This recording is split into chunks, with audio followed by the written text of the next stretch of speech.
Chapter 4.xliv. How small rain lays a high wind.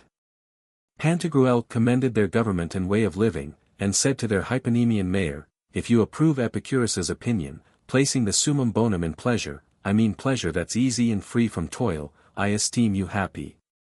For your food being wind, costs you little or nothing, since you need but blow.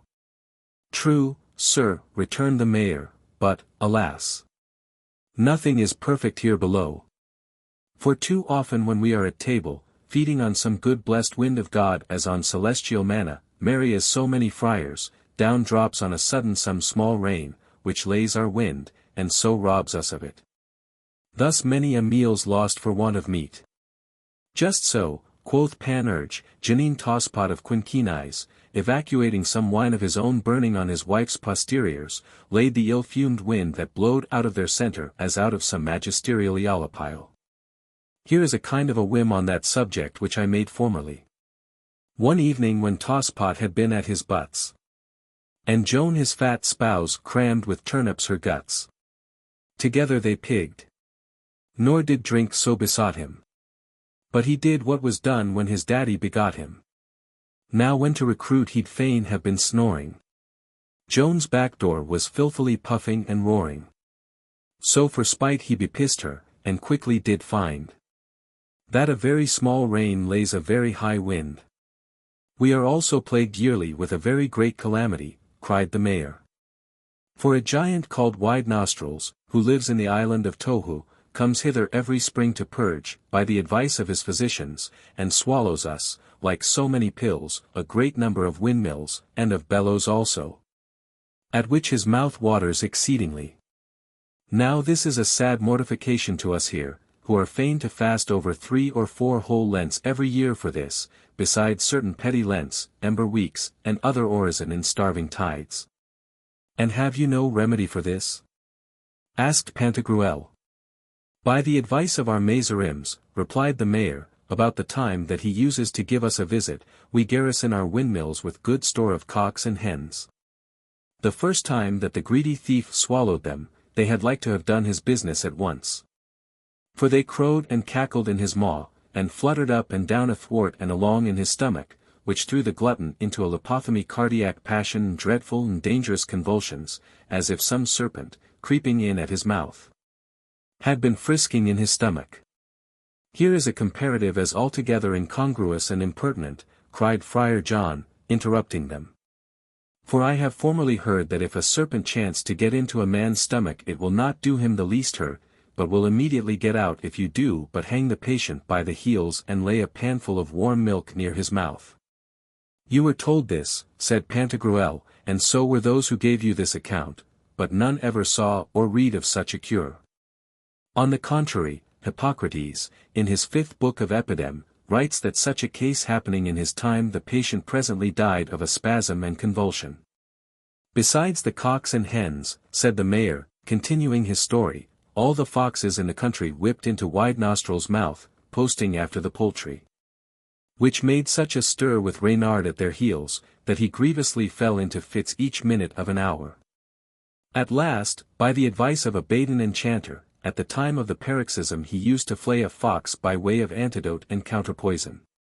Since that he took better advice, and eases himself with taking a clyster made with a decoction of wheat and barley corns, and of livers of goslings, to the first of which the poultry run, and the foxes to the latter. Besides, he swallows some of your badgers or fox dogs by the way of pills and boluses. This is our misfortune. Cease to fear, good people, cried Pantagruel, this huge Wide Nostrils, this same swallower of windmills, is no more, I will assure you. He died, being stifled and choked with a lump of fresh butter at the mouth of a hot oven, by the advice of his physicians. Chapter 4.xlv. How Pantagruel went ashore in the island of Pope Figland. The next morning we arrived at the island of Pope Figs. Formerly a rich and free people, called the Gaillardettes, but now, alas, miserably poor, and under the yoke of the Papamen. The occasion of it was this. On a certain yearly high holiday, the burgomaster, syndics, and topping rabbies of the Gaillardettes chanced to go into the neighboring island Papamene to see the festival and pass away the time. Now one of them having espied the Pope's picture, with the sight of which, according to a laudable custom, the people were blessed on high-offering holidays, made mouths at it and cried, "A fig for it!"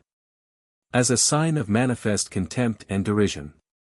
To be revenged of this affront, the Papamen, some days after, without giving the others the least warning, took arms, and surprised, destroyed, and ruined the whole island of the Gaillardettes.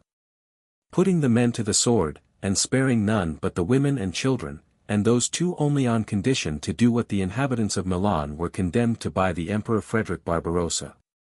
These had rebelled against him in his absence, and ignominiously turned the empress out of the city, mounting her a horseback on a mule called Thaker, with her breech foremost towards the old jaded mule's head, and her face turned towards the crupper. Now Frederick being returned, mastered them, and caused so careful a search to be made that he found out and got the famous mule Thaker. Then the hangman by his order clapped a fig into the mule's gimcrack, in the presence of the enslaved cits that were brought into the middle of the great marketplace, and proclaimed in the emperor's name, with trumpets, that whosoever of them would save his own life should publicly pull the fig out with his teeth, and after that put it in again in the very individual cranny whence he had drawed it without using his hands. And that whoever refused to do this should presently swing for it and die in his shoes. Some sturdy fools, standing upon their punctilio, chose honorably to be hanged rather than submit to so shameful and abominable a disgrace. And others, less nice in point of ceremony, took heart of grace, and even resolved to have it the fig, and a fig for't, rather than make a worse figure with a hempen collar, and die in the air at so short warning. Accordingly, when they had neatly picked out the fig with their teeth from old Thaker's snatch-blatch, they plainly showed it the headsman, saying, "Ecco lo fico, behold the fig." By the same ignominy the rest of these poor distressed Gaillardettes saved their bacon, becoming tributaries and slaves, and the name of Pope figs was given them, because they said, "A fig for the Pope's image." Since this, the poor wretches never prospered, but every year the devil was at their doors, and they were plagued with hail, storms, famine, and all manner of woes, as an everlasting punishment for the sin of their ancestors and relations. Perceiving the misery and calamity of that generation, we did not care to go further up into the country, contenting ourselves with going into a little chapel near the haven to take some holy water. It was dilapidated and ruined, wanting also a cover, like St. Peter at Rome. When we were in, as we dipped our fingers in the sanctified cistern, we spied in the middle of that holy pickle a fellow muffled up with stoles, all under water, like a diving duck, except the tip of his snout to draw his breath. About him stood 3 priests, true shavelings, clean shorn and polled, who were muttering strange words to the devils out of a conjuring book. Pantagruel was not a little amazed at this, and inquiring what kind of sport these were at, was told that for 3 years last past the plague had so dreadfully raged in the island that the better half of it had been utterly depopulated, and the lands lay fallow and unoccupied. Now, the mortality being over, this same fellow who had crept into the holy tub, having a large piece of ground, chanced to be sowing it with white winter wheat at the very minute of an hour that a kind of a silly sucking devil, who could not yet write or read, or hail and thunder, unless it were on parsley or coleworts, and got leave of his master Lucifer to go into this island of Pope figs, where the devils were very familiar with the men and women, and often went to take their pastime. This same devil being got thither, directed his discourse to the husbandman, and asked him what he was doing. The poor man told him that he was sowing the ground with corn to help him to subsist the next year. "Aye, but the ground is none of thine, Mr. Plowjobber," cried the devil, "but mine, for since the time that you mocked the Pope all this land has been proscribed, adjudged, and abandoned to us. However, to sow corn is not my province. Therefore I will give thee leave to sow the field, that is to say, provided we share the profit." "I will," replied the farmer. "I mean," said the devil, "that of what the land shall bear, 2 lots shall be made, one of what shall grow above ground, the other of what shall be covered with earth. The right of choosing belongs to me, for I am a devil of noble and ancient race. Thou art a base clown. I therefore choose what shall lie underground, take thou what shall be above. When dost thou reckon to reap, ha? About the middle of July, quoth the farmer. Well, said the devil, I'll not fail thee then. In the meantime, slave as thou oughtest. Work, clown, work. I am going to tempt to the pleasing sin of whoring the nuns of Dryfart, the sham saints of the cowl, and the gluttonish crew. I am more than sure of these. They need but meat, and the job is done, true fire and tinder, touch and take, down falls none, and up gets friar. Chapter 4.xlvi. How a junior devil was fooled by a husbandman of Pope Figland. In the middle of July the devil came to the place aforesaid with all his crew at his heels, a whole choir of the younger fry of hell, and having met the farmer, said to him, Well, clodpate, how hast thou done since I went? Thou and I must share the concern. Ay, master devil, quoth the clown, it is but reason we should. Then he and his men began to cut and reap the corn. And, on the other side, the devil's imps fell to work, grubbing up and pulling out the stubble by the root. The countryman had his corn thrashed, winnowed it, put into sacks, and went with it to market. The same did the devil's servants, and sat them down there by the man to sell their straw. The countryman sold off his corn at a good rate, and with the money filled an old kind of a demi-buskin which was fastened to his girdle. But the devil so the devils took, far from taking handsel, they were flouted and jeered by the country louts. Market being over, quoth the devil to the farmer, Well, clown, thou hast choused me once, it is thy fault. Chouse me twice, 'twill be mine. Nay, good sir devil, replied the farmer, how can I be said to have choused you, since it was your worship that chose first? The truth is, that by this trick you thought to cheat me, hoping that nothing would spring out of the earth for my share, and that you should find whole underground the corn which I had sowed, and with it tempt the poor and needy. The close hypocrite, or the covetous griper. Thus making them fall into your snares. But troth, you must e'en go to school yet, you are no conjurer, for aught I see, for the corn that was sowed is dead and rotten, its corruption having caused the generation of that which you saw me sell.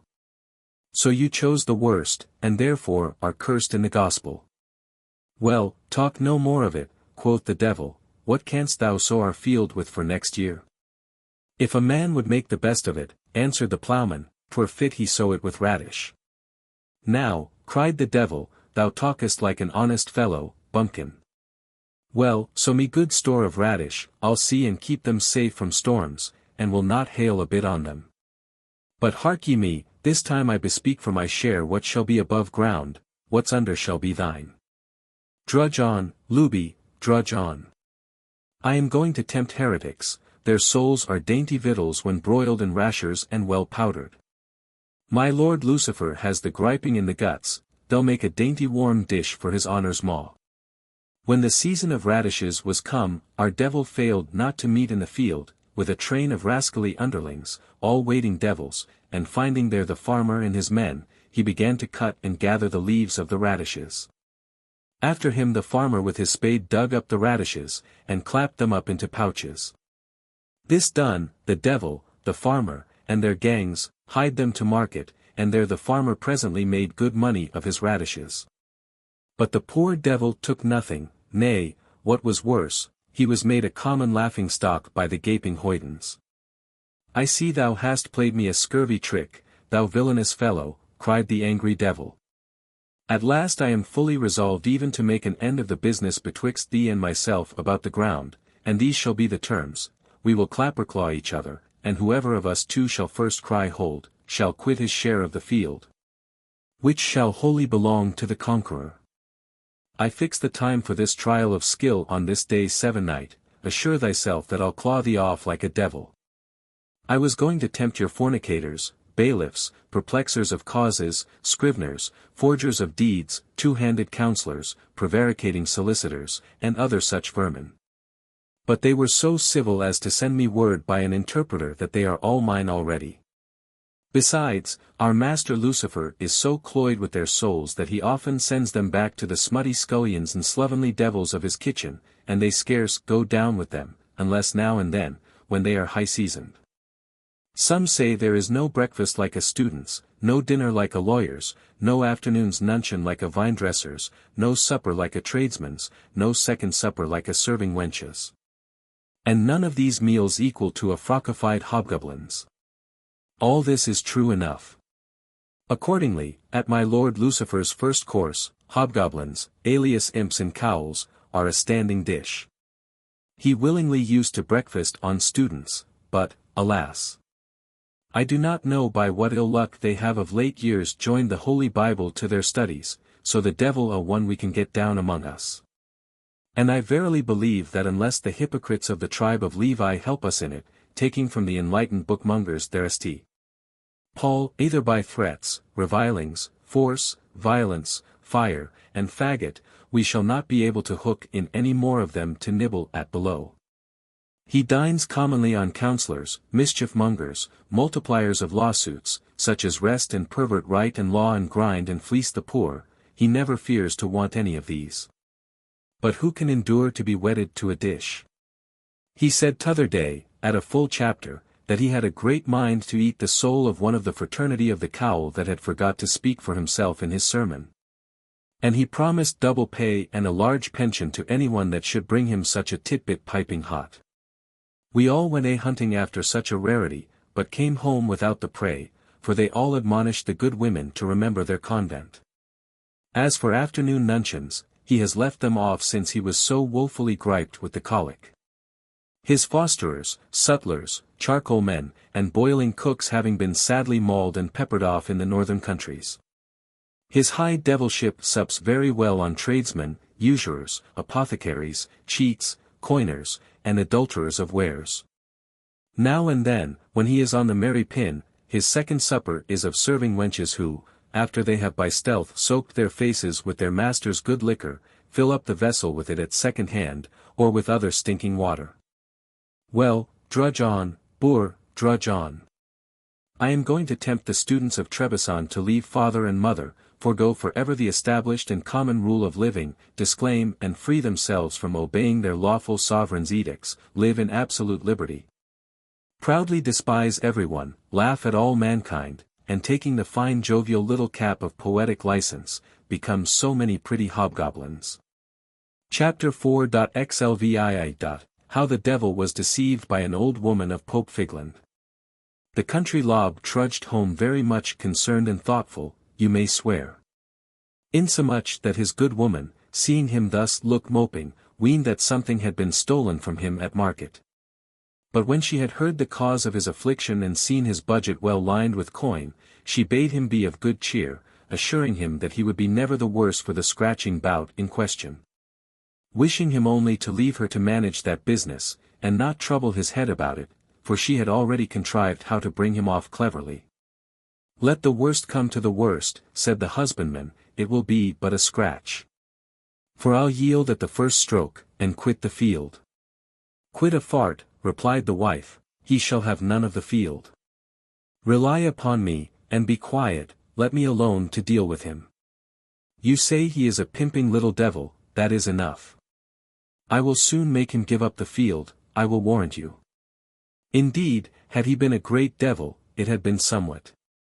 The day that we landed in the island happened to be that which the devil had fixed for the combat. Now the countryman having, like a good Catholic, very fairly confessed himself, and received betimes in the morning, by the advice of the vicar had hid himself, all but the snout, in the holy water pot, in the posture in which we found him. And just as they were telling us this story, news came that the old woman had fooled the devil and gained the field. You may not be sorry, perhaps, to hear how this happened. The devil, you must know, came to the poor man's door, and rapping there, cried, So ho! Ho, the house! Ho, clodpate! Where art thou? Come out with a vengeance, come out with a wannion, come out and be damned, now for clawing. Then briskly and resolutely entering the house, and not finding the countryman there, he spied his wife lying on the ground, piteously weeping and howling. What is the matter? Asked the devil. Where is he? What does he? Oh! That I knew where he is, replied 65, the wicked rogue, the butcherly dog, the murderer. He has spoiled me, I am undone, I die of what he has done me. How, cried the devil, what is it? I'll tickle him off for you by and by. Alas! Cried the old dissembler, he told me, the butcher, the tyrant, the terror of devils told me that he had made a match to scratch with you this day, and to try his claws he did but just touch me with his little finger here betwixt the legs. And has spoiled me for ever. Oh! I am a dead woman, I shall never be myself again, do but see. Nay, and besides, he talked of going to the smith's to have his pounces sharpened and pointed. Alas! You are undone, Mr. Devil, good sir, scamper quickly, I am sure he won't stay. Save yourself, I beseech you. While she said this she uncovered herself up to the chin, after the manner in which the Persian women met their children who fled from the fight, and plainly showed her what do ye call them. The frightened devil, seeing the enormous solution of the continuity in all its dimensions, blessed himself, and cried out, Mahon, Demiurgon, Magira, Alecto, Persephone. Slithe, catch me here when he comes. I am gone. S'death, what a gash! I resign him the field.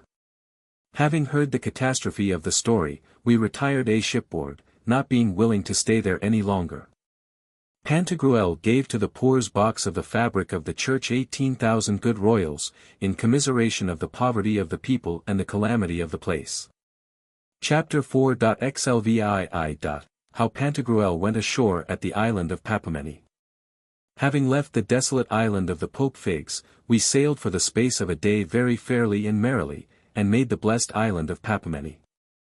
As soon as we had dropped anchor in the road, before we had well moored our ship with ground tackle, 4 persons in different garbs rowed towards us in a skiff. One of them was dressed like a monk in his frock, draggle-tailed, and booted. The other like a falconer, with a lure, and a long-winged hawk on his fist, the third like a solicitor, with a large bag, full of informations, subpoenas, breviates, bills, writs, cases, and other implements of pettifogging. The fourth looked like one of your vine barbers about Oakleans, with a jaunty pair of canvas trousers, a dosser, and a pruning knife at his girdle. As soon as the boat had clapped them on board, they all with one voice asked, Have you seen him, good passengers, have you seen him? Who? Asked Pantagruel. You know who, answered they. Who is it? Asked Friar John. Sblood and hounds, I'll thrash him thick and threefold. This he said thinking that they inquired after some robber, murderer, or church-breaker. Oh, wonderful! Cried the 4, do not you foreign people know the one? Sirs, replied Epistemon, we do not understand those terms, but if you will be pleased to let us know who you mean, we will tell you the truth of the matter without any more ado. We mean, said they, he that is. Did you ever see him? He that is, returned Pantagruel, according to our theological doctrine, is God, who said to Moses, I am that I am. We never saw him, nor can he be beheld by mortal eyes. We mean nothing less than that supreme God who rules in heaven, replied they. We mean the God on earth. Did you ever see him? Upon my honor, replied Carpelin, they mean the Pope. I, answered Panurge, yea, verily, gentlemen, I have seen 3 of them, whose sight has not much bettered me. How? Cried they, our sacred decretals inform us that there never is more than one living. I mean successively, one after the other, returned Panurge, otherwise I never saw more than one at a time. O thrice and 4 times happy people! Cried they. You are welcome, and more than double welcome. They then kneeled down before us and would have kissed our feet, but we would not suffer it, telling them that should the Pope come thither in his own person, 'tis all they could do to him. No, certainly, answered they, for we have already resolved upon the matter. We would kiss his bare arse without boggling at it, and eke his 2-pounders, for he has a pair of them, the Holy Father, that he has. We find it so by our fine decretals, otherwise he could not be Pope. So that, according to our subtle decretaline philosophy, this is a necessary consequence, he is Pope. Therefore he has genitories, and should genitories no more be found in the world could no more have a pope. While they were talking thus, Pantagruel inquired of one of the coxswain's crew who those persons were. He answered that they were the 4 estates of the island, and added that we should be made as welcome as princes, since we had seen the pope. Panurge, having been acquainted with this by Pantagruel, said to him in his ear, I swear and vow, sir, 'tis even so, he that has patience may compass anything. Seeing the pope had done us no good, now, in the devil's name, 'twill do us a great deal. We then went ashore, and the whole country, men, women, and children, came to meet us as in a solemn procession. Our 4 estates cried out to them with a loud voice, They have seen him. They have seen him. They have seen him. That proclamation being made, all the mob kneeled before us, lifting up their hands towards heaven, and crying, O happy men! O most happy! And this acclamation lasted above a quarter of an hour. Then came the Busby of the place, with all his pedagogues, ushers, and schoolboys, whom he magisterially flogged, as they used to whip children in our country formerly when some criminal was hanged, that they might remember it. This displeased Pantagruel, who said to them, Gentlemen, if you do not leave off whipping these poor children, I am gone. The people were amazed, hearing his stentorian voice. And I saw a little hump with long fingers say to the hypodidascal, What, in the name of wonder, do all those that see the Pope grow as tall as yon huge fellow that threatens us? Ah! How I shall think time long till I have seen him too, that I may grow and look as big. In short, the acclamations were so great that Homines, so they called their bishop, hastened thither on an unbridled mule with green trappings, attended by his apposts, as they said, and his supposts or officers bearing crosses, banners, standards, canopies, torches, holy water pots, and he too wanted to kiss our feet, as the good Christian Valfenir did to Pope Clement, saying that one of their hypothetes, that's one of the scavengers, scourers, and commentators of their holy decretals, had written that in the same manner as the Messiah, so long and so much expected by the Jews, at last appeared among them. So, on some happy day of God, the Pope would come into that island. And that, while they waited for that blessed time, if any who had seen him at Rome or elsewhere chanced to come among them, they should be sure to make much of them, feast them plentifully, and treat them with a great deal of reverence. However, we civilly desired to be excused. Chapter 4.49. How Homines, Bishop of Papamene, showed us the Uranipet decretals. Homines then said to us, 'Tis enjoined us by our holy decretals to visit churches first and taverns after. Therefore, not to decline that fine institution, let us go to church, we will afterwards go and feast ourselves. Man of God, quoth Friar John, do you go before, we'll follow you. You spoke in the matter properly, and like a good Christian. 'Tis long since we saw any such. For my part, this rejoices my mind very much, and I verily believe that I shall have the better stomach after it. Well, 'tis a happy thing to meet with good men. Being come near the gate of the church, we spied a huge thick book, gilt, and covered all over with precious stones, as rubies, emeralds, diamonds, and pearls, more, or at least as valuable as those which Augustus consecrated to Jupiter Capitolinus.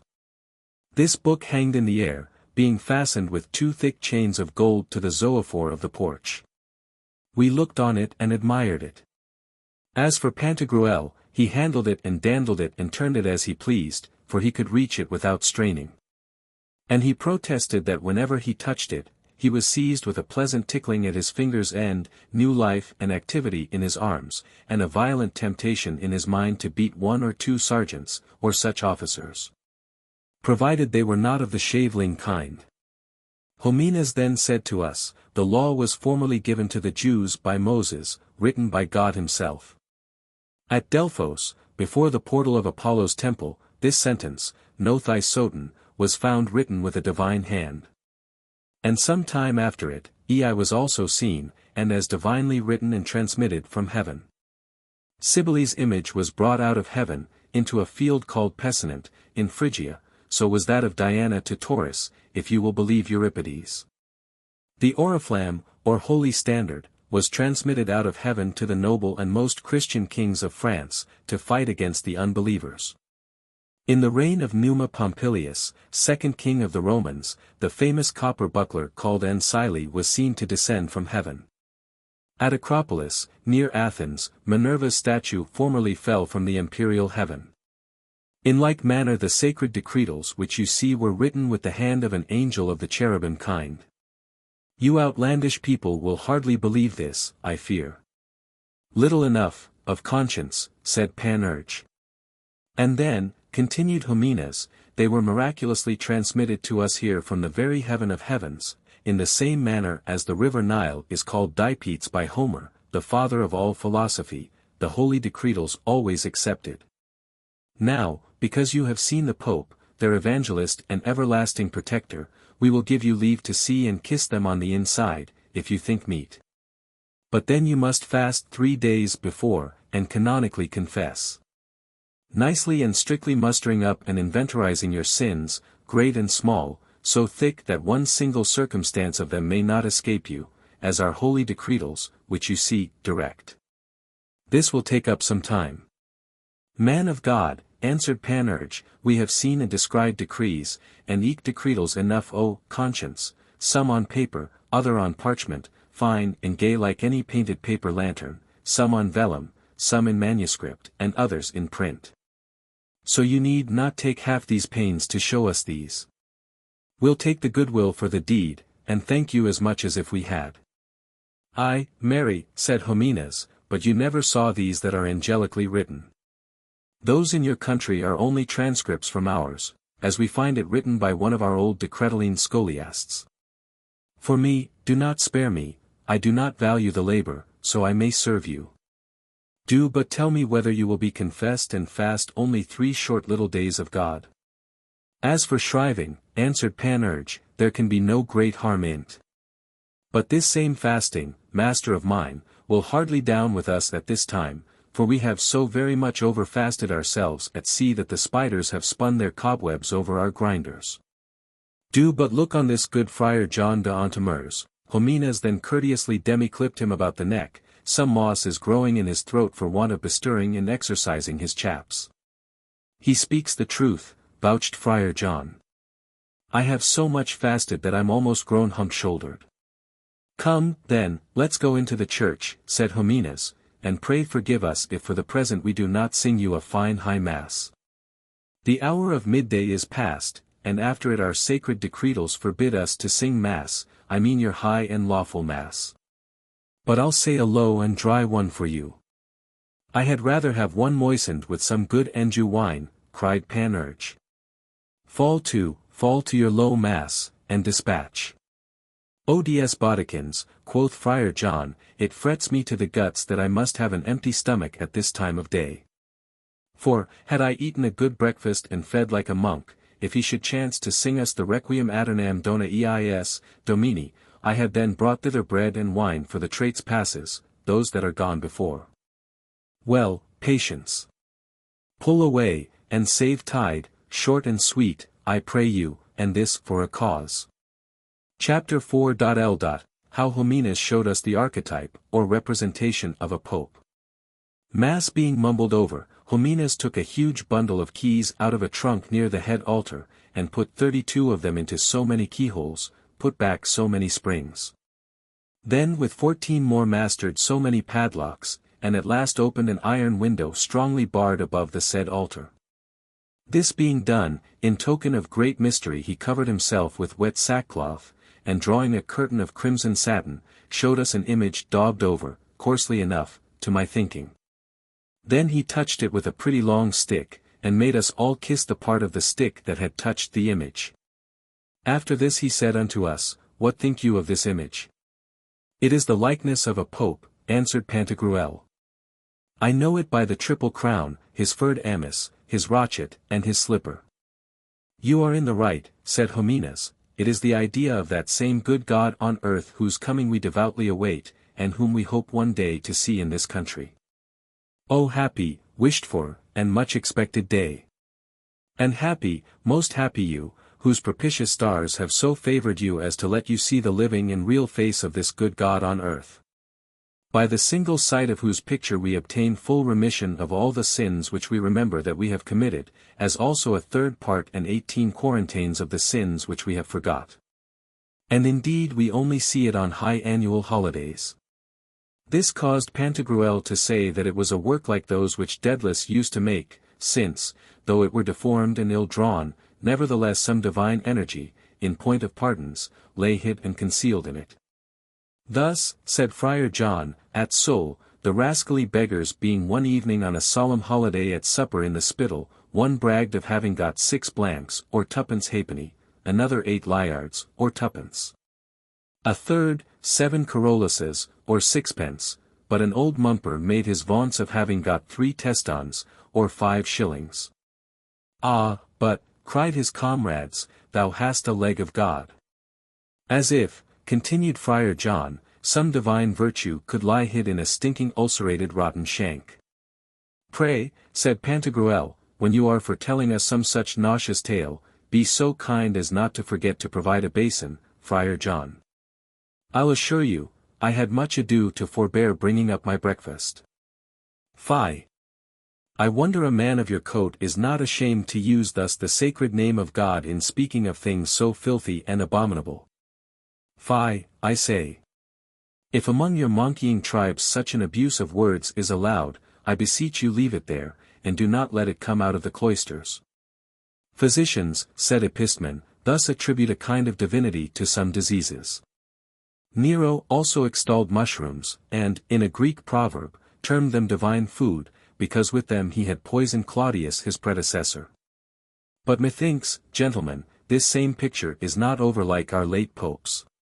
For I have seen them, not with their pallium, amice, or rochet on, but with helmets on their heads, more like the top of a Persian turban, and while the Christian commonwealth was in peace, they alone were most furiously and cruelly making war.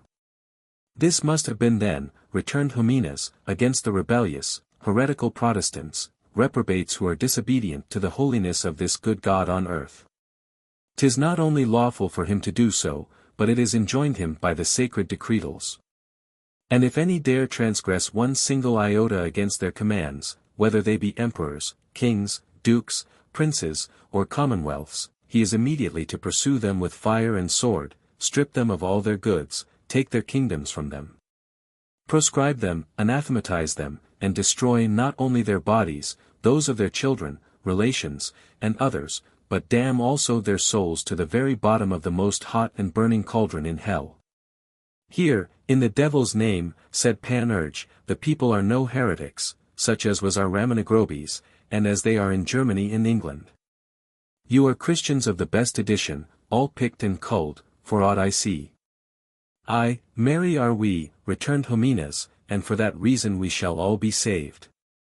Now let us go and bless ourselves with holy water, and then to dinner. Chapter 4.li. Table Talk in Praise of the Decretals. Now, topers, pray observe that while Humanis was saying his dry mass, 3 collectors, or licensed beggars of the church, each of them with a large basin, went round among the people. With a loud voice, pray remember the blessed men who have seen his face. As we came out of the temple they brought their basins brimful of papameni chink to Humanis, who told us that it was plentifully to feast with. And that, of this contribution and voluntary tax, one part should be laid out in good drinking, another in good eating, and the remainder in both, according to an admirable exposition hidden in a corner of their holy decretals. Which was performed to A.T., and that at a noted tavern not much unlike that of Will's at Amiens. Believe me, we tickled it off there with copious cramming and numerous swilling. I made 2 notable observations at that dinner, the one, that there was not one dish served up, whether of cabritas, capons, hogs, of which latter there is great plenty in papameni, pigeons, conies, leverets, turkeys, or others, without abundance of magistral stuff. The other, that every course, and the fruit also, were served up by unmarried females of the place, tight lasses, I'll assure you, waggish, fair, good-conditioned, and comely, spruce, and fit for business. They were all clad in fine long white albs, with 2 girts, their hair interwoven with narrow tape and purple ribbon, stuck with roses, gillyflowers, marjoram, daffodils, thyme, and other sweet flowers. At every cadence they invited us to drink and bang it about, dropping us neat and genteel courtesies, nor was the sight of them unwelcome to all the company, and as for Friar John, he leered on them sideways, like a cur that steals a capon. When the first course was taken off, the females melodiously sung us an epode in the praise of the sacrosanct decretals, and then the second course being served up, Homines, joyful and cheery, said to one of the she-butlers, "Light here, clerica." Immediately one of the girls brought him a tall boy brimful of extravagant wine. He took fast hold of it, and fetching a deep sigh, said to Pantagruel, "My lord, and you, my good friends, here's to ye, with all my heart, you are all very welcome."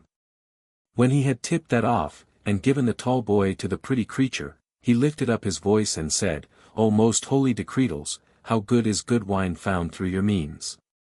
"This is the best jest we have had yet," observed Panurge. "But it would still be a better," said Pantagruel, "if they could turn bad wine into good." "O seraphic sextum," continued Homines, "how necessary are you not to the salvation of poor mortals? O cherubic Clementini, how perfectly the perfect institution of a true Christian is contained and described in you. O angelical extravagance, how many poor souls that wander up and down in mortal bodies through this vale of misery would perish were it not for you.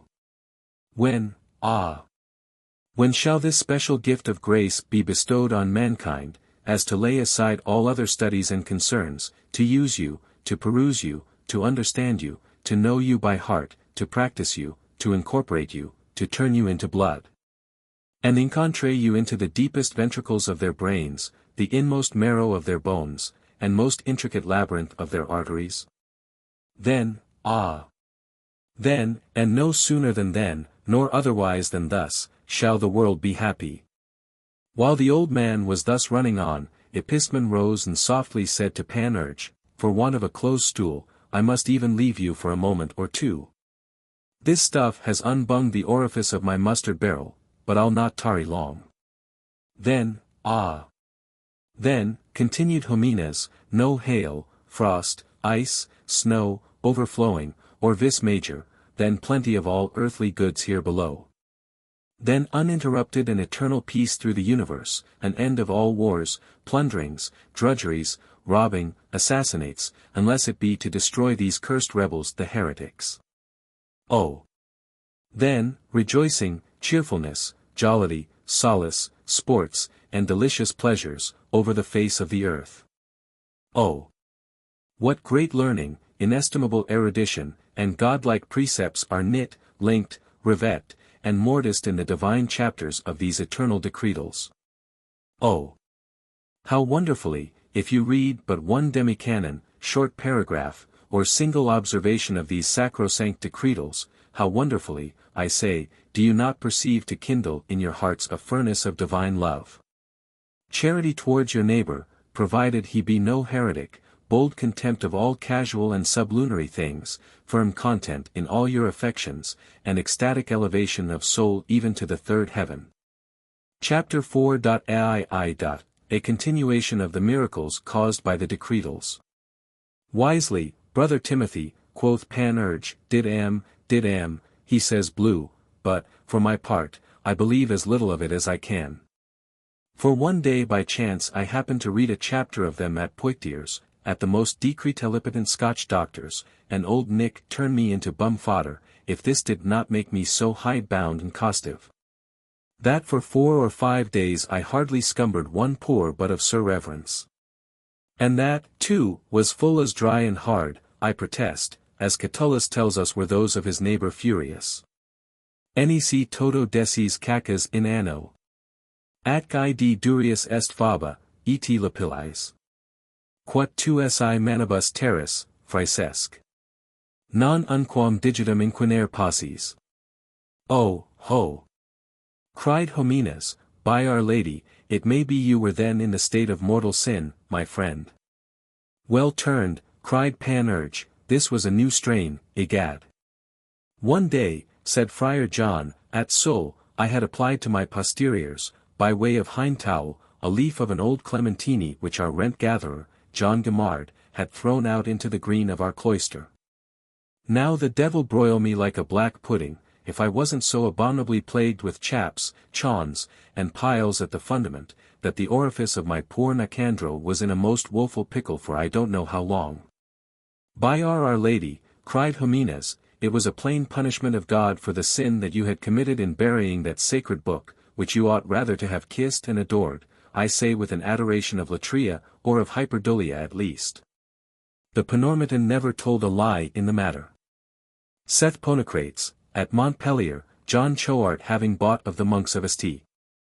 Only a delicate set of decretals, written on fine large parchment of Lamballe, to beat gold between the leaves, not so much as a piece that was beaten in them came to good, but all were delacerated and spoiled. Mark this! Cried Jimenez. 'Twas a divine punishment and vengeance. At Mans, said Eudaemon, Francis Cornu, apothecary, had turned an old set of extravagance into waste paper. May I never stir, if whatever was lapped up in them was not immediately corrupted, rotten, and spoiled, incense, pepper, cloves, cinnamon, saffron, wax, cassia, rhubarb, tamarinds, all drugs and spices, were lost without exception. Mark, quoth Jimenez, an effect of divine justice. This comes of putting the sacred scriptures to such profane uses. At Paris, said Carpelin, Snip Groinet the tailor had turned an old clementine into patterns and measures, and all the clothes that were cut on them were utterly spoiled and lost. Gowns, hoods, cloaks, cassocks, jerkins, jackets, waistcoats, capes, doublets, petticoats, corps de robes, farthingales, and so forth. Snip, thinking to cut a hood, would cut you out a codpiece. Instead of a cassock he would make you a high-crowned hat, for a waistcoat he'd shape you out a rochet, on the pattern of a doublet he'd make you a thing like a frying-pan. Then his journeyman having stitched it up did jag it and pink it at the bottom, and so it looked like a pan to fry chestnuts. Instead of a cape he made a buskin, for a farthingale he shaped a Montero cap. And thinking to make a cloak, he'd cut out a pair of your big outstrouting Swiss breeches, with panes like the outside of a tabor. Insomuch that Snip was condemned to make good the stuffs to all his customers. And to this day poor Cabbage's hair grows through his hood and his arse through his pocket holes. Mark, an effect of heavenly wrath and vengeance. Cried Jimenez. At Cahusac, said Gymnast, a match being made by the lords of Estissac and Viscount Lauson to shoot at a mark, Pyrrho too had taken to pieces a set of decretals and set one of the leaves for the white to shoot at. Now I sell, nay, I give and bequeath for ever and aye, the mould of my doublet to 1500 hampers full of black devils, if ever any archer in the country, though they are singular marksmen in Guienne, could hit the white. Not the least bit of the holy scribble was contaminated or touched. Nay, and Sansornin the elder, who held stakes, swore to us, figs dyers, hard figs, his greatest oath, that he had openly, visibly, and manifestly seen the bolt of Carcolin moving right to the round circle in the middle of the white. And that just on the point, when it was going to hit and enter, it had gone aside above 7 foot and 4 inches wide of it towards the bakehouse. Miracle! Cried Jimenez, miracle! Miracle! Clerica, come wench, light here. Here's to you all, gentlemen, I vow you seem to me very sound Christians. While he said this, the maidens began to snicker at his elbow, grinning, giggling, and twittering among themselves. Friar John began to paw, neigh, and whinny at the snout's end, as one ready to leap, or at least to play the ass, and get up and ride Tantivy to the devil like a beggar on horseback. Methinks, said Pantagruel, a man might have been more out of danger ere the white of which Gymnast spoke than was formerly Diogenes near another. How is that? Asked Jimenez, what was it? Was he one of our decretalists? Rarely fallen in again, egad, said Epistemon, returning from stool, I see he will hook his decretals in, though by the head and shoulders. Diogenes, said Pantagruel, one day for pastime went to see some archers that shot at butts, one of whom was so unskilful, that when it was his turn to shoot all the bystanders went aside, lest he should mistake them for the mark. Diogenes had seen him shoot extremely wide of it. So when the other was taking aim a second time, and the people removed at a great distance to the right and left of the white, he placed himself close by the mark, holding that place to be the safest. And that so bad an archer would certainly rather hit any other. One of the Lord d'Estisac's pages at last found out the charm, pursued Gymnast, and by his advice Pyrrho too put in another white made up of some papers of Pouillac's lawsuit, and then everyone shot cleverly.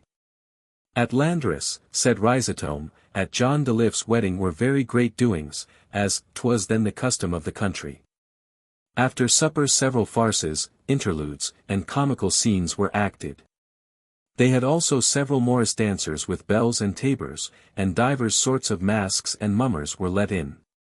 My schoolfellows and I, to grace the festival to the best of our power, 4 fine white and purple liveries had been given to all of us in the morning, contrived a merry mask with store of cockle shells, shells of snails, periwinkles, and such other. Then for want of cuckoo pint, or priest pintle, louspur, clote, and paper, we made ourselves false faces with the leaves of an old sextum that had been thrown by and lay there for anyone that would take it up, cutting out holes for the eyes, nose, and mouth. Now, did you ever hear the like since you were born? When we had played our little boyish antic tricks, and came to take off our sham faces, we appeared more hideous and ugly than the little devils that acted the passionate duet. For our faces were utterly spoiled at the places which had been touched by those leaves. One had there the smallpox, another, God's token, or the plague spot, a third, the crinkums, a fourth, the measles, a fifth, botches, pushes, and carbuncles. In short, he came off the least hurt who only lost his teeth by the bargain. Miracle! Bawled out Hominis, miracle! Hold, hold! Cried Rhizotome, it is not yet time to clap. My sister Kate and my sister Wren had put the crepins of their hoods, their ruffles, snuffkins, and neckruffs new washed, starched, and ironed, into that very book of decretals. For, you must know, it was covered with thick boards and had strong clasps. Now, by the virtue of God, hold, interrupted Hominis, what God do you mean? There is but one, answered Rhizotome. In heaven, I grant, replied Hominis. But we have another here on earth, do you see? Ay, marry have we, said Rhizotome, but on my soul I protest I had quite forgot it. Well then, by the virtue of God the Pope, their pinners, neckruffs, bib, coifs, and other linen turned as black as a charcoal man's sack. Miracle! Cried Hominis. Here, Clerica, like me here, and prithee, girl, observe these rare stories. How comes it to pass then, asked Friar John, that people say, ever since decrees had tails, and gendarmes lugged heavy mails, since each monk would have a horse, all went here from bad to worse? I understand you, answered Hominis. This is one of the quirks and little satires of the newfangled heretics. Chapter 4.Liii. How by the virtue of the decretals, gold is subtly drawn out of France to Rome. I would, said Epistemon, it had cost me a pint of the best tripe that ever can enter into gut, so we had but compared with the original the dreadful chapters, execrabilis, de multa, si plures, de annatis per totem, nisi essent, cum ad monasterium. Quot delectio, mandatum, and certain others, that draw every year out of France to Rome 400,000 ducats and more. Do you make nothing of this? Asked Hominis. Though, methinks, after all, it is but little, if we consider that France, the most Christian, is the only nurse the see of Rome has. However, find me in the whole world a book, whether of philosophy, physic, law, mathematics, or other humane learning, nay, even, by my God, of the Holy Scripture itself, will draw as much money thence. None, pshaw, tush, blurt, pish, none can. You may look till your eyes drop out of your head, nay, till doomsday in the afternoon, before you can find another of that energy, I'll pass my word for that. Yet these devilish heretics refuse to learn and know it.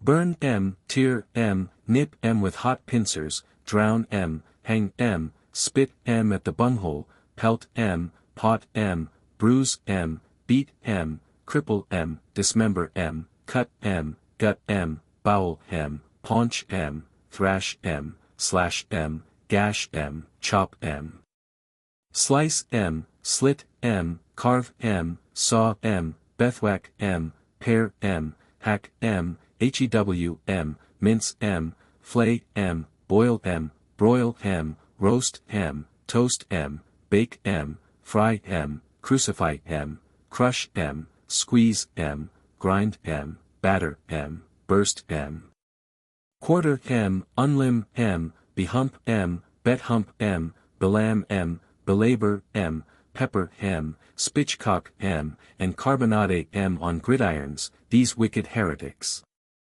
Decretalifuges, decretalicides, worse than homicides, worse than patricides, decretalictones of the devil of hell. As for you other good people, I must earnestly pray and beseech you to believe no other thing, to think on, say, undertake, or do no other thing, than what's contained in our sacred decretals and their corollaries, this fine sextum. These fine clementini, these fine extravagants. O deific books! So shall you enjoy glory, honor, exaltation, wealth, dignities, and preferments in this world, be revered and dreaded by all, preferred, elected, and chosen above all men. For there is not under the cope of heaven a condition of men out of which you'll find persons fitter to do and handle all things than those who by divine prescience, eternal predestination, have applied themselves to the study of the holy decretals. Would you choose a worthy emperor, a good captain, a fit general in time of war, one that can well foresee all inconveniences, avoid all dangers, briskly and bravely bring his men on to a breach or attack, still be on sure grounds? Always overcome without loss of his men, and know how to make a good use of his victory. Take me a decretist. No, I mean a decretalist. Ho, the foul blunder, whispered Epistman. Would you, in time of peace, find a man capable of wisely governing the state of a commonwealth, of a kingdom, of an empire, of a monarchy? Sufficient to maintain the clergy, nobility, senate, and commons in wealth, friendship, unity, obedience, virtue, and honesty? Take a decretalist. Would you find a man who, by his exemplary life, eloquence, and pious admonitions, may in a short time, without effusion of human blood, conquer the Holy Land, and bring over to the Holy Church the misbelieving Turks, Jews, Tartars, Muscovites, Mamelukes, and Sarabanites? Take me a decretalist. What makes, in many countries, the people rebellious and depraved, pages saucy and mischievous, students sottish and dunsical? Nothing but that their governors and tutors were not decretalists. But what, on your conscience, was it, do you think, that established, confirmed, and authorized those fine religious orders with whom you see the Christian world everywhere adorned, graced, and illustrated? As the firmament is with its glorious stars? The holy decretals. What was it that founded, underpropped, and fixed, and now maintains, nourishes, and feeds the devout monks and friars in convents, monasteries, and abbeys? So that did they not daily and mightily pray without ceasing, the world would be in evident danger of returning to its primitive chaos? The sacred decretals. What makes and daily increases the famous and celebrated patrimony of St. Peter in plenty of all temporal, corporeal, and spiritual blessings? The holy decretals. What made the Holy Apostolic See and Pope of Rome, in all times, and at this present, so dreadful in the universe, that all kings, emperors, potentates, and lords, willing, nilling, must depend upon him, hold of him, be crowned, confirmed, and authorized by him, come thither to strike sail, buckle, and fall down before his holy slipper, whose picture you have seen? The mighty decretals of God. I will discover you a great secret. The universities of your world have commonly a book either open or shut, in their arms and devices. What book do you think it is? Truly, I do not know, answered Pantagruel. I never read it. It is the decretals, said Humanis, without which the privileges of all universities would soon be lost. You must own that I have taught you this, ha, ha, ha, ha, ha.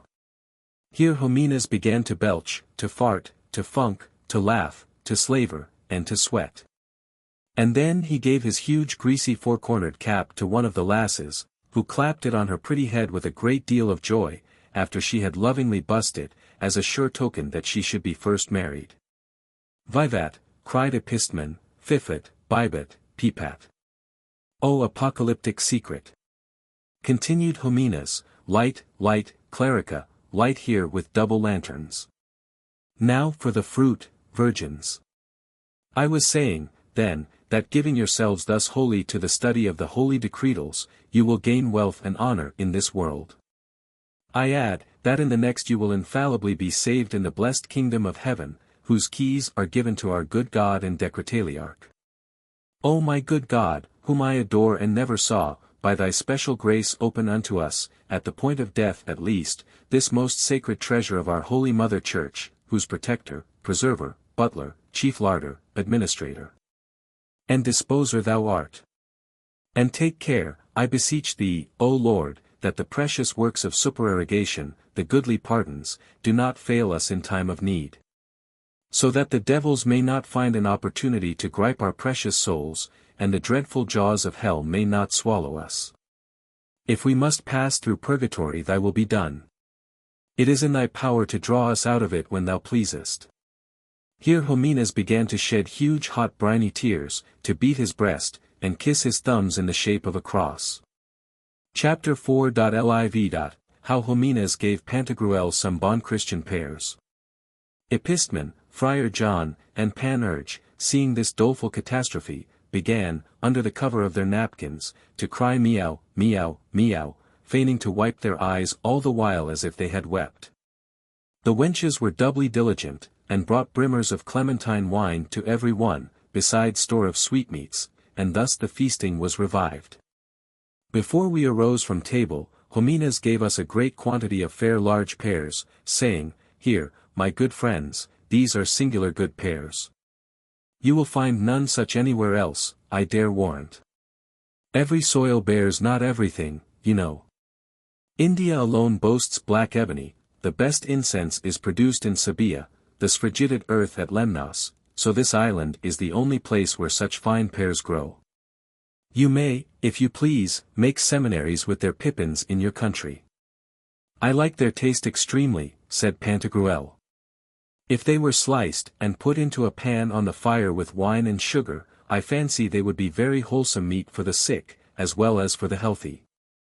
Pray what do you call them? No otherwise than you have heard, replied Humanis. We are a plain downright sort of people, as God would have it, and call figs, figs, plums, plums, and pears, pears.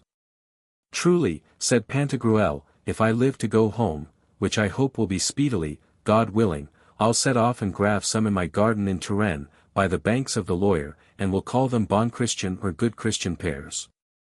For I never saw better Christians than are these good papimens. I would like him 2 to 1 better yet, said Friar John, would he but give us 2 or 3 cartloads of yon buxom lasses. Why, what would you do with them? Cried Humanis.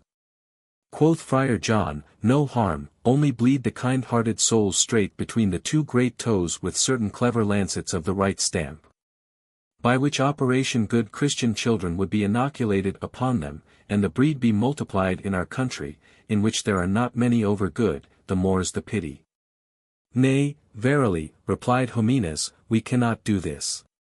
For you would make them tread their shoes awry, crack their pipkins, and spoil their shapes. You love mutton, I see, you will run at sheep. I know you by that same nose and hair of yours, though I never saw your face before. Alas!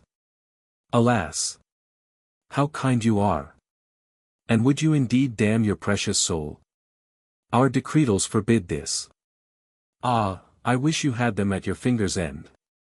Patience, said Friar John, but, si tu non vis dare, presta, qui summus. Matter of breviary. As for that, I defy all the world, and I fear no man that wears a head and a hood, though he were a crystalline, I mean a decretaline doctor. Dinner being over, we took our leave of the right reverend Hominas, and of all the good people, humbly giving thanks. And, to make them amends for their kind entertainment, promised them that, at our coming to Rome, we would make our applications so effectually to the Pope that he would speedily be sure to come to visit them in person. After this we went aboard. Pantagruel, by an act of generosity, and as an acknowledgment of the sight of the Pope's picture, gave Hominas 9 pieces of double friezed cloth of gold to be set before the grates of the window. He also caused the church box for its repairs and fabric to be quite filled with double crowns of gold. And ordered 914 angels to be delivered to each of the lasses who had waited at table, to buy them husbands when they could get them. Chapter 4.lv. How Pantagruel, being at sea, heard various unfrozen words. When we were at sea, junketing, tippling, discoursing, and telling stories, Pantagruel rose and stood up to look out, then asked us, "Do you hear nothing, gentlemen? Methinks I hear some people talking in the air, yet I can see nobody. Hark!" According to his command we listened, and with full ears sucked in the air as some of you suck oysters, to find if we could hear some sound scattered through the sky. And to lose none of it, like the Emperor Antoninus some of us laid their hands hollow next to their ears, but all this would not do, nor could we hear any voice. Yet Pantagruel continued to assure us he heard various voices in the air, some of men, and some of women. At last we began to fancy that we also heard something, or at least that our ears tingled. And the more we listened, the plainer we discerned the voices, so as to distinguish articulate sounds. This mightily frightened us, and not without cause. Since we could see nothing, yet heard such various sounds and voices of men, women, children, horses, and, insomuch that Panurge cried out, "Cod's belly, there is no fooling with the devil, we are all beshit, let's fly. There is some ambuscado hereabouts. Friar John, art thou here, my love? I pray thee, stay by me, old boy. Hast thou got thy swinging tool? See that it do not stick in thy scabbard, thou never scourest it half as it should be. We are undone. Hark! They are guns, gad judge me. Let's fly, I do not say with hands and feet, as Brutus said at the battle of Pharsalia, I say, with sails and oars. Let's whip it away. I never find myself to have a bit of courage at sea. In cellars and elsewhere I have more than enough. Let's fly and save our bacon. I do not say this for any fear that I have, for I dread nothing but danger, that I don't, I always say it that shouldn't. The free archer of Bainalit said as much. Let us hazard nothing, therefore, I say, lest we come off bluely. Tack about, helm a lee, thou son of a bachelor. Would I were now well in quinquennise, though I were never to marry. Haste away, let's make all the sail we can. They'll be too hard for us, we are not able to cope with them, they are 10 to our 1, I'll warrant you. Nay, and they are on their dunghill, while we do not know the country. They will be the death of us. We'll lose no honor by flying. Demosthenes saith that the man that runs away may fight another day. At least let us retreat to the leeward. Helm a lee, bring the main-tack aboard, haul the bowlines, hoist the top-gallants. We are all dead men. Get off, in the devil's name, get off. Pantagruel, hearing the sad outcry which Panurge made, said, Who talks of flying? Let's first see who they are, perhaps they may be friends. I can discover nobody yet, though I can see 100 miles round me. But let's consider a little. I have read that a philosopher named Patron was of opinion that there were several worlds that touched each other in an equilateral triangle, in whose center, he said, was the dwelling of truth. And that the words, ideas, copies, and images of all things past and to come resided there, round which was the age. And that with success of time part of them used to fall on mankind like rheums and mildews, just as the dew fell on Gideon's fleece, till the age was fulfilled. I also remember, continued he, that Aristotle affirms Homer's words to be flying, moving, and consequently animated. Besides, Antiphanes said that Plato's philosophy was like words which, being spoken in some country during a hard winter, are immediately congealed, frozen up, and not heard. For what Plato taught young lads could hardly be understood by them when they were grown old. Now, continued he, we should philosophize and search whether this be not the place where those words are thought. You would wonder very much should this be the head and lyre of Orpheus. When the Thracian women had torn him to pieces, they threw his head and lyre into the river Hebrus, down which they floated to the Euxine Sea as far as the island of Lesbos. The head continually uttering a doleful song, as it were lamenting the death of Orpheus, and the lyre, with the wind's impulse moving its strings and harmoniously accompanying the voice. Let's see if we cannot discover them hereabouts. Chapter 4.lvi. How among the frozen words Pantagruel found some odd ones. The skipper made answer, "Be not afraid, my lord. We are on the confines of the frozen sea, on which, about the beginning of last winter, happened a great and bloody fight between the Arimaspians and the Nephelabates. Then the words and cries of men and women, the hacking, slashing, and hewing of battle-axes, the shocking, knocking, and jolting of armors and harnesses, the neighing of horses, and all other martial din and noise, froze in the air. And now, the rigor of the winter being over, by the succeeding serenity and warmth of the weather they melt and are heard.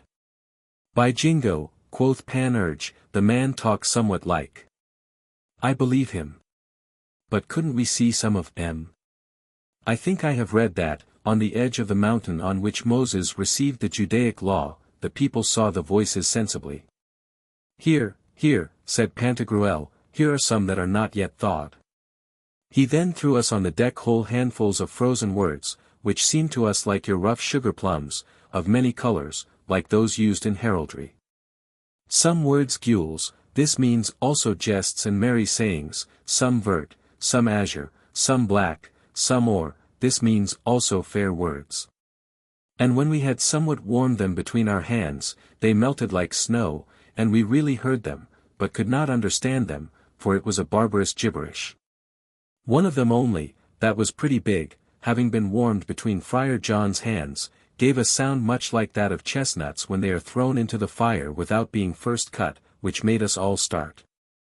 This was the report of a field piece in its time, cried Friar John. Panurge prayed Pantagruel to give him some more, but Pantagruel told him that to give words was the part of a lover. Sell me some then, I pray you, cried Panurge. That's the part of a lawyer, returned Pantagruel. I would sooner sell you silence, though at a dearer rate, as Demosthenes formerly sold it by the means of his Argentangina, or silver squinsy. However, he threw 3 or 4 handfuls of them on the deck. Among which I perceived some very sharp words, and some bloody words, which the pilot said used sometimes to go back and recoil to the place whence they came, but it was with a slit weasand.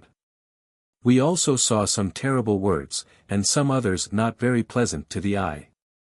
When they had been all melted together, we heard a strange noise, hin, his, tick, tock, tack, brettle and brettadak, frr, boo, boo, boo, boo, boo, boo, boo, boo, track, trrr, on, Ouan, Gog, Magog, and I do not know what other barbarous words, which the pilot said were the noise made by the charging squadrons, the shock and neighing of horses. Then we heard some large ones go off like drums and fifes, and others like clarions and trumpets. Believe me, we had very good sport with them. I would fain have saved some merry odd words, and have preserved them in oil, as ice and snow are kept, and between clean straw. But Pantagruel would not let me, saying that 'tis a folly to hoard up what we are never like to want or have always at hand, odd, quaint, merry, and fat words of gules never being scarce among all good and jovial Pantagruelists. Panurge somewhat vexed Friar John, and put him in the pouts, for he took him at his word while he dreamed of nothing less. This caused the friar to threaten him with such a piece of revenge as was put upon G. Jusome, who having taken the merry Padelin at his word when he had overbid himself in some cloth, was afterwards fairly taken by the horns like a bullock by his jovial chapman, whom he took at his word like a man. Panurge, well knowing that threatened folks live long, bobbed and made mouths at him in token of derision, then cried, would I had here the word of the holy bottle, without being thus obliged to go further in pilgrimage to her. Chapter 4 Lvi. How Pantagruel went ashore at the dwelling of Gaster, the first master of arts in the world. That day Pantagruel went ashore in an island which, for situation and governor, may be said not to have its fellow. When you just come into it, you find it rugged, craggy, and barren, unpleasant to the eye, painful to the feet, and almost as inaccessible as the mountain of Dauphine, which is somewhat like a toadstool. And was never climbed as any can remember by any but Doyac, who had the charge of King Charles VIII's train of artillery. This same Doyac with strange tools and engines gained that mountain's top, and there he found an old ram. It puzzled many a wise head to guess how it got thither. Some said that some eagle or great horncoot, having carried it thither while it was yet a lambkin, it had got away and saved itself among the bushes. As for us, having with much toil and sweat overcome the difficult ways at the entrance, we found the top of the mountain so fertile, healthful, and pleasant, that I thought I was then in the true Garden of Eden, or earthly paradise. About whose situation our good theologues are in such a quandary and keep such a pother. As for Pantagruel, he said that here was the seat of irreverent, that is as much as to say, virtue, described by Hesiod. This, however, with submission to better judgments. The ruler of this place was one Master Gaster, the first master of arts in this world.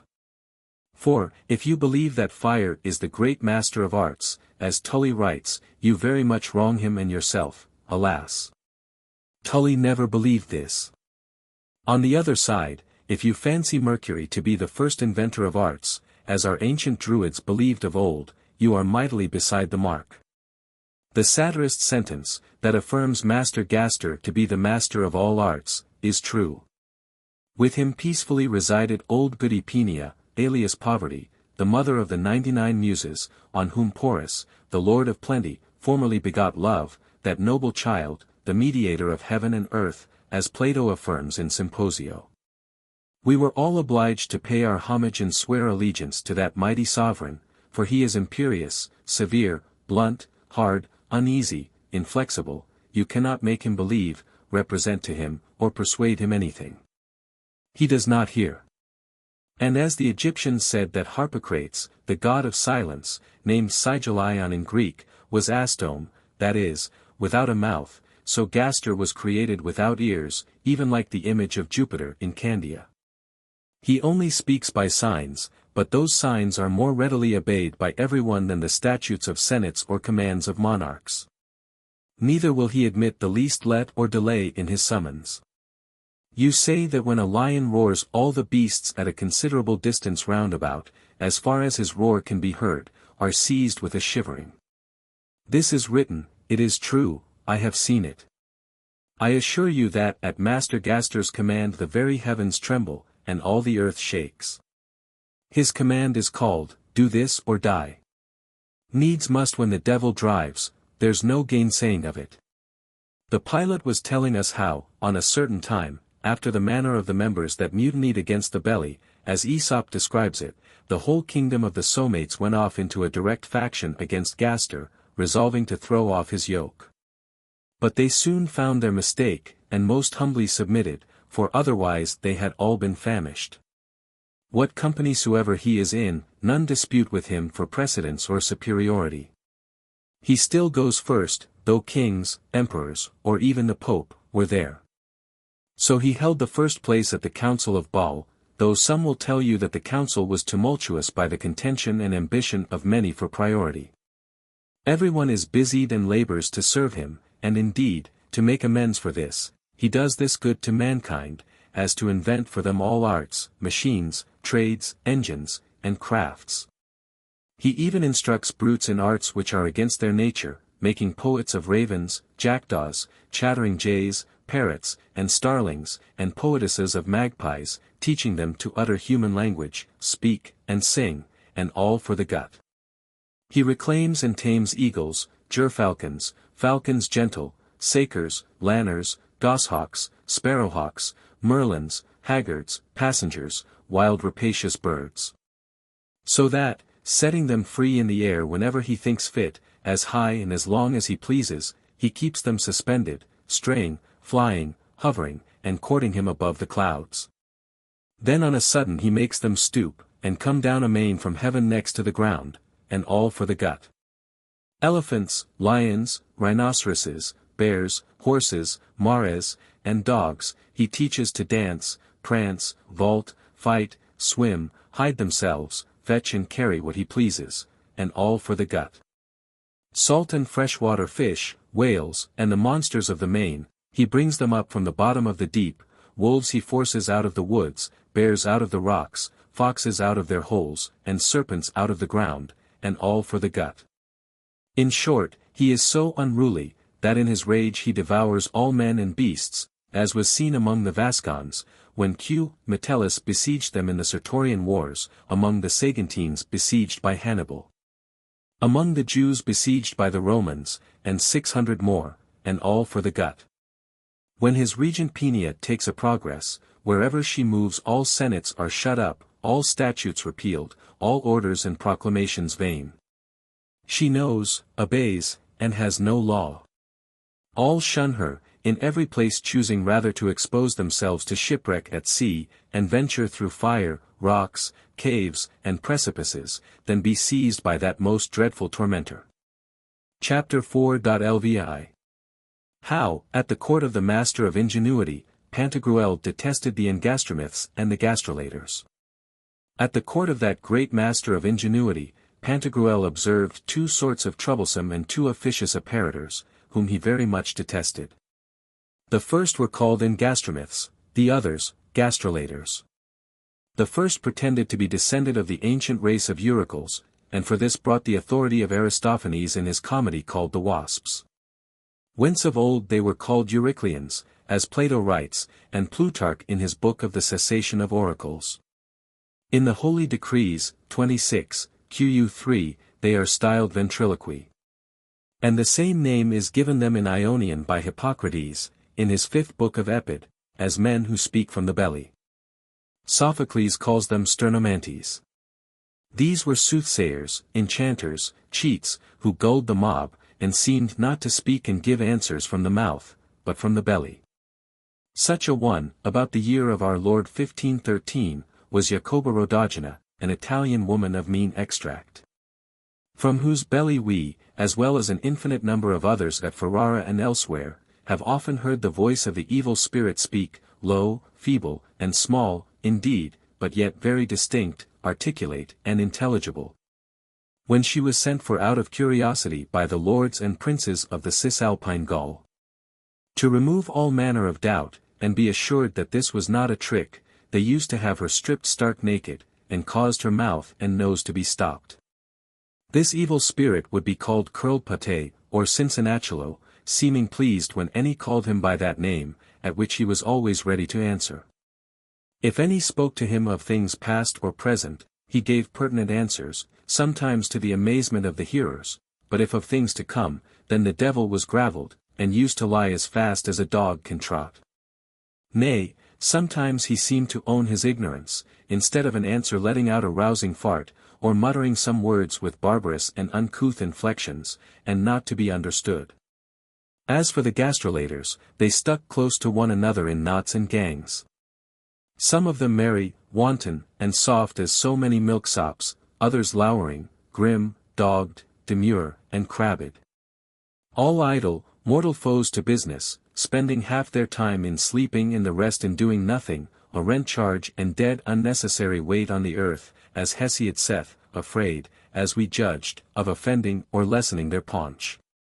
Others were masked, disguised, and so oddly dressed that it would have done you good to have seen them. There's a saying, and several ancient sages write, that the skill of nature appears wonderful in the pleasure which she seems to have taken in the configuration of seashells, so great is their variety in figures, colors, streaks, and inimitable shapes. I protest the variety we perceived in the dresses of the gastrolatrous coquillons was not less. They all owned Gaster for their supreme god, adored him as a god, offered him sacrifices as to their omnipotent deity, owned no other god, served, loved, and honored him above all things. You would have thought that the holy apostle spoke of those when he said, "Phil, chap.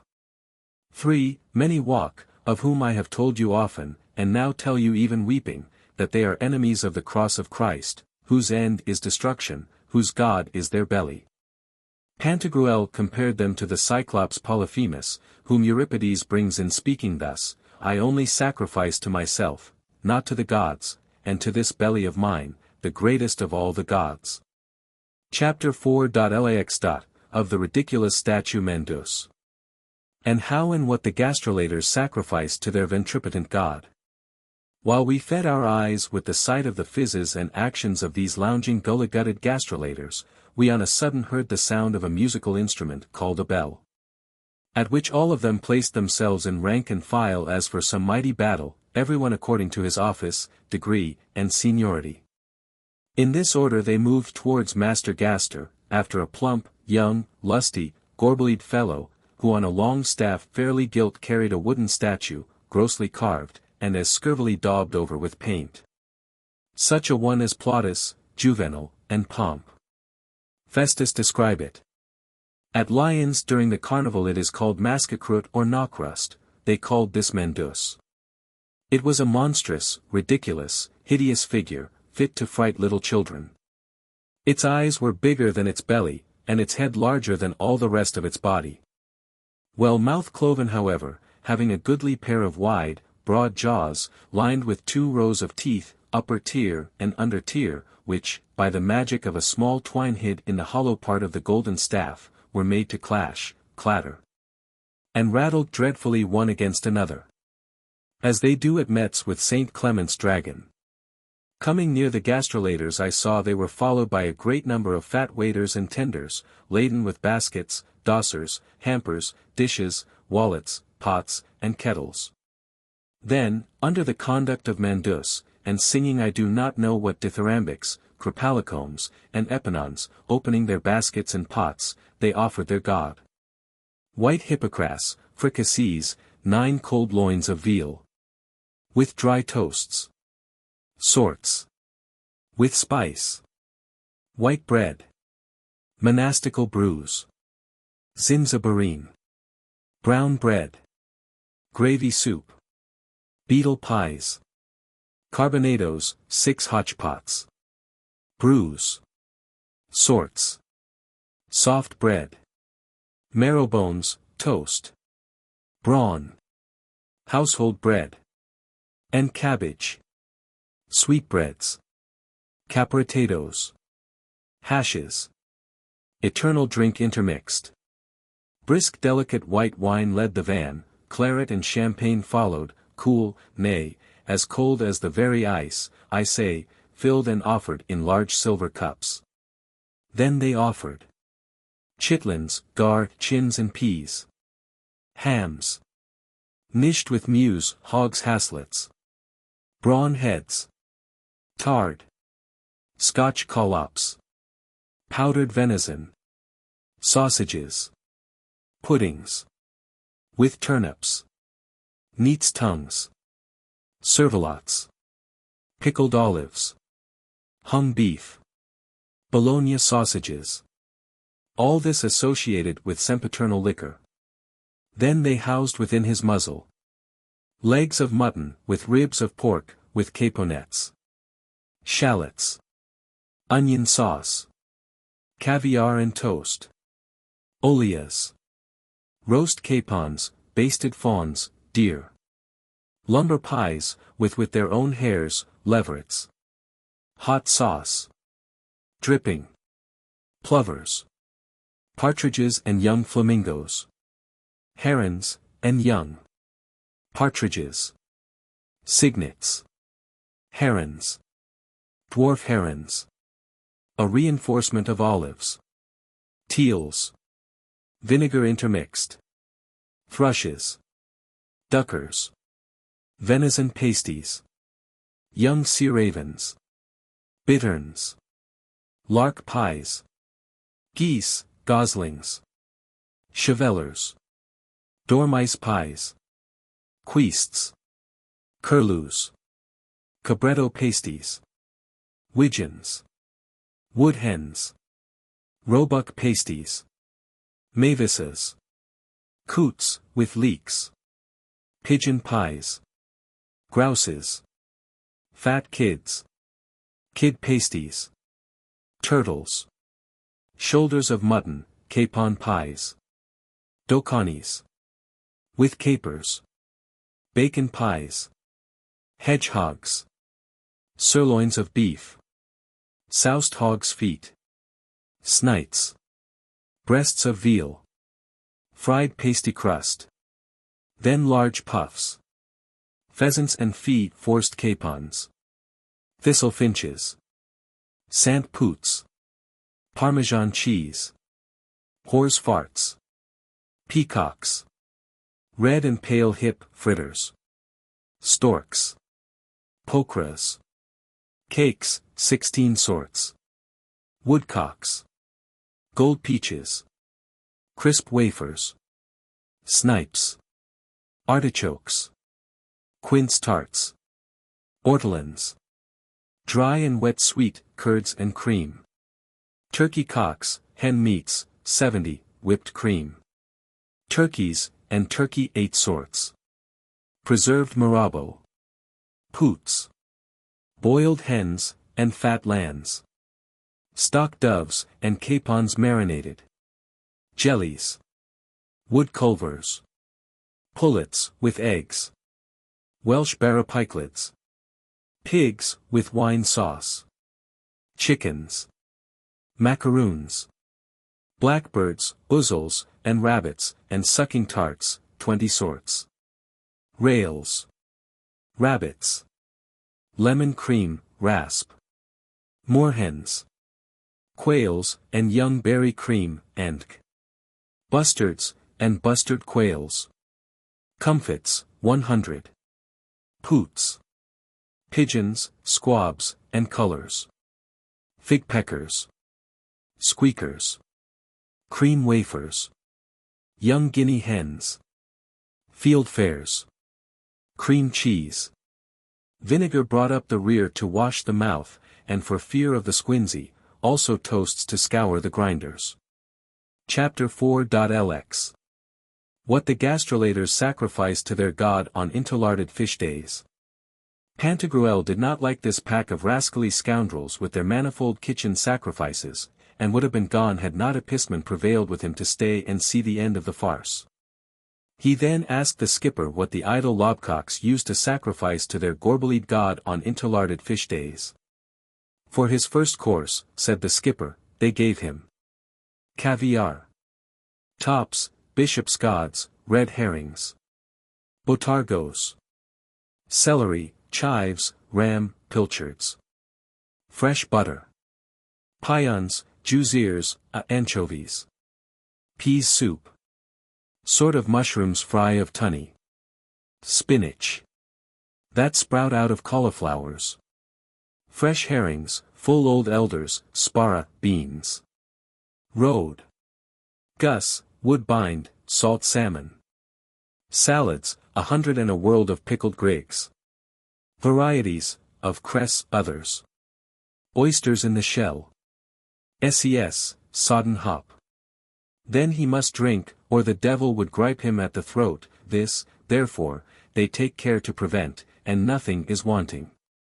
Which being done, they give him lampreys with hippocras sauce, gurnards, thornbacks, fried oysters, salmon trouts, sleeves, cockles, barbels, great and sturgeons, prawns, small, sheath fish, smelts, roaches, mackerels, rockfish, cockerels, maids, gracious lords, minnows, plaice, swordfish, skatefish, sharplings, soles, lampreys, tunnies, mussels, jegs, silver eels, lobsters, pickerels, chevins, great prawns, golden carps, crayfish, dace, burbaits, paulowers, bleaks, salmons, shrimps, tenches, salmon peels, congers, ombers, dolphins, porpoises, fresh cods, barn trouts, bases, dried melwolls, miller's thumbs, shads, darefish, precks, murrens, a sort of fawsons, and grigs, brettfish, lampreys, eelpouts, flounders, graylings, tortoises, sea nettles, semoyes, serpents, i.e. wood, mullets, turbots, eels, gudgeons, trout, not above a dories, dabs and sandings, foot long, more game, haddocks, salmons, perches, carps, meagres, loaches, pike sea breams, crabfish, batidos, halibuts, snails and whelks, rochets, dog's tongue or kind frogs, sea bears, fool. If, when he had crammed all this down his guttural trapdoor, he did not immediately make the fish swim again in his paunch, death would pack him off in a trice. Special care is taken to antidote his godship with vine-tree syrup. Then is sacrificed to him haberdines, poor Jack, mingle-mangled, mismashed, and eggs fried, beaten, sliced, roasted in green fish, buttered, poached, the embers, tossed sea bats, hardened, boiled, in the chimney, and cod sounds, broiled, stewed, stockfish, sea pikes, which to concoct and digest the more easily, vinegar is multiplied.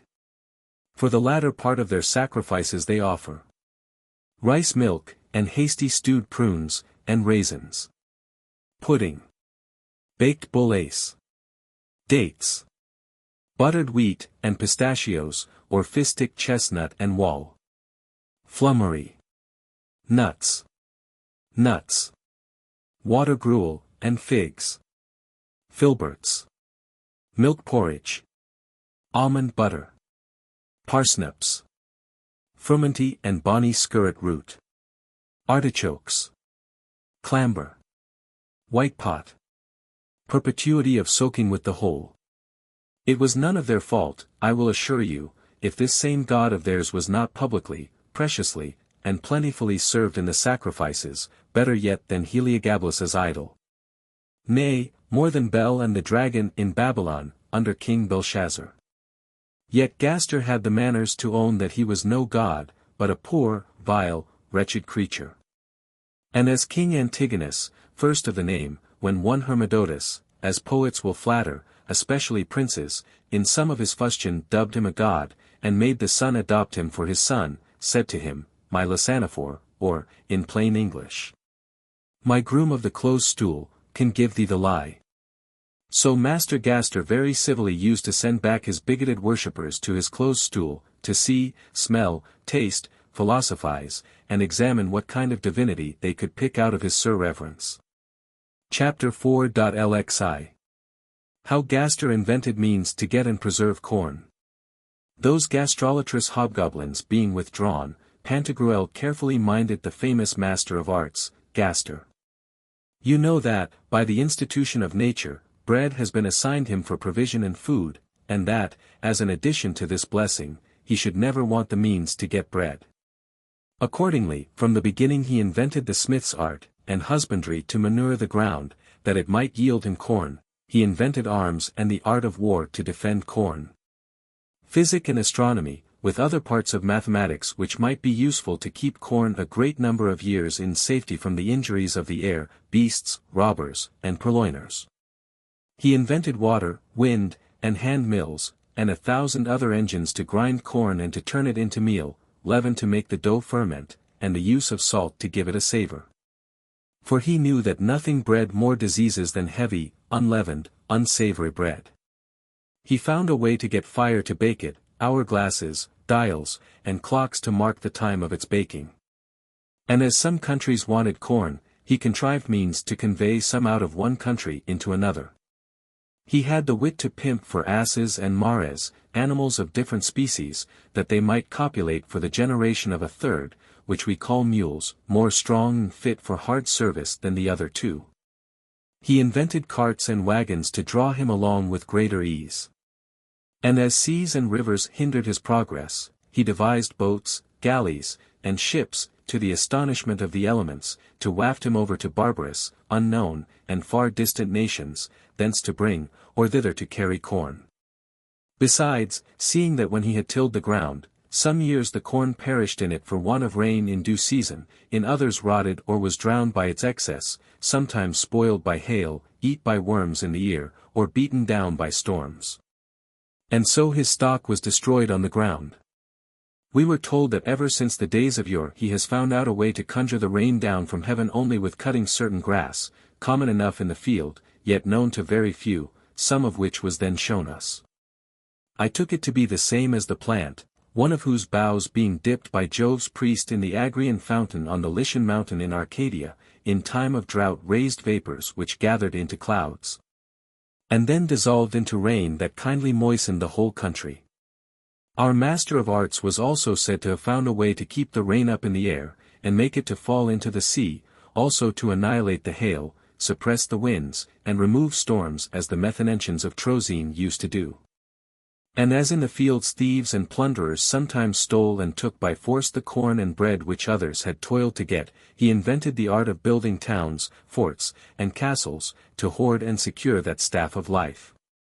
On the other hand, finding none in the fields, and hearing that it was hoarded up and secured in towns, forts, and castles, and watched with more care than ever were the golden pippins of the Hesperides, he turned engineer, and found ways to beat storm and demolish forts and castles with machines and warlike thunderbolts, battering rams, ballists, and catapults, whose shapes were shown to us, not over well understood by our engineers, architects, and other disciples of Vitruvius.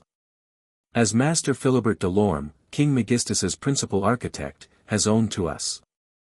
And seeing that sometimes all these tools of destruction were baffled by the cunning subtlety or the subtle cunning, which you please, of fortifiers, he lately invented cannons, field pieces, culverins, bombards, basiliscos.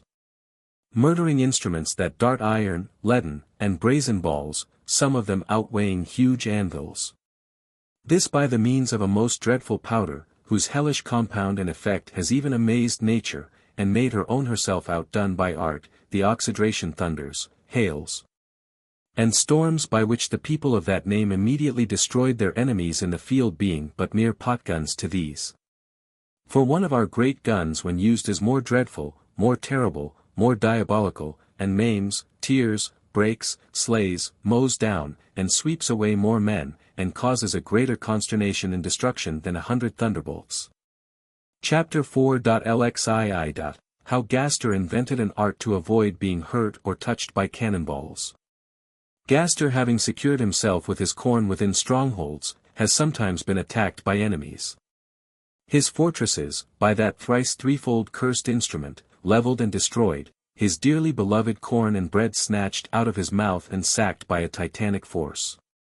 Therefore he then sought means to preserve his walls, bastions, rampiers, and sconces from cannon shot, and to hinder the bullets from hitting him, stopping them in their flight, or at least from doing him or the besieged walls any damage. He showed us a trial of this which has been since used by Frontin, and is now common among the pastimes and harmless recreations of the Thelemites. I will tell you how he went to work, and pray for the future be a little more ready to believe what Plutarch affirms to have tried. Suppose a herd of goats were all scampering as if the devil drove them, do but put a bit of eringo into the mouth of the hindmost nanny, and they will all stop stock still in the time you can tell 3. Thus Gaster, having caused a brass falcon to be charged with a sufficient quantity of gunpowder well purged from its sulphur, and curiously made up with fine camphor, he then had a suitable ball put into the piece. With 24 little pellets like hail shot, some round, some pearl fashion. Then taking his aim and levelling it at a page of his, as if he would have hit him on the breast. About 60 strides off the piece, halfway between it and the page in a right line, he hanged on a gibbet by a rope a very large siderite or iron-like stone, otherwise called Herculean, formerly found on Ida in Phrygia by one Magnus, as Nicander writes, and commonly called lodestone. Then he gave fire to the prime on the piece's touch-hole, which in an instant consuming the powder, the ball and hail shot were with incredible violence and swiftness hurried out of the gun at its muzzle, that the air might penetrate to its chamber, where otherwise would have been a vacuum, which nature abhors so much, that this universal machine, heaven, air, land, and sea, would sooner return to the primitive chaos than admit the least void anywhere. Now the ball and small shot, which threatened the page with no less than quick destruction, lost their impetuosity and remained suspended and hovering round the stone. Nor did any of them, notwithstanding the fury with which they rushed, reach the page. Master Gaster could do more than all this yet, if you will believe me. For he invented a way how to cause bullets to fly backwards, and recoil on those that sent them with as great a force, and in the very numerical parallel for which the guns were planted. And indeed, why should he have thought this difficult? Seeing the herb Ethiopus opens all locks whatsoever, and an echinus or remora, a silly weakly fish, in spite of all the winds that blow from the 32 points of the compass, will in the midst of a hurricane make you the biggest first-rate remain stock still, as if she were becalmed or the blustering tribe had blown their last. Nay, and with the flesh of that fish, preserved with salt, you may fish gold out of the deepest well that was ever sounded with a plummet, for it will certainly draw up the precious metal, since Democritus affirmed it. Theophrastus believed and experienced that there was an herb at whose single touch an iron wedge, though never so far driven into a huge log of the hardest wood that is, would presently come out. And it is this same herb your hickways, alias woodpeckers, use, when with some mighty axe anyone stops up the hole of their nests, which they industriously dig and make in the trunk of some sturdy tree. Since stags and hinds, when deeply wounded with darts, arrows, and bolts, if they do but meet the herb called dittany, which is common in Candia, and eat a little of it, presently the shafts come out and all is well again. Even as kind Venus cured her beloved byblow Aeneas when he was wounded on the right thigh with an arrow by Juturna, Turnus' sister. Since the very wind of laurels, fig trees, or sea calves makes the thunder sheer off insomuch that it never strikes them. Since at the sight of a ram, mad elephants recover their former senses.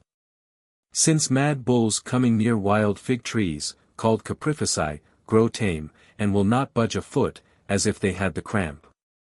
Since the venomous rage of vipers is assuaged if you but touch them with a beechen bough. Since also Euphorion writes that in the Isle of Samos, before Juno's temple was built there, he has seen some beasts called needs, whose voice made the neighboring places gape and sink into a chasm and abyss. In short, since elders grow of a more pleasing sound, and fitter to make flutes, in such places where the crowing of cocks is not heard, as the ancient sages have writ and Theophrastus relates. As if the crowing of a cock dulled, flattened, and perverted the wood of the elder, as it is said to astonish and stupefy with fear that strong and resolute animal, a lion. I know that some have understood this of wild elder, that grows so far from towns or villages that the crowing of cocks cannot reach near it. And doubtless that sort ought to be preferred to the stenching common elder that grows about decayed and ruined places.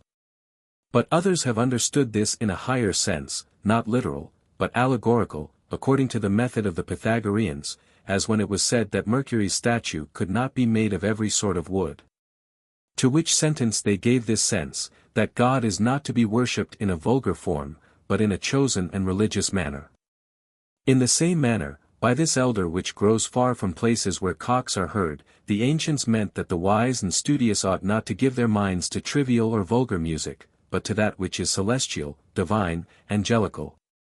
More abstracted, and brought from remoter parts, that is, from a region where the crowing of cocks is not heard. For, to denote a solitary and unfrequented place, we say cocks are never heard to crow there. Chapter 4.lxii. How Pantagruel fell asleep near the island of Chanaf, and of the problems proposed to be solved when he waked. The next day, merrily pursuing our voyage, we came in sight of the island of Chanaf, where Pantagruel's ship could not arrive, the wind chopping about, and then failing us so that we were becalmed, and could hardly get ahead. Tacking about from starboard to larboard, and larboard to starboard, though to our sails we added drabblers. With this accident we were all out of sorts, moping, drooping, metagrabolized, as dull as done in the mire, in C sol faut flat, out of tune, off the hinges, and I don't know howish, without caring to speak one single syllable to each other.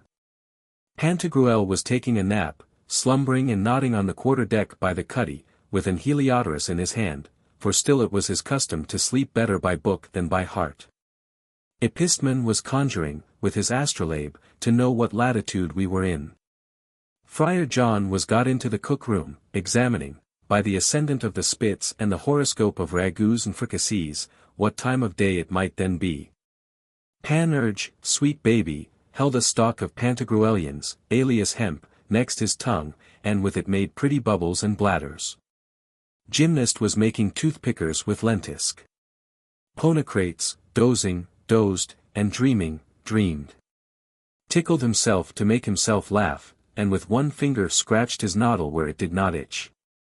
Carplin, with a nutshell and a trencher of vern, that's a card in Gascony, was making a pretty little merry windmill, cutting the card longways into 4 slips, and fastening them with a pin to the convex of the nut. And its concave to the tarred side of the gunwale of the ship. Eusthenes, bestriding one of the guns, was playing on it with his fingers as if it had been a trump marine. Rhizotome, with the soft coat of a field tortoise, alias a kleptomole, was making himself a velvet purse. Xenomanes was patching up an old weather-beaten lantern with a hawk's jesses. Our pilot, good man, was pulling maggots out of the seamen's noses. At last Friar John, returning from the forecastle, perceived that Pantagruel was awake. Then breaking this obstinate silence, he briskly and cheerfully asked him how a man should kill time, and raise good weather, during a calm at sea. Panurge, whose belly thought his throat cut, backed the motion presently, and asked for a pill to purge melancholy. Epistemon also came on, and asked how a man might be ready to bepiss himself with laughing when he has no heart to be merry. Gymnast, arising, demanded a remedy for a dimness of eyes. Ponocrates, after he had a while rubbed his noddle and shaken his ears, asked how one might avoid dog sleep. Hold! Cried Pantagruel, the Peripatetics have wisely made a rule that all problems, questions, and doubts which are offered to be solved ought to be certain, clear, and intelligible. What do you mean by dog sleep? I mean, answered Ponocrates, to sleep fasting in the sun at noonday, as the dogs do. Rhizotome, who lay stooping on the pump, raised his drowsy head, and lazily yawning, by natural sympathy set almost everyone in the ship yawning too. Then he asked for a remedy against oscitations and gapings. Xenomanes, half puzzled, and tired out with new vamping his antiquated lantern, asked how the hold of the stomach might be so well ballasted and freighted from the keel to the main hatch, with stores well stowed. That our human vessels might not heel or be walt, but well trimmed and stiff. Carplin, twirling his diminutive windmill, asked how many motions are to be felt in nature before a gentleman may be said to be hungry. Eusthenes, hearing them talk, came from between decks, and from the capstan called out to know why a man that is fasting, bit by a serpent also fasting, is in greater danger of death than when man and serpent have eat their breakfasts. Why a man's fasting spittle is poisonous to serpents and venomous creatures. One single solution may serve for all your problems, gentlemen, answered Pantagruel, and one single medicine for all such symptoms and accidents. My answer shall be short, not to tire you with a long needless train of pedantic cant. The belly has no ears, nor is it to be filled with fair words, you shall be answered to content by signs and gestures. As formerly at Rome, Tarquin the Proud, its last king, sent an answer by signs to his son Sextus, who was among the Gabii at Gabii. Saying this, he pulled the string of a little bell, and Friar John hurried away to the cook-room. The son having sent his father a messenger to know how he might bring the Gabii under a close subjection, the king, mistrusting the messenger, made him no answer, and only took him into his privy garden. And in his presence with his sword lopped off the heads of the tall poppies that were there. The express returned without any other dispatch, yet having related to the prince what he had seen his father do, he easily understood that by those signs he advised him to cut off the heads of the chief men in the town, the better to keep under the rest of the people.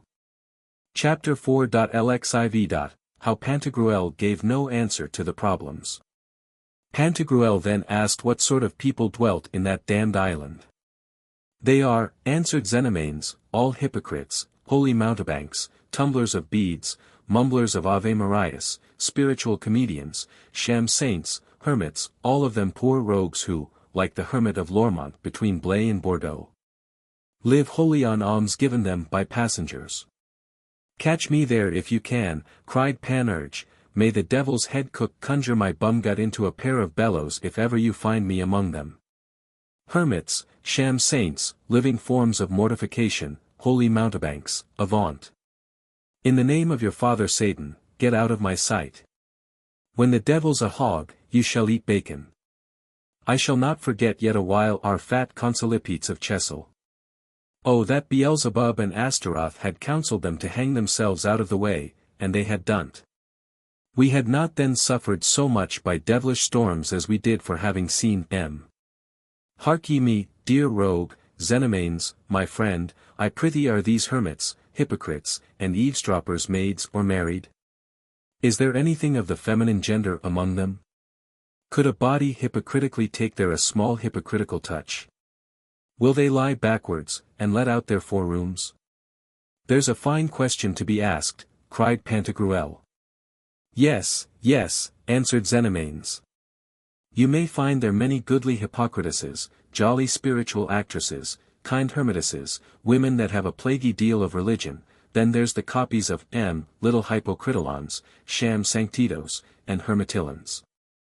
Faugh! Away with them, cried Friar John, a young saint, an old devil.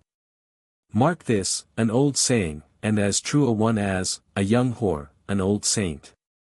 Were there not such, continued Xenomanes, the Isle of Chanef, for want of a multiplication of progeny, had long ere this been desert and desolate. Pantagruel sent them by gymnast in the pinnace 78,000 fine pretty little gold half-crowns, of those that are marked with a lantern. After this he asked, what's o'clock? Past 9, answered Epistemon. It is then the best time to go to dinner, said Pantagruel, for the sacred line so celebrated by Aristophanes in his play called Conchinatrices is at hand, never failing when the shadow is decempital. Formerly, among the Persians, dinner time was at a set hour only for kings, as for all others, their appetite and their belly was their clock. When that chimed, they thought it time to go to dinner. So we find in Plautus a certain parasite making a heavy dew, and sadly railing at the inventors of hourglasses and dials as being unnecessary things, there being no clock more regular than the belly. Diogenes being asked at what times a man ought to eat, answered, the rich when he is hungry, the poor when he has anything to eat. Physicians more properly say that the canonical hours are to rise at 5, to dine at 9. To sup at 5, to sleep at 9. The famous King Petacyrus's magic was different. Here the officers for the gut came in, and got ready the tables and cupboards, laid the cloth, whose sight and pleasant smell were very comfortable, and brought plates, napkins, salts, tankards, flagons, tall boys, ewers, tumblers, cups, goblets, basins, and cisterns. Friar John, at the head of the stewards, sewers, yeomen of the pantry, and of the mouth, tasters, carvers, cupbearers, and cupboard-keepers, brought 4 stately pasties, so huge that they put me in mind of the 4 bastions at Turin. ODS fish, how manfully did they storm them! What havoc did they make with the long train of dishes that came after them! How bravely did they stand to their pan-puddings, and paid off their dust. How merrily did they soak their noses. The fruit was not yet brought in, when a fresh gale at west and by north began to fill the main course, mizzen sail, foresail, tops, and top-gallants, for which blessing they all sung divers hymns of thanks and praise. When the fruit was on the table, Pantagruel asked, "Now tell me, gentlemen, are your doubts fully resolved or no?" "I gape and yawn no more," answered Rhizotome. "I sleep no longer like a dog," said Ponocrates. "I have cleared my eyesight," said Gymnast. "I have broke my fast," said Eusthenes, "so that for this whole day I shall be secure from the danger of my spittle." Asps. Black wag-leg flies. Domesas. Amphisbeans. Spanish flies. Dryaenades. Aneridotes. Cataboleps. Dragons. Abydicimens. Horned snakes. Elopes. Alhartraphs. Caterpillars. Enhydrides. Amobates. Crocodiles. Falvises. Apomeas. Toads. Galeotes. Alhatrobans. Nightmares. Harmons. Aractes. Mad dogs. Handons. Asterians. Calotes. Icals. Alcarates. Cycriodes. Gereres. Argesh. Caphazates. Illicenes. Spiders. Cahares. Pharaoh's mice. Starry lizards. Snakes. Casugers. Attalabes. Cohersks, 2, sea hares. Ascalobotes. Tongued adders. Chalcidic newts. Hemorrhoids. Amphibious sere-footed serpents. Basilisks.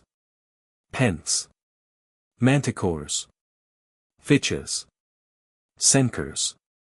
Molyers. Sucking water cockatrices. Mouse serpents. Snakes. Dipsades. Shrewmice. Milliares. Salamanders. Stinkfish. Megalons. Slowworms. Stuffies. Spitting asps. Stellions. Sabrins. Porphyri. Scorpines. Blood-sucking flies. Perids. Scorpions. Hornfretters. Phalanges. Hornworms. Scolopendras. Penfredens. Scolovotans. Tarantulas. Pine tree worms. Solifluiders. Blind worms. Rutels. Deaf asps. Tetragnathias. Worms. Horseleeches. Terrastales. Ragins. Salt haters. Vipers, and Ragains. Rot serpents. Chapter 4.lxv. How Pantagruel passed the time with his servants. In what hierarchy of such venomous creatures do you place Panurge's future spouse? Asked Friar John. Art thou speaking ill of women, cried Panurge, thou mangy scoundrel, thou sorry, not a peaked shaveling monk? By the Cenomannic Paunch and Gixi, said Epistemon, Euripides has written, and makes Andromache say it, that by industry, and the help of the gods, men had found remedies against all poisonous creatures, but none was yet found against a bad wife. This flaunting Euripides, cried Panurge, was gabbling against women every foot, and therefore was devoured by dogs, as a judgment from above, as Aristophanes observes. Let's go on. Let him speak that is next. I can leak now like any stone horse, said then Epistemon. I am, said Xenomanes, full as an egg and round as a hoop, my ship's hold can hold no more, and will now make shift to bear a steady sail. Said Carpalin, a truce with thirst, a truce with hunger, they are strong, but wine and meat are stronger. I'm no more in the dumps, cried Panurge, my heart's a pound lighter. I'm in the right queue now, as brisk as a body louse, and as merry as a beggar. For my part, I know what I do when I drink. And it is a true thing, though 'tis in your Euripides, that is said by that jolly toper Silenus of blessed memory, that the man's emphatically mad who drinks the best, yet can be sad. We must not fail to return our humble and hearty thanks to the being who, with this good bread, this cool delicious wine, these good meats and rare dainties, removes from our bodies and minds these pains and perturbations, and at the same time fills us with pleasure and with food. But methinks, sir, you did not give an answer to Friar John's question, which, as I take it, was how to raise good weather. Since you ask no more than this easy question, answered Pantagruel, I'll strive to give you satisfaction. And some other time we'll talk of the rest of the problems, if you will. Well then, Friar John asked how good weather might be raised. Have we not raised it? Look up and see our full topsails. Hark how the wind whistles through the shrouds, what a stiff gale it blows. Observe the rattling of the tacklings, and see the sheets that fasten the mainsail behind, the force of the wind puts them upon the stretch. While we passed our time merrily, the dull weather also passed away, and while we raised the glasses to our mouths, we also raised the wind by a secret sympathy in nature. Thus Atlas and Hercules clubbed to raise and underprop the falling sky, if you'll believe the wise mythologists, but they raised it some half an inch too high, Atlas to entertain his guest Hercules more pleasantly, and Hercules to make himself amends for the thirst which some time before had tormented him in the deserts of Africa. Your good father, said Friar John, interrupting him, takes care to free many people from such an inconveniency. For I have been told by many venerable doctors that his chief butler, Turalupin, saves above 1,800 pipes of wine yearly to make servants, and all comers and goers, drink before they are dry. As the camels and dromedaries of a caravan, continued Pantagruel, used to drink for the thirst that's past, for the present, and for that to come, so did Hercules. And being thus excessively raised, this gave new motion to the sky, which is that of titubation and trepidation, about which our crack-brained astrologers make such a pother. This, said Panurge, makes the saying good, while jolly companions carouse it together. A fig for the storm, it gives way to good weather. Nay, continued Pantagruel, some will tell you that we have not only shortened the time of the calm, but also much disburthened the ship, not like Aesop's basket, by easing it of the provision, but by breaking our fasts. And that a man is more terrestrial and heavy when fasting than when he has eaten and drank, even as they pretend that he weighs more dead than living. However it is, you will grant they are in the right who take their morning's draught and breakfast before a long journey, then say that the horses will perform the better, and that a spur in the head is worth 2 in the flank. Or, in the same horse dialect, that a cup in the pate is a mile in the gate. Don't you know that formerly the Amyclenes worshipped the noble Bacchus above all other gods, and gave him the name of Scylla, which in the Doric dialect signifies wings?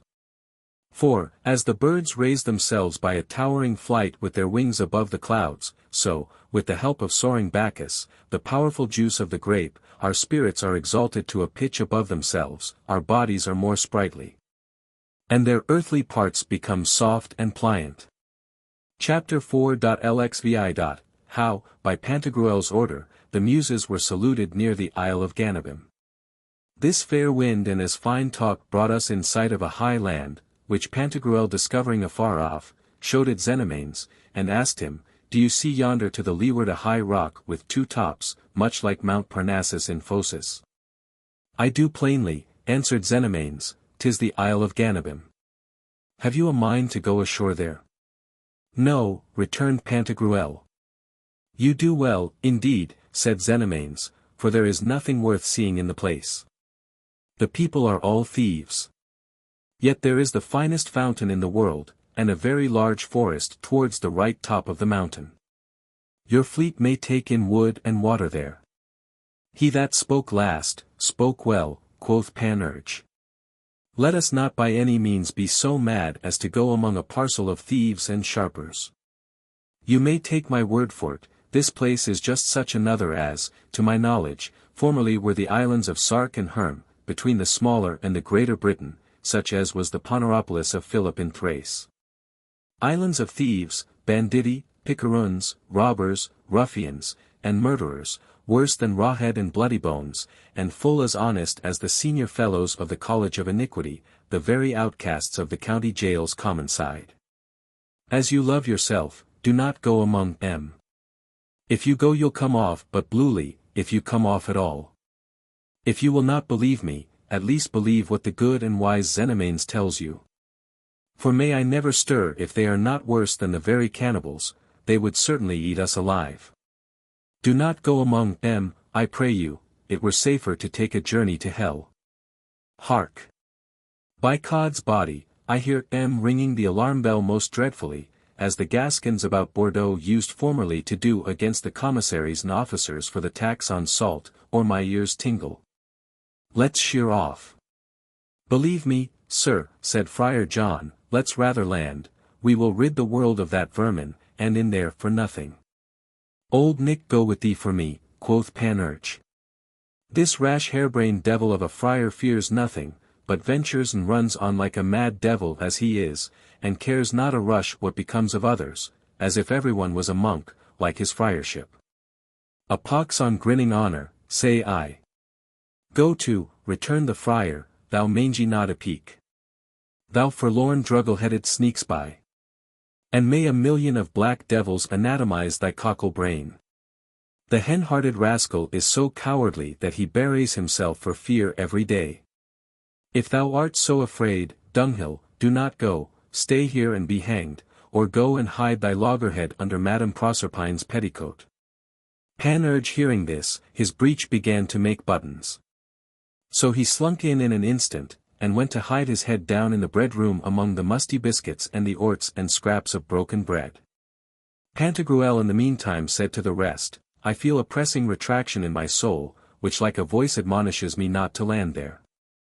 Whenever I have felt such a motion within me I have found myself happy in avoiding what it directed me to shun, or in undertaking what it prompted me to do, and I never had occasion to repent following its dictates.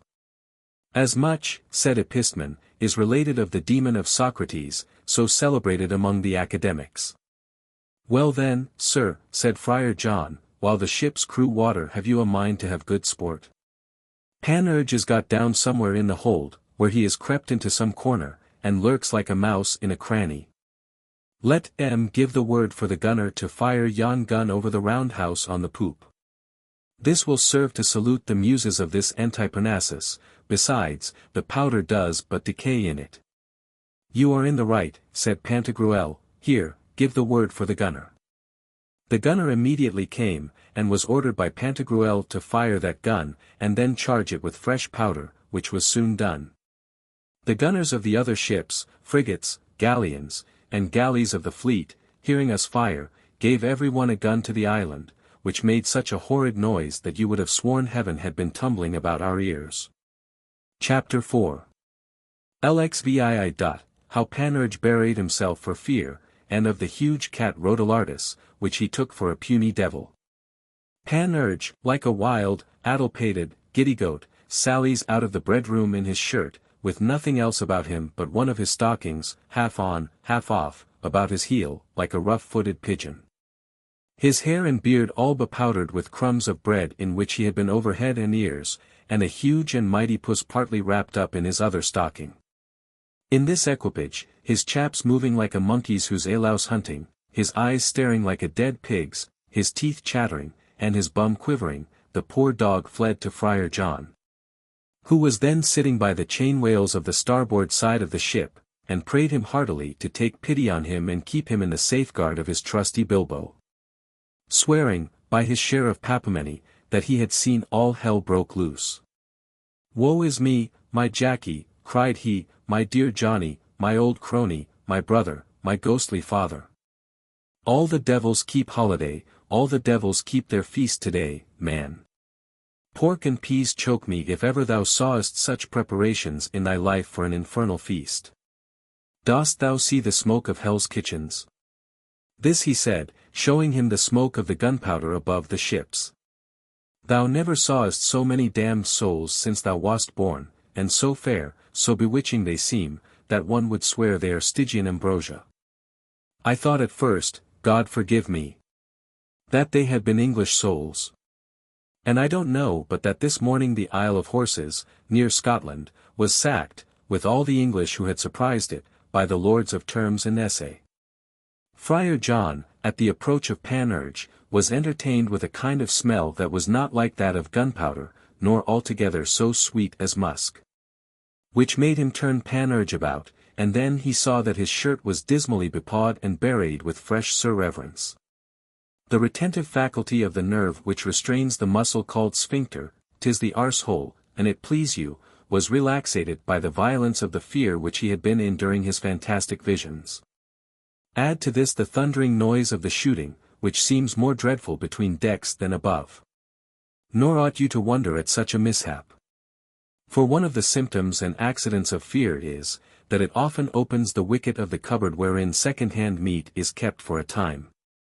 Let's illustrate this noble theme with some examples. Messer Pandolf de la Casina of Siena, riding post from Rome, came to Chambéry, and alighting at honest Vinet's took one of the pitchforks in the stable, then turning to the innkeeper, said to him, De Roma in qua io non son anato del corpo. Di grazia piglia in mano questa furcia, edf mi pora. I have not had a stool since I left Rome. I pray thee take this pitchfork and fright me. Vinet took it, and made several offers as if he would in good earnest have hit the senior, but all in vain, so the Sienese said to him, Si tu non fai altrament, tu non fai nulla, pero sforzati di adoperarli più guagliardament. If thou dost not go another way to work, thou hadst as good do nothing, therefore try to bestir thyself more briskly. With this, Vinet lent him such a swinging stoter with the pitchfork souse between the neck and the collar of his jerkin, that down fell senior on the ground arsiversy, with his spindle shanks wide straggling over his pole. Then mine host sputtering, with a full-mouthed laugh, said to his guest, By Beelzebub's bum-gut, much good may it do you, Signore Italiano. Take notice this is datum Cambariaci, given at Chambéry. 'Twas well the Sienese had untrussed his points and let down his drawers, for this physic worked with him as soon as he took it, and as copious was the evacuation as that of 9 buffaloes and 14 mystificating archlubbers. Which operation being over, the mannerly Sienese courteously gave mine host a whole bushel of thanks, saying to him, Ioti ring ratio, bel messera, cosi facendo tu mai esparmiata la spesa d'un servicial. I thank thee, good landlord. By this thou hast e'en saved me the expense of a clyster. I'll give you another example of Edward V, King of England. Master Francis Villon, being banished France, fled to him, and got so far into his favour as to be privy to all his household affairs. One day the king, being on his close stool, showed Villon the arms of France, and said to him, Dost thou see what respect I have for thy French kings? I have none of their arms anywhere but in this backside, near my close stool. ODS life, said the buffoon, how wise, prudent, and careful of your health your highness is. How carefully your learned doctor, Thomas Linacre, looks after you. He saw that now you grow old you are inclined to be somewhat costive, and every day were fain to have an apothecary, I mean a suppository or clyster, thrust into your royal Nicandro. So he has, much to the purpose, induced you to place here the arms of France, for the very sight of them puts you into such a dreadful fright that you immediately let fly as much as would come from 18 squattering Bonassi of Peonia. And if they were painted in other parts of your house, by Jingo, you would presently kite yourself wherever you saw them. Nay, had you but here a picture of the great oriflamme of France, Odie's bodikins, your tripes and bowels would be in no small danger of dropping out at the orifice of your posteriors. But hen, ac iterum hen. A silly cockney am I not? As ever did from Paris come? And with a rope and sliding knot. My neck shall know what weighs my bum. A cockney of short reach, I say, shallow of judgment and judging shallowly, to wonder that you should cause your points to be untrussed in your chamber before you come into this closet. By Our Lady, at first I thought your close stool had stood behind the hangings of your bed, otherwise it seemed very odd to me you should untruss so far from the place of evacuation. But now I find I was a gull, a whittle, a woodcock, a mere ninny, a dolt-head, a noddy, a changeling, a calf-lolly, a dodipole. You do wisely, by the mass, you do wisely. For had you not been ready to clap your hind face on the mustard pot as soon as you came within sight of these arms, mark ye me, cop's body, the bottom of your breeches had supplied the office of a close stool. Friar John, stopping the handle of his face with his left hand, did, with the forefinger of the right, point out Panurge's shirt to Pantagruel, who, seeing him in this pickle, scared, appalled, shivering, raving, staring, bewrayed, and torn with the claws of the famous cat Rotelardus, could not choose but laugh, and said to him, Prithee, what wouldst thou do with this cat? With this cat? Quoth Panurge. The devil scratch me if I did not think it had been a young soft-chinned devil, which, with this same stocking instead of mitten, I had snatched up in the great hutch of hell as thievishly as any sizer of Montague College could have done. The devil take Tybert. I feel it has all bepinked my poor hide, and drawn on it to the life I don't know how many lobsters' whiskers. With this he threw his boar-cat down. Go, go, said Pantagruel, be bathed and cleaned, calm your fears, put on a clean shift, and then your clothes. What? Do you think I am afraid? Cried Panurge. Not I protest. By the testicles of Hercules, I am more hardy, bold, and stout, though I say it that should not, than if I had swallowed as many flies as are put into plum cakes and other paste at Paris from midsummer to Christmas. But what's this? Ha! Oh, ho! How the devil came I by this? Do you call this what the cat left in the malt, filth, dirt, dung, dejection, fecal matter, excrement, stercoration, surreverence, ordure, second-hand meats, fumes, straunce, cybele, or spirate? 'Tis Hibernian saffron, I protest. Ha, ha, ha!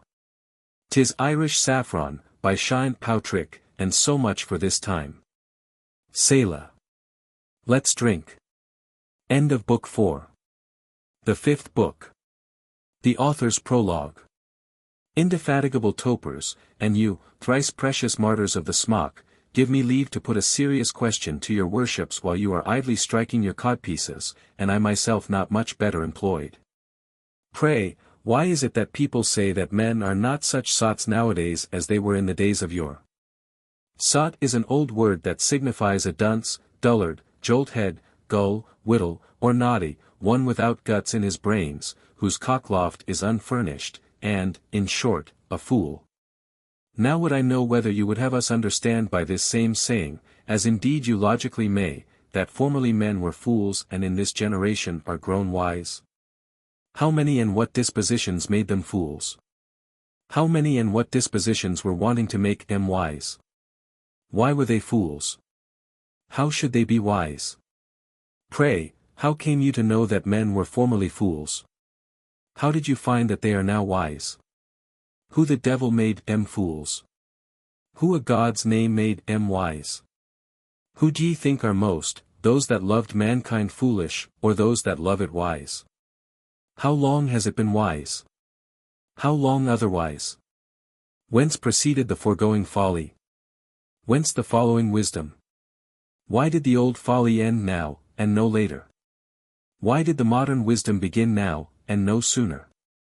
What were we the worse for the former folly? What the better for the succeeding wisdom? How should the ancient folly be come to nothing?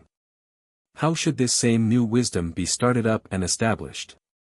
Now answer me, an't please you. I dare not adjure you in stronger terms, reverend sirs, lest I make your pious fatherly worships in the least uneasy. Come, pluck up a good heart. Speak the truth and shame the devil. Be cheery, my lads, and if you are for me, take me off 3 or 5 bumpers of the best, while I make a halt at the first part of the sermon, then answer my question.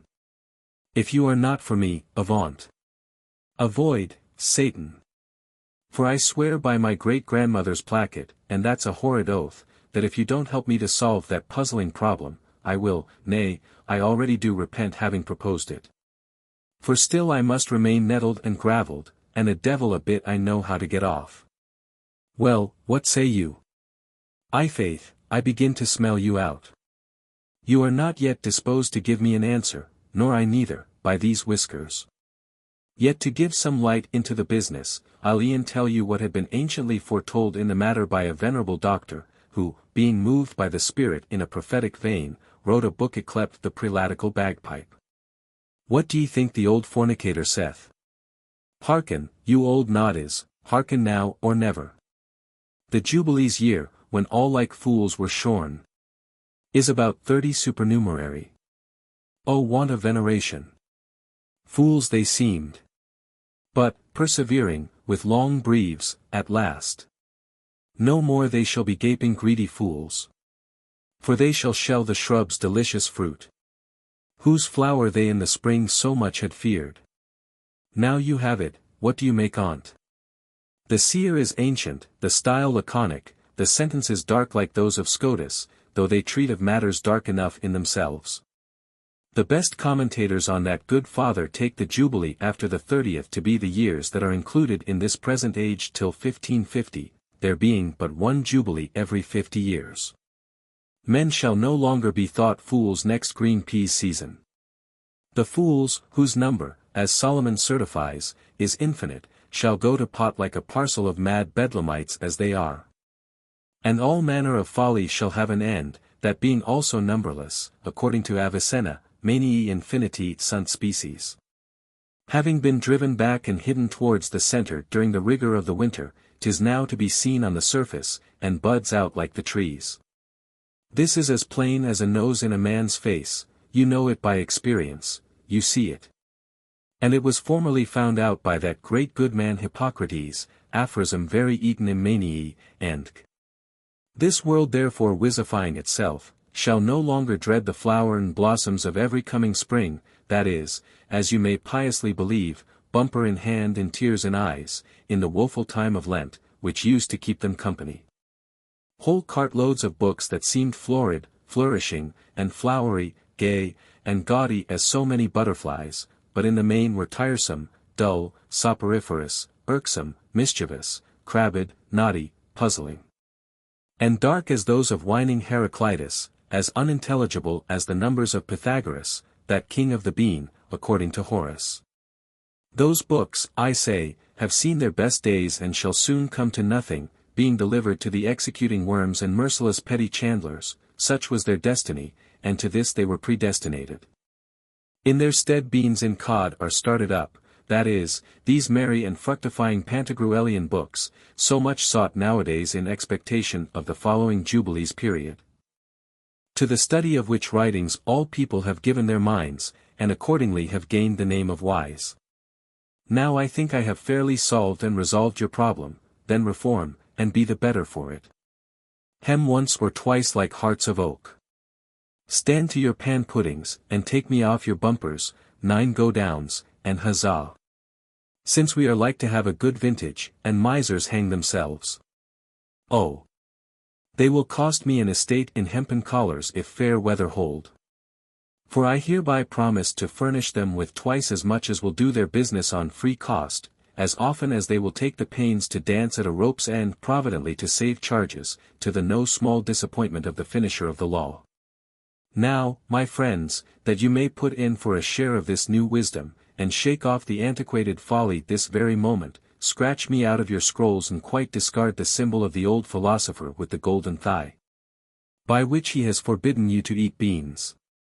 For you may take it for a truth granted among all professors in the science of good eating, that he enjoined you not to taste of them only with the same kind intent that a certain freshwater physician had when he did forbid to Amer, late Lord of Camelotier, kinsman to the lawyer of that name, the wing of the partridge, the rump of the chicken, and the neck of the pigeon, saying, alla mala, rumpum dubium, collum bonum, pel remota. For the dunsical dog-leech was so selfish as to reserve them for his own dainty chops, and allowed his poor patients little more than the bare bones to pick, lest they should overload their squeamish stomachs. To the heathen philosopher succeeded a pack of Capuchins, monks who forbid us the use of beans, that is, Pantagruelian books. They seem to follow the example of Philoxenus and Gnatho, one of whom was a Sicilian of fulsome memory, the ancient master-builders of their monastic cramgut voluptuousness, who, when some dainty bit was served up at a feast, filthily used to spit on it, that none but their nasty selves might have the stomach to eat of it, though their liquorish chops watered never so much after it. So those hideous, snotty, physicky, eavesdropping, musty, moving forms of mortification, both in public and private, curse those dainty books, and like toads spit their venom upon them. Now, though we have in our mother tongue several excellent works in verse and prose, and, heaven be praised, but little left of the trash and trumpery stuff of those dunsical mumblers of Ave Marys and the barbarous foregoing Gothic age, I have made bold to choose to chirrup and warble my plain ditty, or, as they say, to whistle like a goose among the swans, rather than be thought deaf among so many pretty poets and eloquent orators. And thus I am prouder of acting the clown, or any other underpart, among the many ingenious actors in that noble play, than of hurting among those mutes, who, like so many shadows and ciphers, only serve to fill up the house and make up a number. Gaping and yawning at the flies, and pricking up their lugs, like so many Arcadian asses, at the striking up of the music. Thus silently giving to understand that their fopships are tickled in the right place. Having taken this resolution, I thought it would not be amiss to move my diegenical tub, that you might not accuse me of living without example.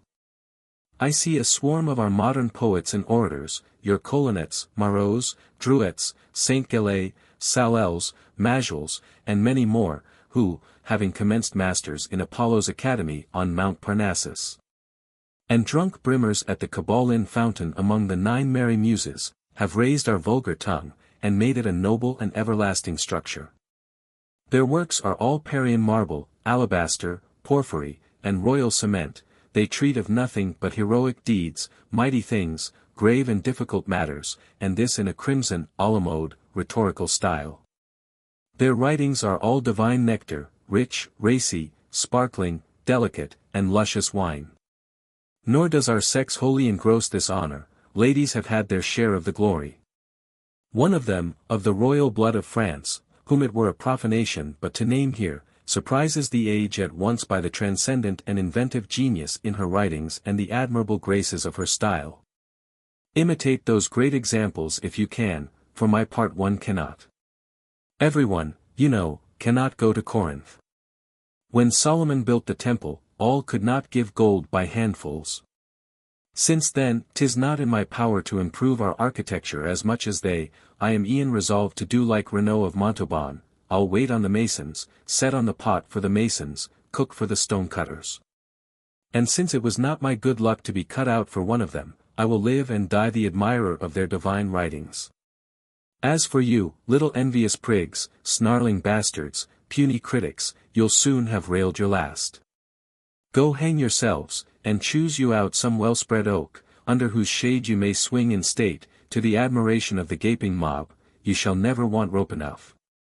While I here solemnly protest before my Helicon, in the presence of my 9 mistresses the Muses, that if I live yet the age of a dog, eked out with that of 3 crows, sound wind and limbs, like the old Hebrew Captain Moses, Xenophilus the musician, and Demonax the philosopher, by arguments no ways impertinent, and reasons not to be disputed, I will prove, in the teeth of a parcel of brokers and retailers of ancient rhapsodies and such mouldy trash, that our vulgar tongue is not so mean, silly, inept, poor, barren, and contemptible as they pretend.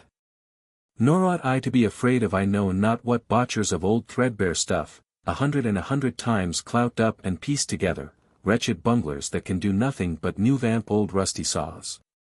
Beggarly scavengers that rake even the muddiest canals of antiquity for scraps and bits of Latin as insignificant as they are often uncertain. Beseeching our grandees of Whitland that, as when formerly Apollo had distributed all the treasures of his poetical exchequer to his favourites, little hunchbacked Aesop got for himself the office of apologmonger. In the same manner, since I do not aspire higher, they would not deny me that of puny riperographer, or riffraff follower of the sect of Pyriacus. I dare swear they will grant me this. For they are all so kind, so good-natured, and so generous, that they'll ne'er boggle at so small a request. Therefore, both dry and hungry souls, pot and trenchermen, fully enjoying those books, perusing, quoting them in their merry conventicles, and observing the great mysteries of which they treat, shall gain a singular profit and fame. As in the like case was done by Alexander the Great with the books of prime philosophy composed by Aristotle. O rare! Belly on belly! What swillers, what twisters will there be? Then be sure all you that take care not to die of the pip, be sure, I say, you take my advice, and stock yourselves with good store of such books as soon as you meet with them at the booksellers. And do not only shell those beans, but e'en swallow them down like an opiate cordial, and let them be in you, I say, let them be within you, then you shall find, my beloved, what good they do to all clever shellers of beans. Here is a good handsome basketful of them, which I here lay before your worships. They were gathered in the very individual garden whence the former came. So I beseech you, reverend sirs, with as much respect as was ever paid by dedicating author, to accept of the gift, in hopes of somewhat better against next visit the swallows give us. The Fifth Book. Chapter 5. How Pantagruel arrived at the ringing island, and of the noise that we heard. Pursuing our voyage, we sailed 3 days without discovering anything. On the 4th we made land. Our pilot told us that it was the ringing island, and indeed we heard a kind of a confused and often repeated noise, that seemed to us at a great distance not unlike the sound of great, middle-sized, and little bells rung all at once. As 'tis customary at Paris, Tours, Giorgio, Nantes, and elsewhere on high holidays. And the nearer we came to the land the louder we heard that jangling. Some of us doubted that it was the Dodonian kettle, or the portico called heptaphone in Olympia, or the eternal humming of the colossus raised on Memnon's tomb in Thebes of Egypt. Or the horrid din that used formerly to be heard about a tomb at Lipara, one of the Aeolian islands. But this did not square with chorography.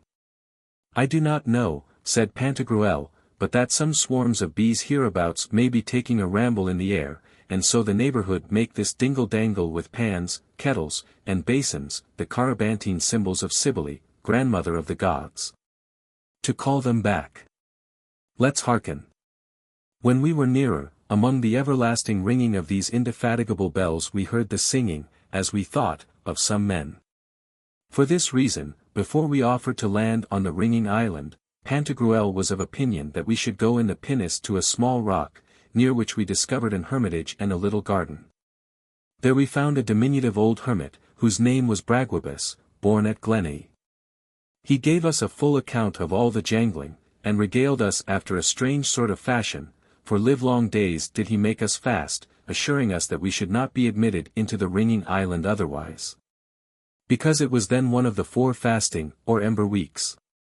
As I love my belly, quoth Panurge, I by no means understand this riddle.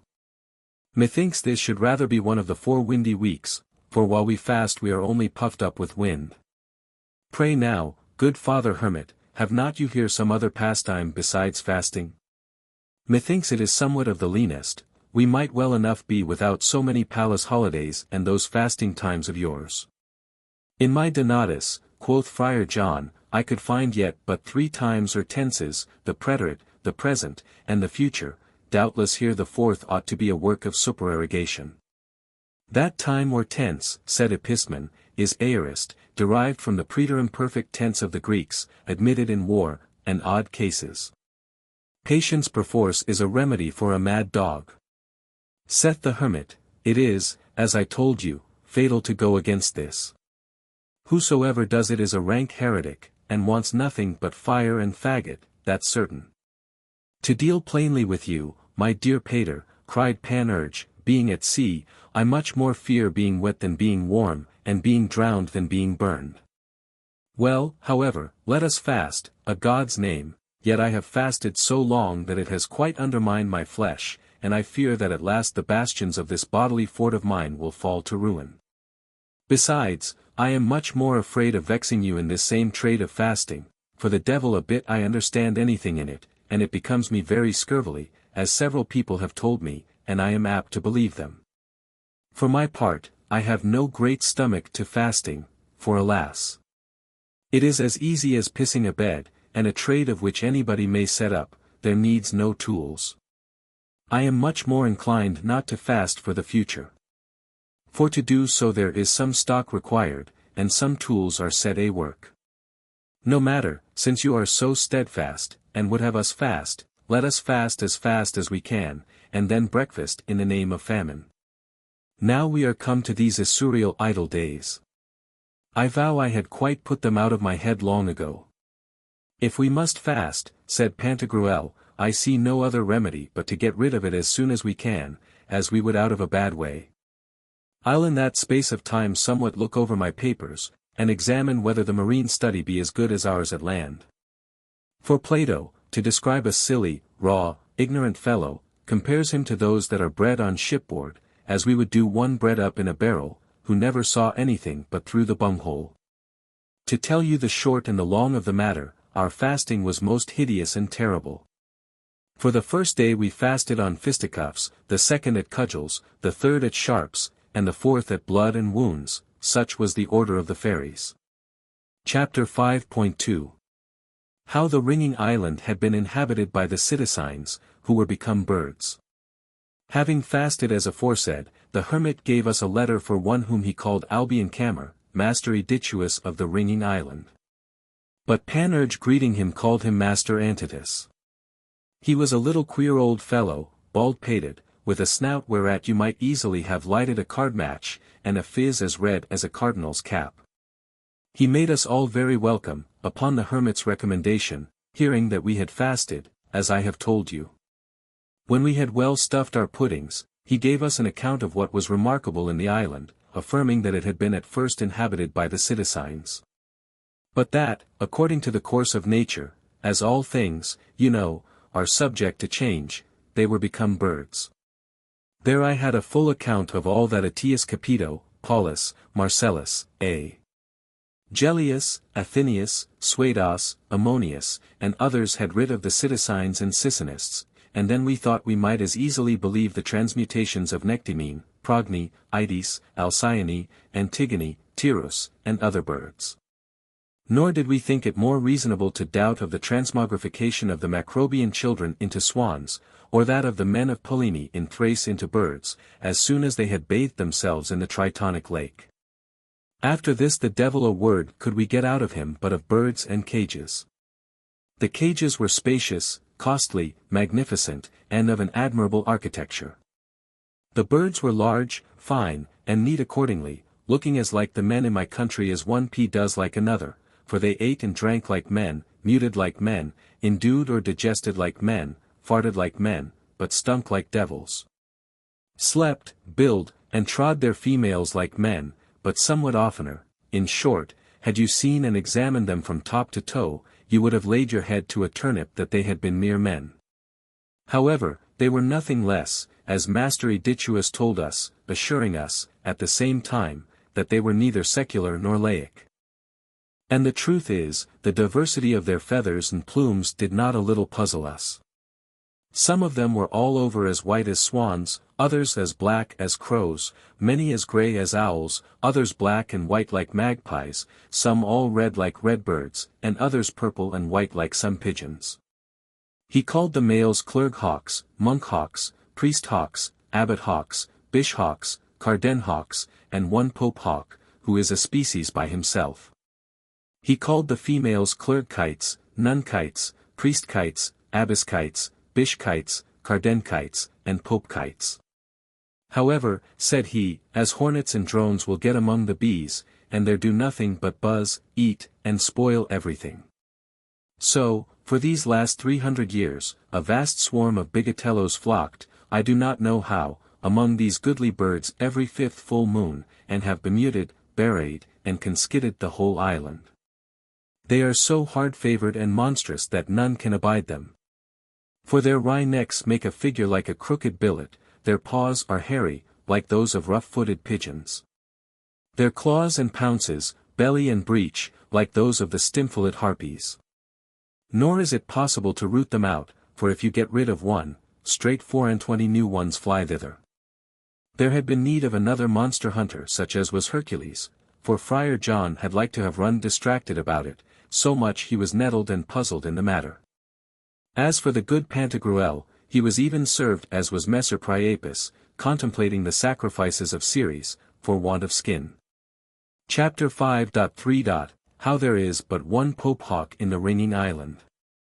We then asked Master Aedicius why there was but one Pope hawk among such venerable birds multiplied in all their species. He answered that such was the first institution and fatal destiny of the stars, that the clerk hawks begot the priest hawks and monk hawks without carnal copulation, as some bees are born of a young bull. The priest hawks begot the bish hawks the stately carden hawks, and the stately carden hawks, if they live long enough, at last come to be Pope hawk. Of this last kind there never is more than one at a time, as in a beehive there is but one king, and in the world is but one sun. When the Pope hawk dies, another arises in his stead out of the whole brood of carden hawks, that is, as you must understand it all along, without carnal copulation. So that there is in that species an individual unity, with a perpetuity of succession, neither more or less than in the Arabian phoenix. 'Tis true that, about 2,760 moons ago, 2 Pope hawks were seen upon the face of the earth, but then you never saw in your lives such a woeful rout and hurly-burly as was all over this island. For all these same birds did so peck, clapperclaw, and maul one another all that time, that there was the devil and all to do, and the island was in a fair way of being left without inhabitants. Some stood up for this Pope hawk, some for t'other. Some, struck with a dumbness, were as mute as so many fishes, the devil a note was to be got out of them. Part of the merry bells here were as silent as if they had lost their tongues, I mean their clappers. During these troublesome times they called to their assistance the emperors, kings, dukes, earls, barons, and commonwealths of the world that live on t'other side the water.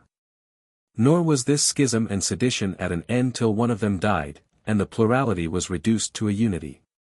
We then asked what moved those birds to be thus continually chanting and singing. He answered that it was the bells that hung on the top of their cages. Then he said to us, "Will you have me make these monk hawks whom you see bardocuculated with a bag such as you use to still brandy, sing like any woodlarks?" "Pray do," said we. He then gave 6 pulls to a little rope, which caused a diminutive bell to give so many ting-tangs, and presently a parcel of monk hawks ran to him as if the devil had drove and fell singing like mad.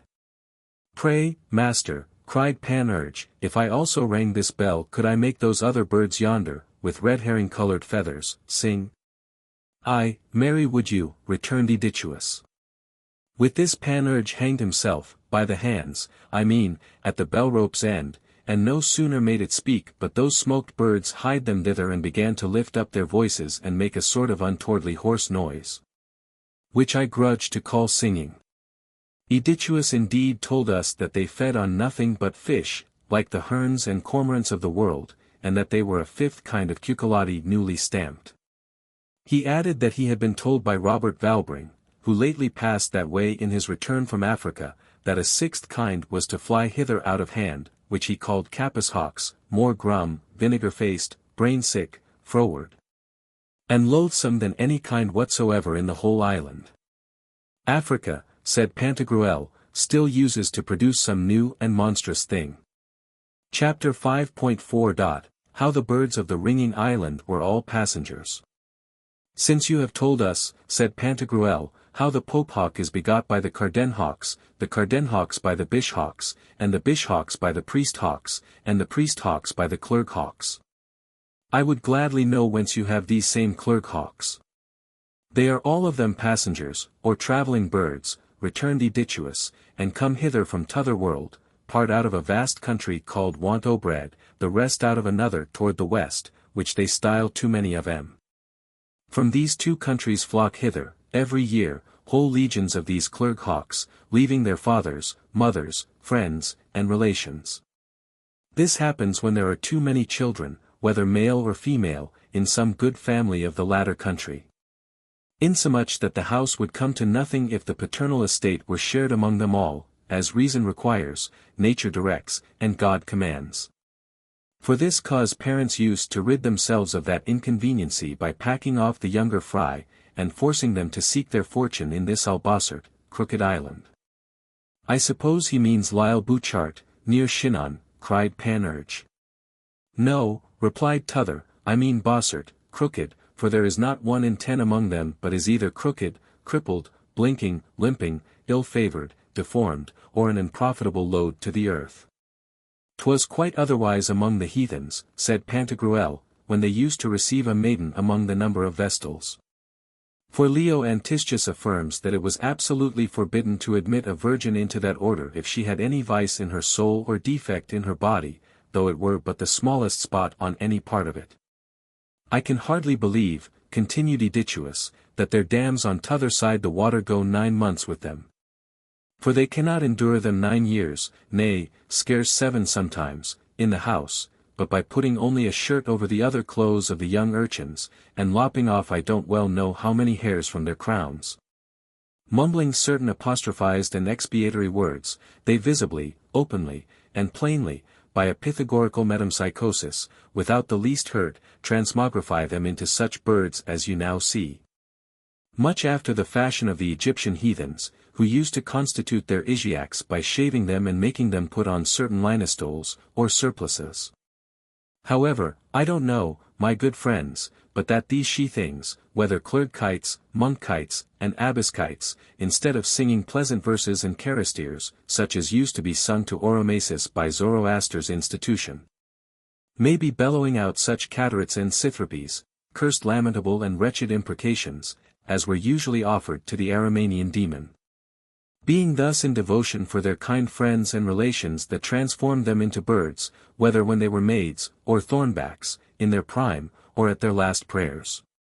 But the greatest numbers of our birds came out of Wantobrad, which, though a barren country, where the days are of a most tedious lingering length, overstocks this whole island with the lower class of birds. For hither fly the Asaphius that inhabit that land, hither when they are in danger of passing their time scurvily for want of belly timber, being unable, or, what's more likely, unwilling to take heart of grace and follow some honest lawful calling. Or too proud-hearted and lazy to go to service in some sober family. The same is done by your frantic inamorados, who, when crossed in their wild desires, grow stark staring mad, and choose this life suggested to them by their despair, too cowardly to make them swing, like their brother Iphis of doleful memory. There is another sort, that is, your jailbirds, who, having done some rogue's trick or other heinous villainy, and being sought up and down to be trussed up and made to ride the 2 or 3-legged mare that groans for them, warily scour off and come here to save their bacon. Because all these sorts of birds are here provided for, and grow in an instant as fat as hogs, though they came as lean as rakes, for having the benefit of the clergy, they are as safe as thieves in a mill within this sanctuary. But, asked Pantagruel, do these birds never return to the world where they were hatched? Some do, answered Aedicius, formerly very few, very seldom, very late, and very unwillingly. However, since some certain eclipses, by the virtue of the celestial constellations, a great crowd of them fled back to the world. Nor do we fret or vex ourselves a jot about it, for those that stay wisely sing, the fewer the better cheer. And all those that fly away, first cast off their feathers here among these nettles and briars. Accordingly we found some thrown by there. And as we looked up and down, we chanced to light on what some people will hardly thank us for having discovered, and thereby hangs a tale. Chapter 5.v. Of the dumb nighthawks of the ringing island. These words were scarce out of his mouth when some 25 or 30 birds flew towards us. They were of a hue and feather like which we had not seen anything in the whole island. Their plumes were as changeable as the skin of the chameleon, and the flower of Tripolian, or Teucrian. They had all under the left wing a mark like 2 diameters dividing a circle into equal parts, or, if you had rather have it so, like a perpendicular line falling on a right line.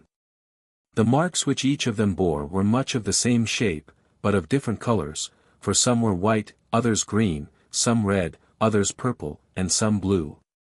Who are those? Asked Panurge, and how do you call them? They are mongrels, quoth Aedicius. We call them nighthawks, and they have a great number of rich commanderies, fat livings, in your world. Good your worship, said I, make them give us a song, an't please you, that we may know how they sing. They scorn your words, cried Aedituus, they are none of your singing birds, but, to make amends, they feed as much as the best two of them all. Pray where are their hens? Where are their females? Said I. They have none, answered Aedituus. How comes it to pass then, asked Panurge, that they are thus bescabbed, bescurfed, all embroidered o'er the phiz with carbuncles, pushes, and pock royals, some of which undermine the handles of their faces? This same fashionable and illustrious disease, quoth Aedituus, is common among that kind of birds, because they are pretty apt to be tossed on the salt deep. He then acquainted us with the occasion of their coming. This next to us, said he, looks so wistfully upon you to see whether he may not find among your company a stately gaudy kind of huge dreadful birds of prey, which yet are so untoward that they ne'er could be brought to the lure nor to perch on the glove. They tell us that there are such in your world, and that some of them have goodly garters below the knee with an inscription about them which condemns him, Camal y pence, who shall think ill of it to be buried and conskitted. Others are said to wear the devil in a string before their paunches, and others a ram's skin. All that's true enough, good master Aedituus, quoth Panurge, but we have not the honor to be acquainted with their knightships. Come on, cried Aedituus in a merry mood, we have had chat enough o' conscience. Let's e'en go drink. And eat, quoth Panurge. Eat, replied Aedituus, and drink bravely, old boy, twist like plough-jobbers and swill like tinkers. Pull away and save tide, for nothing is so dear and precious as time, therefore we will be sure to put it to a good use. He would fain have carried us first to bathe in the bagnios of the Cardenhawks, which are goodly delicious places, and have us licked over with precious ointments by the elliptes, alias rubbers, as soon as we should come out of the bath. But Pantagruel told him that he could drink but too much without that. He then led us into a spacious delicate refectory, or frottery room, and told us, Braguibus the hermit made you fast 4 days together. Now, contrariwise, I'll make you eat and drink of the best 4 days through stitch before you budge from this place. But hark ye me, cried Panurge, may not we take a nap in the meantime? Aye, answered Aedituus, that is as you shall think good. For he that sleeps, drinks. Good Lord! How we lived! What good bub! What dainty cheer! Oh, what a honest cod was this same Aedituus! Chapter 5.vi. How the birds are crammed in the ringing island. Pantagruel looked I don't know howish, and seemed not very well pleased with the 4 days' junketing which Aedituus enjoined us. Aedituus, who soon found it out, said to him, You know, sir, that 7 days before winter, and 7 days after, there is no storm at sea. For then the elements are still out of respect for the halcyons, or kingfishers, birds sacred to Thetis, which then lay their eggs and hatch their young near the shore. Now here the sea makes itself amends for this long calm. And whenever any foreigners come hither it grows boisterous and stormy for 4 days together. We can give no other reason for it but that it is a piece of its civility, that those who come among us may stay whether they will or no, and be copiously feasted all the while with the incomes of the ringing. Therefore pray don't think your time lost. For, willing, nilling, you'll be forced to stay, unless you are resolved to encounter Juno, Neptune, Doris, Aeolus, and his flusterbusters, and, in short, all the pack of ill-natured left-handed godlings and Vijoves. Do but resolve to be cheery, and fall to briskly.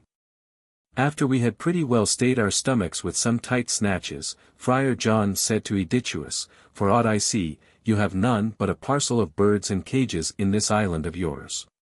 And the devil a bit of one of them all that sets his hand to the plough, or tills the land whose fat he devours. Their whole business is to be frolic, to chirp it, to whistle it, to warble it, tossing it, and roar it merrily night and day. Pray then, if I may be so bold, whence comes this plenty and overflowing of all dainty bits and good things which we see among you? From all the other world, returned Aedituus, if you except some part of the northern regions, who of late years have stirred up the jakes. Mum. They may chance ere long to rue the day they did so, their cows shall have porridge, and their dogs oats. There will be work made among them, that there will. Come, a fig fort, let's drink. But pray what countrymen are you? Touraine is our country, answered Panurge. Cod so, cried Aedicus, you were not then hatched of an ill bird, I will say that for you, since the blessed Touraine is your mother. For from thence there comes hither every year such a vast store of good things, that we were told by some folks of the place that happened to touch at this island, that your Duke of Touraine's income will not afford him to eat his bellyful of beans and bacon, a good dish spoiled between Moses and Pythagoras, because his predecessors have been more than liberal to these most holy birds of ours. That we might here munch it, twist it, cram it, gorge it, craw it, riot it, junket it, and tickle it off, stuffing our puddings with dainty pheasants, partridges, pullets with eggs, fat capons of Ladunois, and all sorts of venison and wild fowl. Come, box it about, tope on, my friends. Pray do you see yon jolly birds that are perched together, how fat, how plump, and in good case they look, with the income that Touraine yields us. And in faith they sing rarely for their good founders, that is the truth on't. You never saw any Arcadian birds mumble more fairly than they do over a dish when they see these two gilt batons, or when I ring for them those great bells that you see above their cages. Drink on, sirs, whip it away. Verily, friends, 'tis very fine drinking today, and so 'tis every day o' the week, then drink on, toss it about, here's to you with all my soul. You are most heartily welcome, never spare it, I pray you. Fear not we should ever want good bub and belly timber. For, look here, though the sky were of brass, and the earth of iron, we should not want wherewithal to stuff the gut, though they were to continue so 7 or 8 years longer than the famine in Egypt. Let us then, with brotherly love and charity, refresh ourselves here with the creature. Wounds, man, cried Panurge, what a rare time you have on't in this world. Pshaw, returned Aedicus, this is nothing to what we shall have in t'other. The Elysian fields will be the least that can fall to our lot. Come, in the meantime let us drink here, come, here's to thee, old Fuddlecap. Your first citizens, said I, were superlatively wise in devising thus a means for you to compass whatever all men naturally covet so much, and so few, or, to speak more properly, none can enjoy together, I mean, a paradise in this life, and another in the next. Sure you were born wrapped in your mother's smickets. O happy creatures! O more than men! Would I had the luck to fare like you. Mauta inserts chapter 16. After chapter 6. Chapter 5.7. How Panurge related to Master Aedicus the fable of the horse and the ass. When we had crammed and crammed again, Aedicus took us into a chamber that was well furnished, hung with tapestry, and finely gilt. Thither he caused to be brought store of myrobalans, casho, green ginger preserved, with plenty of hippocras, and delicious wine. With those antidotes, that were like a sweet lethe, he invited us to forget the hardships of our voyage. And at the same time he sent plenty of provisions on board our ship that rid in the harbor. After this, we e'en jogged to bed for that night. But the devil a bit poor Pulgarlic could sleep one wink, the everlasting jingle-jangle of the bells kept me awake whether I would or no. About midnight Aedicus came to wake us that we might drink. He himself showed us the way, saying, You men of t'other world say that ignorance is the mother of all evil, and so far you are right. Yet for all that you do not take the least care to get rid of it, but still plod on, and live in it, with it, and by it. For which a plaguy deal of mischief lights on you every day, and you are right enough served, you are perpetually ailing somewhat, making a moan, and never right. It is what I was ruminating upon just now. And, indeed, ignorance keeps you here fastened in bed, just as that bully rock Mars was detained by Vulcan's art. For all the while you do not mind that you ought to spare some of your rest, and be as lavish as you can of the goods of this famous island. Come, come, ye should have eaten 3 breakfasts already. And take this from me for a certain truth, that if you would consume the mouth ammunition of this island, you must rise betimes, eat them, they multiply, spare them, they diminish. For example, mow a field in due season, and the grass will grow thicker and better, don't mow it, and in a short time, 'twill be floored with moss. Let's drink, and drink again, my friends, come, let's all carouse it. The leanest of our birds are now singing to us all, we'll drink to them, if you please. Let's take off 1, 2, 3, 9 bumpers. Non zealous, said Caratus. When day, peeping in the east, made the sky turn from black to red like a boiling lobster, he waked us again to take a dish of monastical brews. From that time we made but one meal, that only lasted the whole day. So that I cannot well tell how I may call it, whether dinner, supper, nuncheon, or after supper, only, to get a stomach, we took a turn or two in the island, to see and hear the blessed singing birds. At night Panurge said to Aedicus, Give me leave, sweet sir, to tell you a merry story of something that happened some 23 moons ago in the country of Chastelerod. One day in April, a certain gentleman's groom, Roger by name, was walking his master's horses in some fallow ground. There 'twas his good fortune to find a pretty shepherdess feeding her bleating sheep and harmless lambkins on the brow of a neighboring mountain, in the shade of an adjacent grove. Near her, some frisking kids tripped it over a green carpet of nature's own spreading, and, to complete the landscape, there stood an ass. Roger, who was a wag, had a dish of chat with her, and after some ifs, ands, and buts, hems and hays on her side, got her in the mind to get up behind him, to go and see his stable, and there take a bit by the by in a civil way. While they were holding a parley, the horse, directing his discourse to the ass, for all brute beasts spoke that year in divers places, whispered these words in his ear, Poor ass, how I pity thee. Thou slavest like any hack, I read it on thy crupper. Thou dost well, however, since God has created thee to serve mankind. Thou art a very honest ass, but not to be better rubbed down, currycombed, trapped, and fed than thou art, seems to me indeed to be too hard a lot. Alas! Thou art all rough-coated, in ill plight, jaded, foundered, crestfallen, and drooping, like a mooting duck, and feedest here on nothing but coarse grass, or briars and thistles. Therefore do but pace it along with me, and thou shalt see how we noble steeds, made by nature for war, are treated. Come, thou'lt lose nothing by coming, I'll get thee a taste of my fare. I troth, sir, I can but love you and thank you, returned the ass, I'll wait on you, good Mr. Steed. Methinks, Gaffer Ass, you might as well have said Sir Grandpa Steed. Oh! Cry mercy, good Sir Grandpa, returned the ass. We country clowns are somewhat gross, and apt to knock words out of joint. However, an't please you, I will come after your worship at some distance, lest for taking this run my side should chance to be firked and curried with a vengeance, as it is but too often, the more is my sorrow.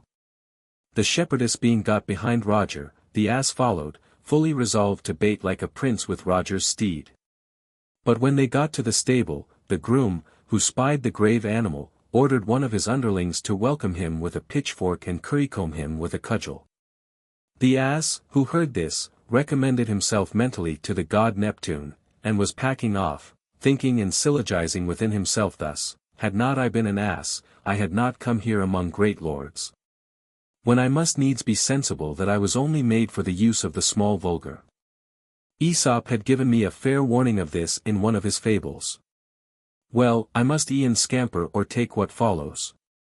With this he fell a-trotting, and wincing, and yerking, and calcitrating, alias kicking, and farting, and funking, and curvetting, and bounding, and springing, and galloping full drive, as if the devil had come for him in propria persona. The shepherdess, who saw her ass scour off, told Roger that it was her cattle, and desired he might be kindly used, or else she would not stir her foot over the threshold. Friend Roger no sooner knew this but he ordered him to be fetched in, and that my master's horses should rather chop straw for a week together than my mistress's beast should want his bellyful of corn. The most difficult point was to get him back. For in vain the youngsters complimented and coaxed him to come. I dare not, said the ass, I am bashful. And the more they strove by fair means to bring him with them, the more the stubborn thing was untoward, and flew out at the heels. Insomuch that they might have been there to this hour, had not his mistress advised them to toss oats in a sieve or in a blanket, and call him, which was done, and made him will about and say, Oats, with a witness. Oats shall go to pot. Adveniat. Oats will do, there's evidence in the case, but none of the rubbing down, none of the fur king. Thus melodiously singing, for, as you know, that Arcadian bird's note is very harmonious, he came to the young gentleman of the horse, alias Black Garb, who brought him to the stable. When he was there, they placed him next to the great horse his friend, rubbed him down, currycombed him, laid clean straw under him up to the chin, and there he lay at rack and manger, the first stuffed with sweet hay, the latter with oats. Which when the horse's valet chamber sifted, he clapped down his lugs, to tell them by signs that he could eat it but too well without sifting, and that he did not deserve so great an honor. When they had well fed, quoth the horse to the ass. Well, poor ass, how is it with thee now? How dost thou like this fare? Thou wert so nice at first, a body had much ado to get thee hither. By the fig, answered the ass, which, one of our ancestors eating, Philemon died laughing, this is all sheer ambrosia, good Sir Grandpa, but what would you have an ass say? Methinks all this is yet but half cheer. Don't your worships here now and then use to take a leap? What leaping dost thou mean? Ask the horse, the devil leap thee. Dost thou take me for an ass? In troth, Sir Grandpa, quoth the ass, I am somewhat of a blockhead, you know, and cannot, for the heart's blood of me, learn so fast the court way of speaking of you gentlemen horses. I mean, don't you stallionize it sometimes here among your meddled fillies? Tush, whispered the horse, speak lower. For, by Bucephalus, if the grooms but hear thee they will maul and belam thee thrice and threefold, so that thou wilt have but little stomach to a leaping bout. Cod so, man, we dare not so much as grow stiff at the tip of the lowermost snout, though it were but to leak or so, for fear of being jerked and paid out of our lechery. As for anything else, we are as happy as our master, and perhaps more. By this pack saddle, my old acquaintance, quoth the ass, I have done with you, a fart for thy litter and hay, and a fart for thy oats, give me the thistles of our fields, since there we leap when we list. Eat less, and leap more, I say. It is meat, drink, and cloth to us. Ah! Friend Grandpa, it would do thy heart good to see us at a fair, when we hold our provincial chapter. Oh! How we leap it, while our mistresses are selling their goslings and other poultry. With this they parted. Dixie, I have done. Panurge then held his peace. Pantagruel would have had him to have gone on to the end of the chapter, but Edituus said, a word to the wise is enough. I can pick out the meaning of that fable, and know who is that ass, and who the horse, but you are a bashful youth, I perceive. Well, know that there's nothing for you here, scatter no words. Yet, returned Panurge, I saw but even now a pretty kind of a cooing abiskite as white as a dove, and her eye had rather ride than lead. May I never stir if she is not a dainty bit, and very well worth a sin or two. Heaven forgive me. I meant no more harm in it than you, may the harm I meant in it befall me presently. Chapter 5.8. How with much ado we got a sight of the Pope Hawk. Our junketing and banqueting held on at the same rate the third day as the two former. Pantagruel then earnestly desired to see the Pope Hawk, but Edituus told him it was not such an easy matter to get a sight of him. How, asked Pantagruel, has he Plato's helmet on his crown, Gyges' ring on his pounces, or a chameleon on his breast, to make him invisible when he pleases? No, sir, returned Edituus, but he is naturally of pretty difficult access. However, I'll see and take care that you may see him, if possible. With this he left us piddling, then within a quarter of an hour came back, and told us the Pope Hawk is now to be seen. So he led us, without the least noise, directly to the cage wherein he sat drooping, with his feathers staring about him, attended by a brace of little carden hawks and 6 lusty-fusty bish-hawks. Panurge stared at him like a dead pig, examining exactly his figure, size, and motions. Then with a loud voice he said, a curse light on the hatcher of the ill bird, oh, my word, this is a filthy whoop-hooper. Tush, speak softly, said Aedicus. By G, he has a pair of ears, as formerly Michael de Matascones remarked. What then? Returned Panurge, so hath a whoop cat. So, said Aedicus, if he but hear you speak such another blasphemous word, you had as good be damned. Do you see that basin yonder in his cage? Out of it shall sally thunderbolts and lightnings, storms, bulls, and the devil and all, that will sink you down to peg trantums, 100 fathom underground. It were better to drink and be merry, quoth Friar John. Panurge was still feeding his eyes with the sight of the Pope Hawk and his attendants, when somewhere under his cage he perceived a maj howlet. With this he cried out, by the devil's maker, master, there's roguery in the case, they put tricks upon travellers here more than anywhere else, and would make us believe that D's a sugarloaf. What damned cozening, gulling, and coney catching have we here? Do you see this maj howlet? By Minerva, we are all beshit. Oddsons, said Aedicus, speak softly, I tell you. It is no maj howlet, no she thing on my honest word. But a male, and a noble bird. May we not hear the Pope Hawk sing? Asked Pantagruel. I dare not promise that, returned Aedicus, for he only sings and eats at his own hours. So don't I, quoth Panurge. Poor Pulgarlic is fain to make everybody's time his own, if they have time, I find time. Come, then, let us go drink, if you will. Now this is something like a tansy, said Aedicus, you begin to talk somewhat like. Still speak in that fashion, and I'll secure you from being thought a heretic. Come on, I am of your mind. As we went back to have t'other fuddling bout, we spied an old green-headed bishhawk, who sat moping with his mate and 3 jolly bittern attendants, all snoring under an arbor. Near the old cuff stood a buxom abiskite that sung like any linnet, and we were so mightily tickled with her singing that I vow and swear we could have wished all our members but one turned into ears, to have had more of the melody.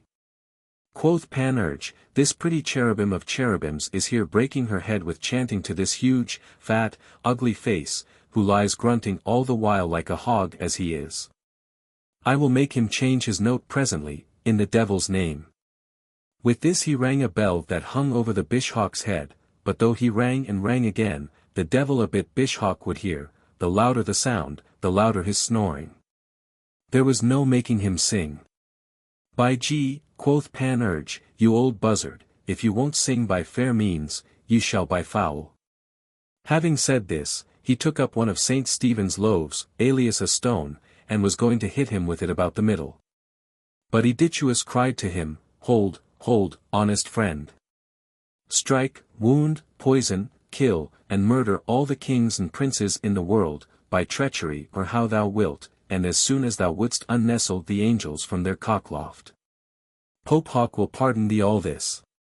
But never be so mad as to meddle with these sacred birds, as much as thou lovest the profit, welfare, and life not only of thyself, and thy friends and relations alive or dead, but also of those that may be born hereafter to the 1000th generation. For so long thou wouldst entail misery upon them. Do but look upon that basin. Catso.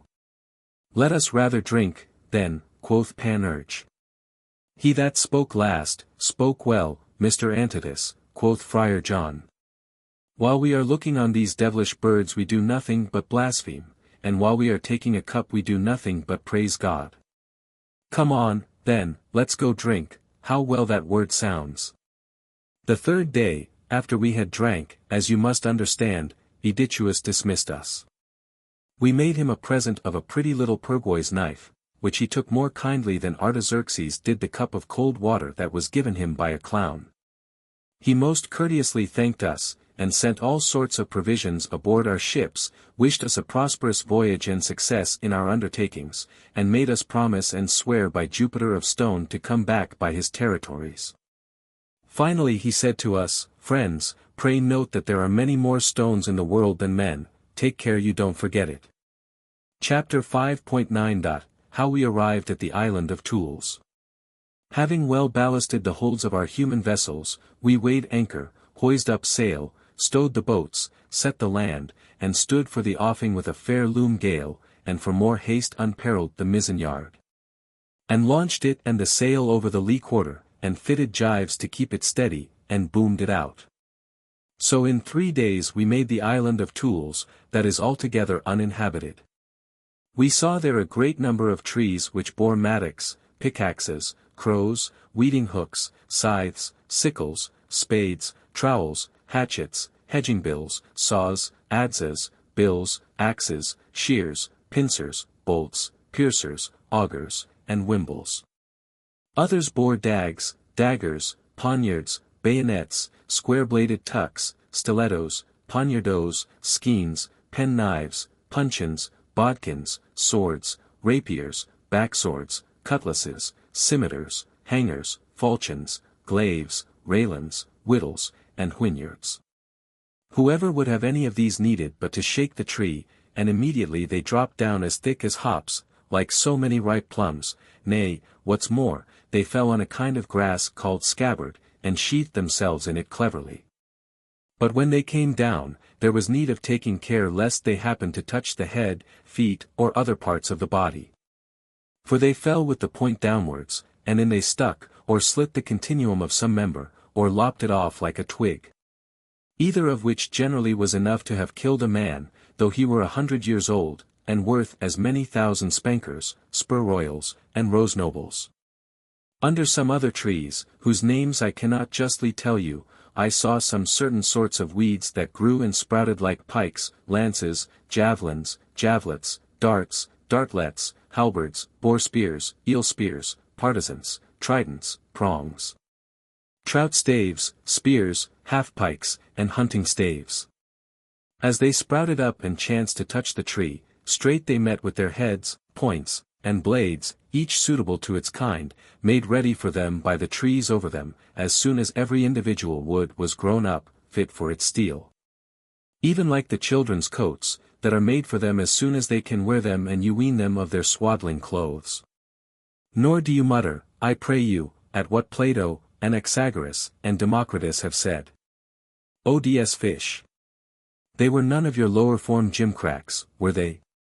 Those trees seem to us terrestrial animals, in no wise so different from brute beasts as not to have skin, fat, flesh, veins, arteries, ligaments, nerves, cartilages, kernels, bones, marrow, humours, matrices, brains, and articulations. For they certainly have some, since Theophrastus will have it so. But in this point they differed from other animals, that their heads, that is, the part of their trunks next to the root, are downwards. Their hair, that is, their roots, in the earth, and their feet, that is, their branches, upside down, as if a man should stand on his head with outstretched legs. And as you, battered sinners, on whom Venus has bestowed something to remember her, feel the approach of rains, winds, cold, and every change of weather, at your ischiatic legs and your omoplates. By means of the perpetual almanac which she has fixed there. So these trees have notice given them, by certain sensations which they have at their roots, stalks, gums, paps, or marrow, of the growth of the staves under them, and accordingly they prepare suitable points and blades for them beforehand. Yet as all things, except God, are sometimes subject to error, nature itself not free from it when it produceth monstrous things, likewise I observed something amiss in these trees. For a half-pike that grew up high enough to reach the branches of one of these instrumentiferous trees, happened no sooner to touch them but, instead of being joined to an iron head, it impaled a stubbed broom at the fundament. Well, no matter, 'twill serve to sweep the chimney. Thus a partisan met with a pair of garden shears. Come, all's good for something, 'twill serve to nip off little twigs and destroy caterpillars. The staff of a halberd got the blade of a scythe, which made it look like a hermaphrodite. Happy be lucky, 'tis all a case, 'twill serve for some mower. Oh, 'tis a great blessing to put our trust in the Lord. As we went back to our ships I spied behind I don't know what bush, I don't know what folks, doing I don't know what business, in I don't know what posture, scouring I don't know what tools, in I don't know what manner, and I don't know what place. Chapter 5.x. How Pantagruel arrived at the island of Sharping. We left the island of Tools to pursue our voyage, and the next day stood in for the island of Sharping, the true image of Fontainebleau, for the land is so very lean that the bones, that is, the rocks, shoot through its skin. Besides, 'tis sandy, barren, unhealthy, and unpleasant. Our pilot showed us there 2 little square rocks which had 8 equal points in the shape of a cube. They were so white that I might have mistaken them for alabaster or snow, had he not assured us they were made of bone. He told us that 20 chance devils very much feared in our country dwelt there in 6 different stories, and that the biggest twins or braces of them were called sixes, and the smallest ace, the rest sinks, cotters, trays, and deuces. When they were conjured up, otherwise coupled, they were called either sice sink, sice cotter, sice tray, sice deuce, and sice ace, or sink cotter, sink tray, and so forth. I made there a shrewd observation. Would you know what 'tis, gamesters? 'Tis that there are very few of you in the world but what call upon and invoke the devils. For the dice are no sooner thrown on the board, and the greedy gazing sparks have hardly said, 2 sixes, frank. But 6 devils, damn it. Cry as many of them. If am's ace, then, a brace of devils broil me. Will they say? Cotter deuce, Tom, the deuce take it. Cries another. And so on to the end of the chapter. Nay, they don't forget sometimes to call the black cloven-footed gentlemen by their Christian names and surnames. And what is stranger yet, they use them as their greatest cronies, and make them so often the executors of their wills, not only giving themselves, but everybody and everything, to the devil, that there's no doubt but he takes care to seize, soon or late, what so zealously bequeathed him. Indeed, 'tis true Lucifer does not always immediately appear by his lawful attorneys, but, alas! 'Tis not for want of goodwill, he is really to be excused for his delay, for what the devil would you have a devil do? He and his black guards are then at some other places, according to the priority of the persons that call on them, therefore, pray let none be so venturesome as to think that the devils are deaf and blind. He then told us that more wrecks had happened about those square rocks, and a greater loss of body and goods, than about all the Syrtes, Scyllas and Charybdis, Sirens, Strophades, and Gulfs in the universe. I had not much ado to believe it, remembering that formerly, among the wise Egyptians, Neptune was described in hieroglyphics for the first cube, Apollo by an ace, Diana by a deuce, Minerva by 7, and so forth. He also told us that there was a phial of Sancreal, a most divine thing, and known to a few. Panurge did so sweeten up the syndics of the place that they blessed us with the sight of tea. But it was with 3 times more pother and ado, with more formalities and antic tricks, than they show the Pandects of Justinian at Florence, or the Holy Veronica at Rome. I never saw such a sight of flambeaux, torches, and hagios, sanctified tapers, rushlights, and farthing candles in my whole life. After all, that which was shown us was only the ill-faced countenance of a roasted coney. All that we saw there worth speaking of was a good face set upon an ill game, and the shells of the 2 eggs formerly laid up and hatched by Leda, out of which came Castor and Pollux, fair Helen's brothers. These same syndics sold us a piece of bem for a song, for a morsel of bread. Before we went we bought a parcel of hats and caps of the manufacture of the place, which, I fear, will turn to no very good account. Nor are those who shall take them off our hands more likely to commend their wearing. Chapter 5.11. How we passed through the wicket inhabited by Gripmenol, Archduke of the Furred Locats. From thence condemnation was passed by us. 'Tis another damned barren island, whereat none for the world cared to touch. Then we went through the wicket.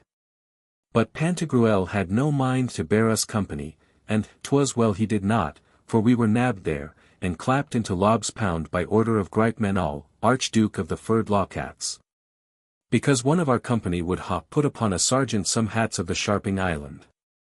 The Furred Locats are most terrible and dreadful monsters, they devour little children, and trample over marble stones. Pray tell me, noble topers, do they not deserve to have their snouts slit? The hair of their hides doesn't lie outward, but inwards, and every mother's son of M for his device wears a gaping pouch, but not all in the same manner. For some wear it tied to their neck scarf-wise, others upon the breech, some on the paunch, others on the side, and all for a cause, with reason and mystery. They have claws so very strong, long, and sharp that nothing can get from M that is once fast between their clutches. Sometimes they cover their heads with mortar-like caps, at other times with mortified caparisons. As we entered their den, said a common mumper, to whom we had given half a teston, worshipful culprits, God send you a good deliverance. Examine well, said he, the countenance of these stout props and pillars of this catch-coin law and iniquity.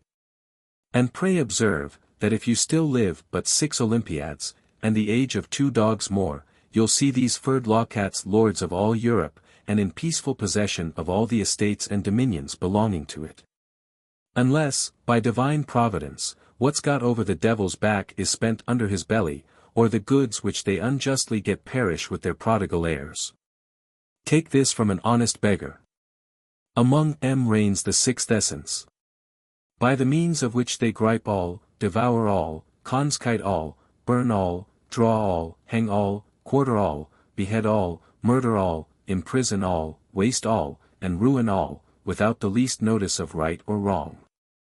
For among them vice is called virtue, wickedness, piety, treason, loyalty, robbery, justice.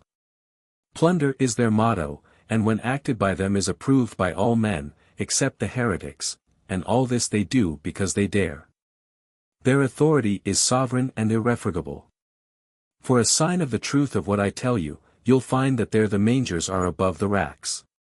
Remember hereafter that a fool told you this. And if ever plague, famine, war, fire, earthquakes, inundations, or other judgments befall the world, do not attribute M to the aspects and conjunctions of the malevolent planets. To the abuses of the court of Romania, or the tyranny of secular kings and princes, to the impostures of the false zealots of the cowl, heretical bigots, false prophets, and broachers of sects. To the villainy of griping usurers, clippers, and coiners, or to the ignorance, impudence, and imprudence of physicians, surgeons, and apothecaries, nor to the lewdness of adulteresses and destroyers of byblows. But charge them all, wholly and solely, to the inexpressible, incredible, and inestimable wickedness and ruin which is continually hatched, brewed, and practiced in the den or shop of those furred lawcats. Yet 'tis no more known in the world than the Kabbalah of the Jews, the more's the pity, and therefore 'tis not detested, chastised, and punished as 'tis fit it should be. But should all their villainy be once displayed in its true colors and exposed to the people, there never was, is, nor will be any spokesman so sweet-mouthed, whose fine colloguing tongue could save M. Nor any law so rigorous and draconic that could punish M as they deserve, nor yet any magistrate so powerful as to hinder their being burnt alive in their coney burrows without mercy. Even their own furred kittlings, friends, and relations would abominate M.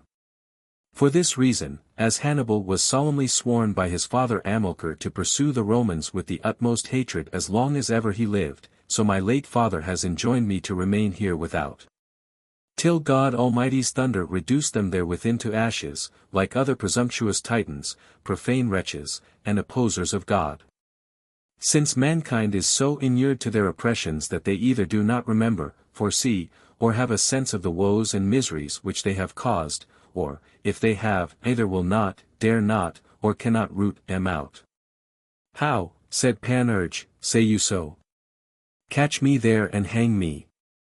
Damn, let's march off. This noble beggar has scared me worse than thunder in autumn, Mataw gives, than the thunder would do them. Upon this we were filing off, but, alas! We found ourselves trapped, the door was double-locked and barricadoed. Some messengers of ill news told us it was full as easy to get in there as into hell, and no less hard to get out. Aye, there indeed lay the difficulty, for there is no getting loose without a pass and discharge in due course from the bench. This for no other reason than because folks go easier out of a church than out of a sponging house, and because they could not have our company when they would. The worst on't was when we got through the wicket. For we were carried, to get out our pass or discharge, before a more dreadful monster than ever was read of in the legends of knight-errantry. They called him Gripe Menol. I can't tell what to compare it to better than to a chimera, a sphinx, a Cerberus. Or to the image of Osiris, as the Egyptians represented him, with 3 heads, one of a roaring lion, t'other of a fawning cur, and the last of a howling, prowling wolf, twisted about with a dragon biting his tail, surrounded with fiery rays. His hands were full of gore, his talons like those of the harpies, his snout like a hawk's bill, his fangs or tusks like those of an overgrown brindled wild boar. His eyes were flaming like the jaws of hell, all covered with mortars interlaced with pestles, and nothing of his arms was to be seen but his clutches. His hutch, and that of the warren cats his collaterals, was a long, spick-and-span new rack, atop of which, as the mumper told us, some large stately mangers were fixed in the reverse. Over the chief seat was the picture of an old woman holding the case or scabbard of a sickle in her right hand, a pair of scales in her left, with spectacles on her nose. The cups or scales of the balance were a pair of velvet pouches, the one full of bullion, which overpoised t'other, empty and long, hoisted higher than the middle of the beam. I'm of opinion it was the true effigies of Justice Gripe Menol. Far different from the institution of the ancient Thebans, who set up the statues of their die-casts without hands, in marble, silver, or gold, according to their merit, even after their death. When we made our personal appearance before him, a sort of I don't know what men, all clothed with I don't know what bags and pouches, with long scrolls in their clutches, made us sit down upon a cricket, such as criminals sit on when tried in France. Quoth Panurge to them, Good my lords, I'm very well as I am, I'd as lief stand, and please you. Besides, this same stool is somewhat of the lowest for a man that has new breeches and a short doublet. Sit you down, said Gripe Menol again, and look that you don't make the court bid you twice. Now, continued he, the earth shall immediately open its jaws and swallow you up to quick damnation if you don't answer as you should. Chapter 5. 12. How Gripe Menol propounded a riddle to us. When we were sat, Gripe Menol, in the middle of his furred cats, called to us in a hoarse dreadful voice, Well, come on, give me presently an answer. Well, come on, muttered Panurge between his teeth, give me presently, a comforting dram. Hearken to the court, continued Gripe Menol. An enigma. A young tight thing, as fair as may be. Without a dad conceived a baby. And brought him forth without the pother. In labor made by teeming mother. Yet the cursed brat feared not to gripe her. But gnawed, for haste, her sides like viper. Then the black upstart boldly sallies. And walks and flies o'er hills and valleys. Many fantastic sons of wisdom, amazed, foresaw their own in his doom. And thought like an old Grecian noddy. A human spirit moved his body. Give me out of hand, an answer to this riddle, quoth Gripe Menol. Give me, leave to tell you, good my lord, answered Panurge, that if I had but a sphinx at home, as ver as one of your precursors had, I might then solve your enigma presently. But verily, good my lord, I was not there. And, as I hope to be saved, am as innocent in the matter as the child unborn. Faugh, give me, a better answer, cried Gripe Menol, or, by gold, this shall not serve your turn. I'll not be paid in such coin. If you have nothing better to offer, I'll let your rascalship know that it had been better for you to have fallen into Lucifer's own clutches than into ours. Dost thou see here, Sirrah? Ha! And dost thou prate here of thy being innocent, as if thou couldst be delivered from our racks and tortures for being so? Give me patience. Thou widgeon. Our laws are like cobwebs. Your silly little flies are stopped, caught, and destroyed therein, but your stronger ones break them, and force and carry them which way they please. Likewise, don't think we are so mad as to set up our nets to snap up your great robbers and tyrants. No, they are somewhat too hard for us, there's no meddling with them, for they would make no more of us than we make of the little ones. But you paltry, silly, innocent wretches must make us amends, and, by gold, we will innocentize your fopship with a wannion, you never were so innocentized in your days, the devil shall sing mass among ye. Friar John, hearing him run on at that mad rate, had no longer the power to remain silent, but cried to him, Heyday! Prithee, Mr. Devil in a coif, wouldst thou have a man tell thee more than he knows? Hasn't the fellow told you he does not know a word of the business? His name is Twyford. A plague rot you! Won't truth serve your turns? Why, how now, mister? Pray to pace, cried Gripmanol, taking him short, marry come up, who made you so saucy as to open your lips before you were spoken to? Give me, patience. By gold! This is the first time since I have reigned that anyone has had the impudence to speak before he was bidden. How came this mad fellow to break loose? Villain, thou least, said Friar John, without stirring his lips. Sirrah, sirrah, continued Gripmanol, I doubt thou wilt have business enough on thy hands when it comes to thy turn to answer. Damn, thou least, said Friar John, silently. Dost thou think, continued my lord, thou art in the wilderness of your foolish university, wrangling and bawling among the idle, wandering searchers and hunters after truth? By gold, we have here other fish to fry. We go another gate's way to work, that we do. By gold, people here must give categorical answers to what they don't know. By gold, they must confess they have done those things which they have not nor ought to have done. By gold, they must protest that they know what they never knew in their lives, and, after all, patience perforce must be their only remedy, as well as a mad dog's. Here silly geese are plucked, yet cackle not. Sirrah, give me, an account whether you had a letter of attorney, or whether you were feed or no, that you offered to bawl in another man's cause. I see you had no authority to speak, and I may chance to have you wed to something you won't like. Oh, you devils, cried Friar John, proto-devils, panto-devils, you would wed a monk, would you? Ho-hoo! Ho-hoo! A heretic! A heretic! I'll give thee out for a rank heretic. Chapter 5.13. How Panurge solved Gripmanol's riddle. Gripmanol, as if he had not heard what Friar John said, directed his discourse to Panurge, saying to him, Well, what have you to say for yourself, Mr. Roganuff, ha? Give me out of hand, an answer. Say. Quoth Panurge. Why, what would you have me say? I say that we are damnably beshit, since you give no heed at all to the equity of the plea, and the devil sings among you. Let this answer serve for all, I beseech you, and let us go out about our business. I am no longer able to hold out, as Gad shall judge me. Go to, cried Gripmanol, when did you ever hear that for these 300 years last past anybody ever got out of this wheel without leaving something of his behind him? No, get out of the trap if you can without losing leather, life, or at least some hair, and you will have done more than ever was done yet.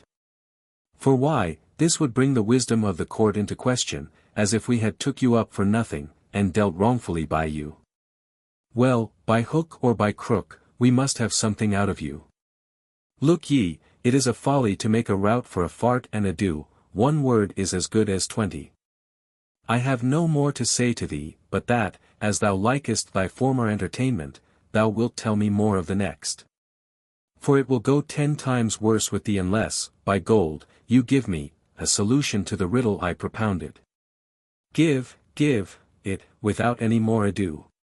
By gold, quoth Panurge, 'tis a black mite or weevil which is born of a white bean, and sallies out at the hole which he makes gnawing it, the mite being turned into a kind of fly, sometimes walks and sometimes flies over hills and dales.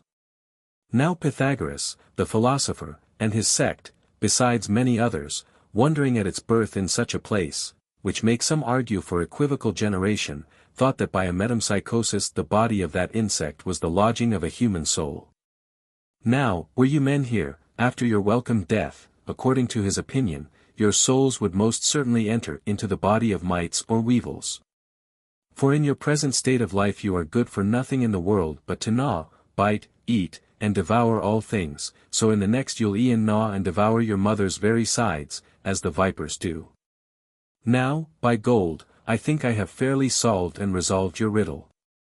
May my bauble be turned into a nutcracker, quoth Friar John, if I could not almost find in my heart to wish that what comes out at my bunghole were beans, that these evil weevils might feed as they deserve. Panurge then, without any more ado, threw a large leathern purse stuffed with gold crowns, equus au soleil, among them.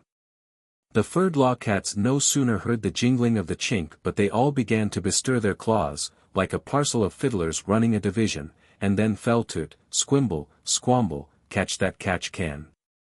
They all said aloud, these are the fees, these are the gloves, now, this is somewhat like a tansy. Oh! 'Twas a pretty trial, a sweet trial, a dainty trial. Oh, my word, they did not starve the cause. These are none of your snivelling forma pauperuses, no, they are noble clients, gentlemen every inch of them. By gold, it is gold, quoth Panurge, good old gold, I'll assure you. Saith gripe men all, the court, upon a full hearing, of the gold, quoth Panurge, and weighty reasons given, finds the prisoners not guilty, and accordingly orders them to be discharged out of custody, paying their fees. Now, gentlemen, proceed, go forwards, said he to us, we have not so much of the devil in us as we have of his hue, though we are stout, we are merciful. As we came out at the wicket, we were conducted to the port by a detachment of certain Highland griffins, scribery cum dashos, who advised us before we came to our ships not to offer to leave the place until we had made the usual presents. First to the Lady Gripe men all, then to all the furred lawpusses. Otherwise we must return to the place from whence we came. Well, well, said Friar John, we'll fumble in our fobs, examine every one of us his concern, and e'en give the women their due, we'll ne'er boggle or stick out on that account. As we tickled the men in the palm, we'll tickle the women in the right place. Pray, gentlemen, added they, don't forget to leave somewhat behind you for us poor devils to drink your healths. O Laud! Never fear, answered Friar John, I don't remember that I ever went anywhere yet where the poor devils are not remembered and encouraged.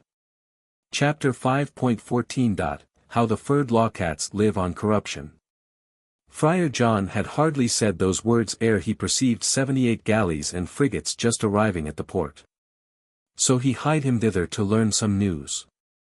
And as he asked what goods they had aboard, he soon found that their whole cargo was venison, hares, capons, turkeys, pigs, swine, bacon, kids, calves, hens, ducks, teals, geese, and other poultry and wildfowl. He also spied among these some pieces of velvet, satin, and damask. This made him ask the newcomers whither and to whom they were going to carry those dainty goods. They answered that they were for gripe men all and the furred lawcats. Pray, asked he, what is the true name of all these things in your country language? Corruption, they replied. If they live on corruption, said the friar, they will perish with their generation. May the devil be damned, I have it now, their fathers devoured the good gentlemen who, according to their state of life, used to go much hunting and hawking, to be the better inured to toil in time of war. For hunting is an image of a martial life, and Xenophon was much in the right of it when he affirmed that hunting had yielded a great number of excellent warriors, as well as the Trojan horse. For my part, I am no scholar.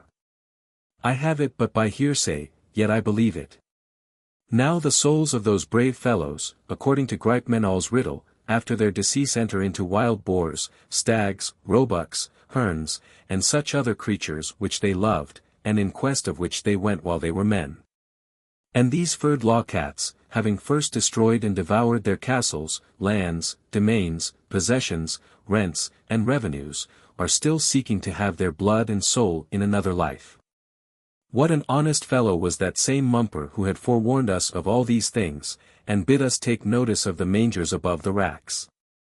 But, said Panurge to the newcomers, how do you come by all this venison? Methinks the great king has issued out a proclamation strictly inhibiting the destroying of stags, does, wild boars, roebucks, or other royal game, on pain of death. All this is true enough, answered one for the rest, but the great king is so good and gracious, you must know, and these furred lawcats so cursed and cruel, so mad, and thirsting after Christian blood. That we have less cause to fear in trespassing against that mighty sovereign's commands than reason to hope to live if we do not continually stop the mouths of these furred lawcats with such bribes and corruption. Besides, added he, tomorrow Gripeman all marries a furred lawpuss of his to a high and mighty double-furred lawtibert. Formerly we used to call them chop-hay, but alas! They are not such neat creatures now as to eat any, or chew the cud. We call them chop-hares, chop-partridges, chop-woodcocks, chop-pheasants, chop-pullets, chop-venison, chop-connies, chop-pigs, for they scorn to feed on coarser meat. A.T.D. for their chops, cried Friar John, next year we'll have M called chop-dung, chop-straunt, chop-filth. Would you take my advice? Added he to the company. What is it? Answered we. Let's do two things, returned he. First, let us secure all this venison and wild fowl, I mean, paying well for them. For my part, I am but too much tired already with our salt meat, it heats my flanks so horribly. In the next place, let's go back to the wicket, and destroy all these devilish furred lawcats. For my part, quoth Panurge, I know better things, catch me there, and hang me. No, I am somewhat more inclined to be fearful than bold. I love to sleep in a whole skin. Chapter 5.15. How Friar John talks of rooting out the furred lawcats. Virtue of the frock, quoth Friar John, what kind of voyage are we making? A shitten one, oh, my word. The devil of anything we do but fizzling, farting, funking, squattering, dozing, raving, and doing nothing. O.D.S. belly, 'tisn't in my nature to lie idle, I mortally hate it. Unless I am doing some heroic feat every foot, I can't sleep one wink o' nights. Damn it, did you then take me along with you for your chaplain, to sing mass and shrive you? By Maundy Thursday, the first of ye all that comes to me on such an account shall be fitted, for the only penance I'll enjoin shall be, that he immediately throw himself headlong overboard into the sea like a base cow-hearted son of 10 fathers. This in deduction of the pains of purgatory. What made Hercules such a famous fellow, d'ye think?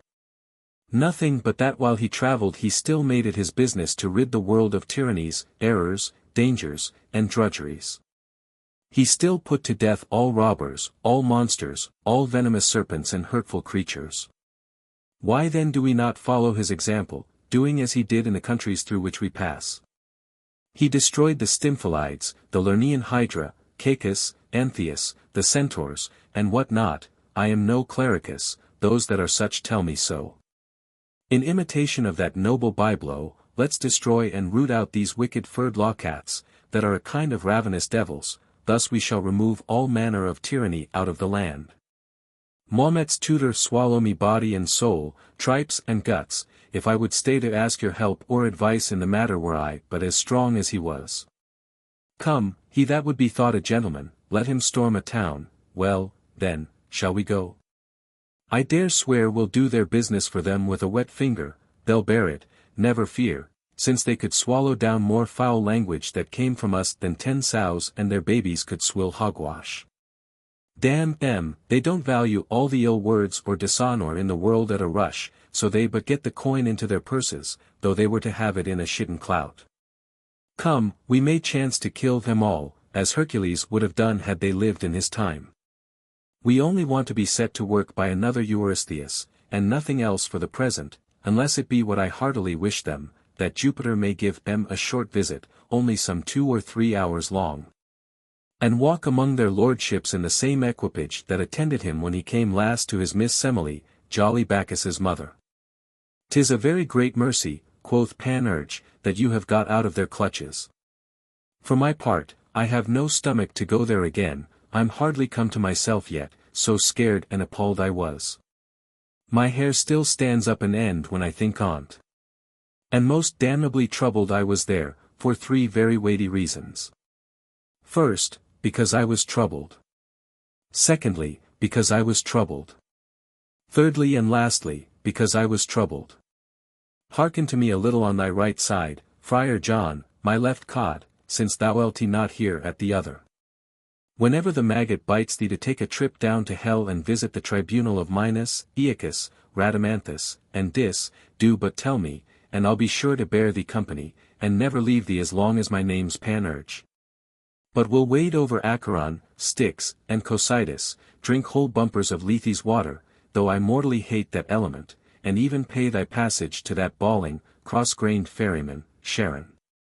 But as for the damned wicked, if thou art so weary of thy life as to go thither again, thou mayst e'en look for somebody else to bear thee company, for I'll not move one step that way. E'en rest satisfied with this positive answer. By my good will I'll not stir a foot to go thither as long as I live, any more than Calpe will come over to Abla. Here Mata adds the following note: Calpe is a mountain in Spain that faces another, called Abla, in Mauritania. Both said to have been severed by Hercules. Was Ulysses so mad as to go back into the Cyclops' cave to fetch his sword? No, marry was he not. Now I have left nothing behind me at the wicket through forgetfulness, why then should I think of going thither? Well, quoth Friar John, as good sit still as rise up and fall, what cannot be cured must be endured. But, prithee, let's hear one another speak. Come, wert thou not a wise doctor to fling away a whole purse of gold on those mangy scoundrels? Ha! A squinsy choke thee! We were too rich, were we? Had it not been enough to have thrown the hellhounds a few cropped pieces of white cash? How could I help it? Returned Panurge.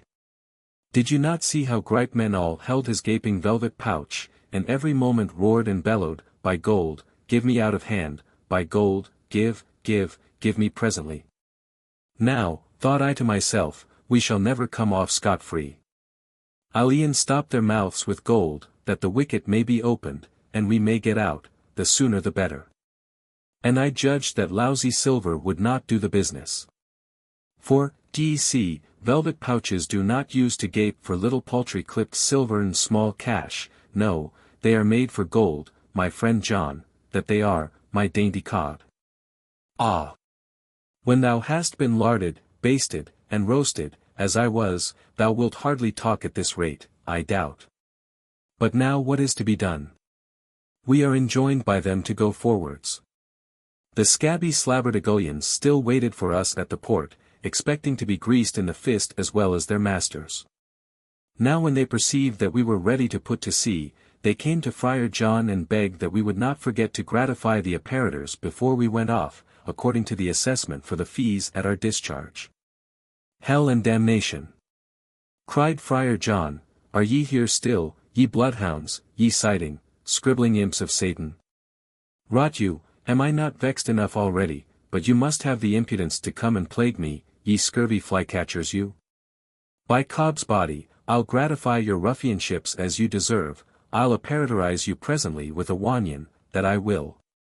With this, he lugged out his slashing cutlass, and in a mighty heat came out of the ship to cut the cozening varlets into steaks, but they scampered away and got out of sight in a trice. However, there was somewhat more to do, for some of our sailors, having got leave of Pantagruel to go ashore while we were had before Gripemenol, had been at a tavern near the haven to make much of themselves, and roar it. As seamen will do when they come into some port. Now I don't know whether they had paid their reckoning to the full or no, but, however it was, an old fat hostess, meeting Friar John on the quay, was making a woeful complaint before a sergeant, son-in-law to one of the furred lawcats. And a brace of bums, his assistants. The friar, who did not much care to be tired with their impertinent prating, said to them, Hark ye me, ye lubberly gnat-snappers. Do ye presume to say that our seamen are not honest men? I'll maintain they are, ye dotterels, and will prove it to your brazen faces, by justice, I mean, this trusty piece of cold iron by my side. With this he lugged it out and flourished with it. The forlorn lobcocks soon showed him their backs, betaking themselves to their heels. But the old fusty landlady kept her ground, swearing like any butter whore that the tarpaulins were very honest cods, but that they only forgot to pay for the bed on which they had lain after dinner, and she asked 5 pence, French money, for the said bed. May I never sup, said the friar, if it be not dog cheap, they are sorry guests and unkind customers, that they are, they do not know when they have a pennyworth, and will not always meet with such bargains. Come, I myself will pay you the money, but I would willingly see it first. The hostess immediately took him home with her, and showed him the bed, and having praised it for all its good qualifications, said that she thought as times when she was not out of the way in asking 5 pence for it. Friar John then gave her the 5 pence, and she no sooner turned her back but he presently began to rip up the ticking of the feather bed and bolster, and threw all the feathers out at the window. In the meantime the old hag came down and roared out for help, crying out murder to set all the neighborhood in an uproar. Yet she also fell to gathering the feathers that flew up and down in the air, being scattered by the wind.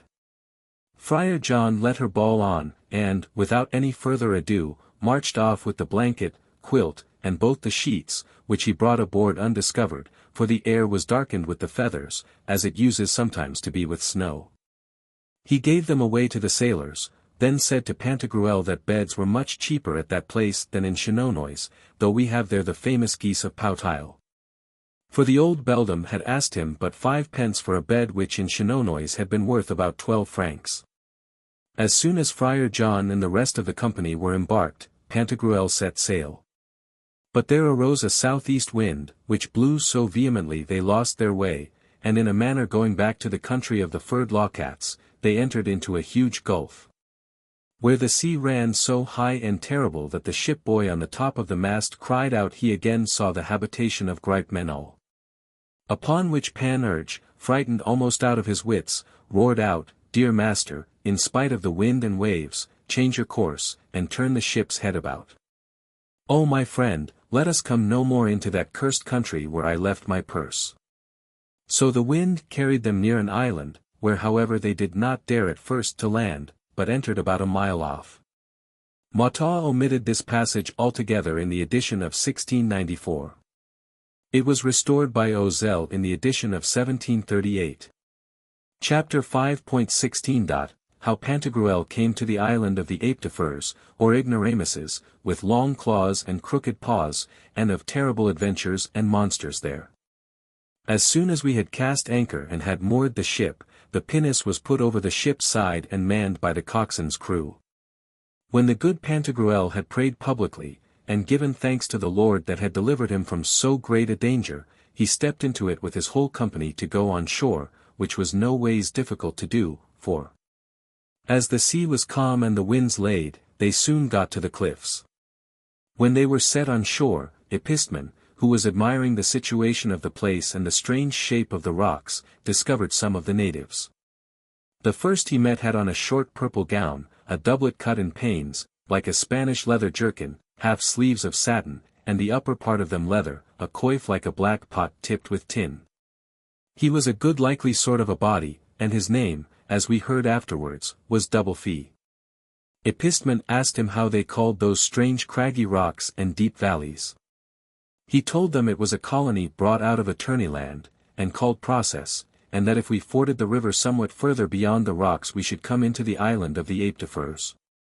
By the memory of the decretals, said Friar John, tell us, I pray you, what you honest men here live on. Could not a man take a chirping bottle with you to taste your wine? I can see nothing among you but parchment, inkhorns, and pens. We live on nothing else, returned Double Fee, and all who live in this place must come through my hands. How, quoth Panurge, are you a shaver, then? Do you fleece them? Aye, their purse, answered Double Fee, nothing else.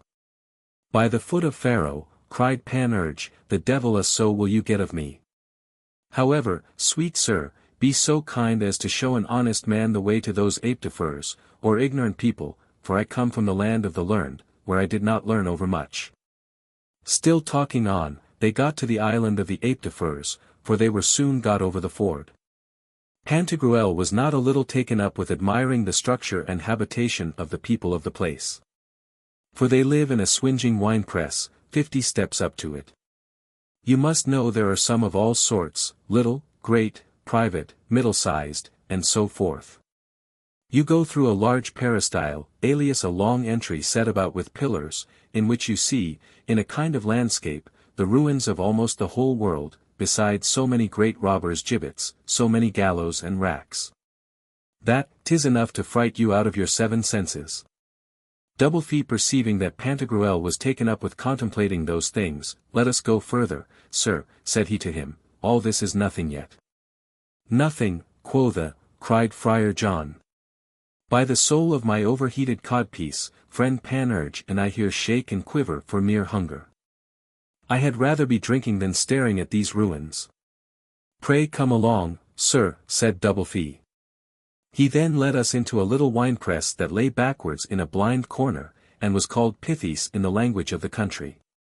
You need not ask whether Master John and Panurge made much of their sweet selves there. It is enough that I tell you there was no want of Bologna sausages, turkey poots, capons, bustards, momsey, and all other sorts of good belly timber, very well dressed. A pimping son of 10 fathers, who, for want of a better, did the office of a butler, seeing that Friar John had cast a sheep's eye at a choice bottle that stood near a cupboard by itself, at some distance from the rest of the Botellic magazine. Like a jack in an office said to Pantagruel, Sir, I perceive that one of your men here is making love to this bottle. He ogles it, and would fain caress it, but I beg that none offer to meddle with it, for it is reserved for their worships. How, cried Panurge, there are some grandees here then, I see. It is vintage time with you, I perceive. Then Doublefee led us up to a private staircase, and showed us into a room, whence, without being seen, out at a loophole we could see their worships in the great winepress, where none could be admitted without their leave. Their worships, as he called them, were about a score of fusty crack ropes and gallow clappers, or rather more, all posted before a bar, and staring at each other like so many dead pigs. Their paws were as long as a crane's foot, and their claws 24 inches long at least, for you must know they are enjoined never to pare off the least chip of them, so that they grow as crooked as a Welsh hook or a hedging bill. We saw a swinging bunch of grapes that are gathered and squeezed in that country, brought in by them. As soon as it was laid down, they clapped it into the press, and there was not a bit of it out of which each of them did not squeeze some oil of gold. Insomuch that the poor grape was tried with a witness, and brought off so drained and picked, and so dry, that there was not the least moisture, juice, or substance left in it, for they had pressed out its very quintessence. Doublefee told us they had not often such huge bunches, but, let the worst come to the worst, they were sure never to be without others in their press. But hark you me, master of mine, asked Panurge, have they not some of different growth? Ay, marry have they, quoth Doublefee. Do you see here this little bunch, to which they are going to give t'other wrench? It is of tithe growth, you must know. They crushed, wrung, squeezed and strained out the very heart's blood of it but the other day, but it did not bleed freely, the oil came hard, and smelt of the priest's chest, so that they found there was not much good to be got out of it. Why then, said Pantagruel, do they put it again into the press? Only, answered Doublefee, for fear there should still lurk some juice among the husks and hullings in the mother of the grape. The devil be damned! Cried Friar John. Do you call these same folks illiterate lobcocks and duncical doddipoles? May I be broiled like a red herring if I do not think they are wise enough to skin a flint and draw oil out of a brick wall. So they are, said Doublefee. For they sometimes put castles, parks, and forests into the press, and out of them all extract aurum potable. You mean portabile, I suppose, cried Epistemon, such as may be born. I mean as I said, replied Doublefee, potable, such as may be drunk, for it makes them drink many a good bottle more than otherwise they should.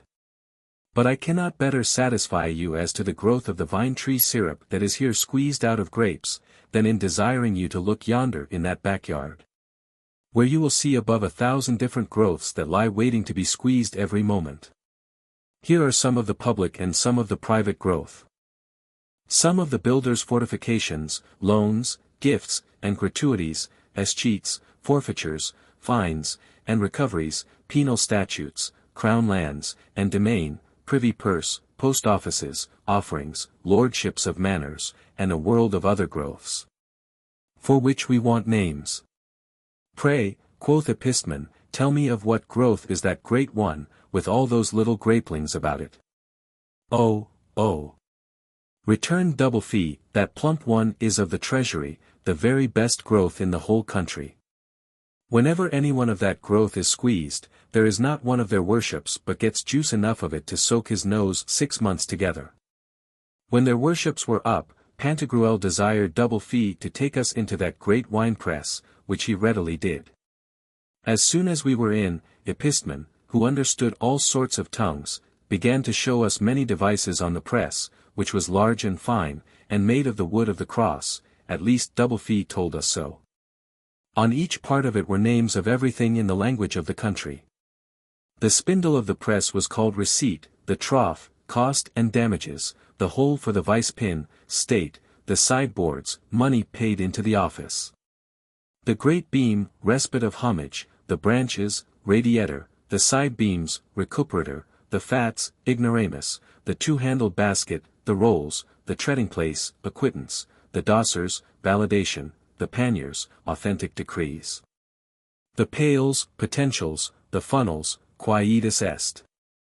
By the queen of the chitlins, quoth Pan-Urge, all the hieroglyphics of Egypt are mina, to this jargon. Why? Here are a parcel of words full as analogous as chalk and cheese, or a cat in a cart-wheel. But why, prithee, dear double fee, do they call these worshipful dons of yours ignorant fellows? Only, said double fee, because they neither are, nor ought to be, clerks, and all must be ignorant as to what they transact here, nor is there to be any other reason given, but, the court hath said it, the court will have it so. The court has decreed it. Cop's body, quoth Pantagruel, they might full as well have called necessity, for necessity has no law. From thence, as he was leading us to see 1,000 little puny presses, we spied another paltry bar, about which sat 4 or 5 ignorant waspish churls, of so testy, fuming a temper, like an ass with squibs and crackers tied to its tail. And so ready to take pepper in the nose for ye and nay, that a dog would not have lived with them. They were hard at it with the lees and dregs of the grapes, which they gripped over and over again, might and main, with their clenched fists. They were called contractors in the language of the country. These are the ugliest, misshapen, grim-looking scrubs, said Friar John, that ever were beheld, with or without spectacles. Then we passed by an infinite number of little pimping wine-presses all full of vintage-mongers, who were picking, examining, and raking the grapes with some instruments called bills of charge. Finally we came into a hall downstairs, where we saw an overgrown cursed mangy cur with a pair of heads, a wolf's belly, and claws like the devil of hell. The son of a bitch was fed with costs, for he lived on a multiplicity of fine amends and amerciaments by order of their worships, to each of whom the monster was worth more than the best farm in the land. In their tongue of ignorance they called him twofold. His dam lay by him, and her hair and shape was like her whelp's, only she had 4 heads, 2 male and 2 female, and her name was fourfold. She was certainly the most cursed and dangerous creature of the place, except her grandam, which we saw, and had been kept locked up in a dungeon time out of mind, and her name was refusing of fees. Friar John, who had always 20 yards of gut ready empty to swallow a gallimaufry of lawyers, began to be somewhat out of humor, and desired Pantagruel to remember he had not dined, and bring double fee along with him. So away we went, and as we marched out at the back gate whom should we meet but an old piece of mortality in chains. He was half ignorant and half learned, like an hermaphrodite of Satan. The fellow was all caparisoned with spectacles as a tortoise is with shells, and lived on nothing but a sort of food which, in their gibberish, was called appeals. Pantagruel asked double fee of what breed was that protonotary, and what name they gave him. Double fee told us that time out of mind he had been kept there in chains, to the great grief of their worships, who starved him, and his name was Review. By the Pope's sanctified 2-pounders, cried Friar John, I do not much wonder at the meagre cheer which this old chuff finds among their worships. Do but look a little on the weather-beaten Scratch-Toby, friend Pan-Urge. By the sacred tip of my cowl, I'll lay 5 pounds to a hazelnut the foul thief has the very looks of Gripe-me-now. These same fellows here, ignorant as they be, are as sharp and knowing as other folk. But were it my case, I would send him packing with a squib in his breech like a rogue as he is. By my oriental barnacles, quoth Panurge, honest friar, thou art in the right. For if we but examine that treacherous review's ill-favoured phiz, we find that the filthy snudge is yet more mischievous and ignorant than these ignorant wretches here. Since they, honest dunces, grapple and glean with as little harm and pother as they can, without any long fiddle-cum-farts or tantalizing in the case. Nor do they dally and demur in your suit, but in 2 or 3 words, whip-stitch, in a trice, they finish the vintage of the close, baiting you all these damned tedious interlocutories, examinations, and appointments which fret to the heart's blood your furred law-cats. Chapter 5.17. How we went forwards, and how Panurge had like to have been killed. We put to sea that very moment, steering our course forwards, and gave Pantagruel a full account of our adventures, which so deeply struck him with compassion that he wrote some elegies on that subject to divert himself during the voyage. When we were safe in the port we took some refreshment, and took in fresh water and wood. The people of the place, who had the countenance of jolly fellows and boon companions, were all of them forward folks, bloated and puffed up with fat. And we saw some who slashed and pinked their skins to open a passage to the fat, that it might swell out at the slits and gashes which they made. Neither more nor less than the shit-breech fellows in our country bepink and cut open their breeches that the taffety on the inside may stand out and be puffed up. They said that what they did was not out of pride or ostentation, but because otherwise their skins would not hold them without much pain. Having thus slashed their skin, they used to grow much bigger, like the young trees on whose barks the gardeners make incisions that they may grow the better. Near the haven there was a tavern, which forward seemed very fine and stately. We repaired thither, and found it filled with people of the forward nation, of all ages, sexes, and conditions. So that we thought some notable feast or other was getting ready, but we were told that all that throng were invited to the bursting of mine host, which caused all his friends and relations to hasten thither. We did not understand that jargon, and therefore thought in that country by that bursting they meant some merry meeting or other, as we do in ours by betrothing, wedding, groaning, christening, churching, of women, shearing, of sheep, reaping, of corn, or harvest home, and many other junketing bouts that end in ing. But we soon heard that there was no such matter in hand. The master of the house, you must know, had been a good fellow in his time, loved heartily to wind up his bottom, to bang the pitcher, and lick his dish. He used to be a very fair swallower of gravy soup, a notable accountant in matter of hours, and his whole life was one continual dinner, like mine host at Rouillac, in Perigord. But now, having farted out much fat for 10 years together, according to the custom of the country, he was drawing towards his bursting hour.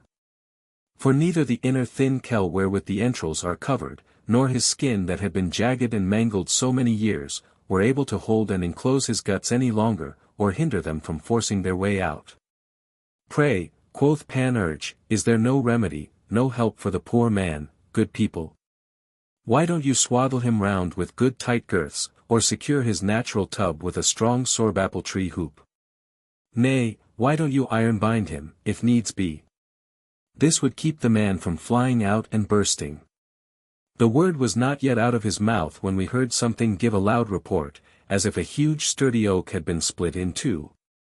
Then some of the neighbors told us that the bursting was over, and that the clap or crack which we heard was the last fart, and so there was an end of mine host. This made me call to mind a saying of the venerable abbot of Castiliers, the very same who never cared to hump his chambermaids but when he was in pontificalibus. That pious person, being much dunned, teased, and importuned by his relations to resign his abbey in his old age, said and professed that he would not strip till he was ready to go to bed. And that the last fart which his reverend paternity was to utter should be the fart of an abbot. Chapter 5.18. How our ships were stranded, and we were relieved by some people that were subject to queen whims, que tenoyant de la cant. We weighed and set sail with a merry westerly gale. When about 7 leagues off, 22 miles, some gusts or scuds of wind suddenly arose, and the wind veering and shifting from point to point, was, as they say, like an old woman's breech, at no certainty. So we first got our starboard tacks aboard, and hauled off our lee sheets. Then the gusts increased, and by fits blowed all at once from several quarters, yet we neither settled nor braided up close our sails, but only let fly the sheets, not to go against the master of the ship's direction. And thus having let go amain, lest we should spend our topsails, or the ship's quick side should lie in the water and she be overset, we lay by and run adrift, that is, in a landloper's phrase, we temporized it. For he assured us that, as these gusts and whirlwinds would not do us much good, so they could not do us much harm, considering their easiness and pleasant strife, as also the clearness of the sky and calmness of the current. So that we were to observe the philosopher's rule, bear and forbear, that is, trim, or go according to the time. However, these whirlwinds and gusts lasted so long that we persuaded the master to let us go and lie at tree with our main course. That is, to haul the tack aboard, the sheet close aft, the bowline set up, and the helm tied close aboard, so, after a stormy gale of wind, we broke through the whirlwind. But it was like falling into Scylla to avoid Charybdis, out of the frying pan into the fire. For we had not sailed a league ere our ships were stranded upon some sand such as are the flats of St. Maxent. All our company seemed mightily disturbed except Friar John, who was not a jot daunted, and with sweet sugar-plum words comforted now one and then another, giving them hopes of speedy assistance from above. And telling them that he had seen Castor at the mainyard-arm. "Oh! That I were but now ashore," cried Panurge, "that is all I wish for myself at present, and that you who like the sea so well had each man of you 200,000 crowns. I would fairly let you set up shop on these sands, and would get a fat calf dressed and 100 of faggots, i.e. bottles of wine, cooled for you against you come ashore. I freely consent never to mount a wife, so you but set me ashore and mount me on a horse, that I may go home. No matter for a servant, I will be contented to serve myself, I am never better treated than when I am without a man." Faith, old Plautus was in the right on't when he said the more servants the more crosses, for such they are, even supposing they could want what they all have but too much of, a tongue, that most busy, dangerous, and pernicious member of servants.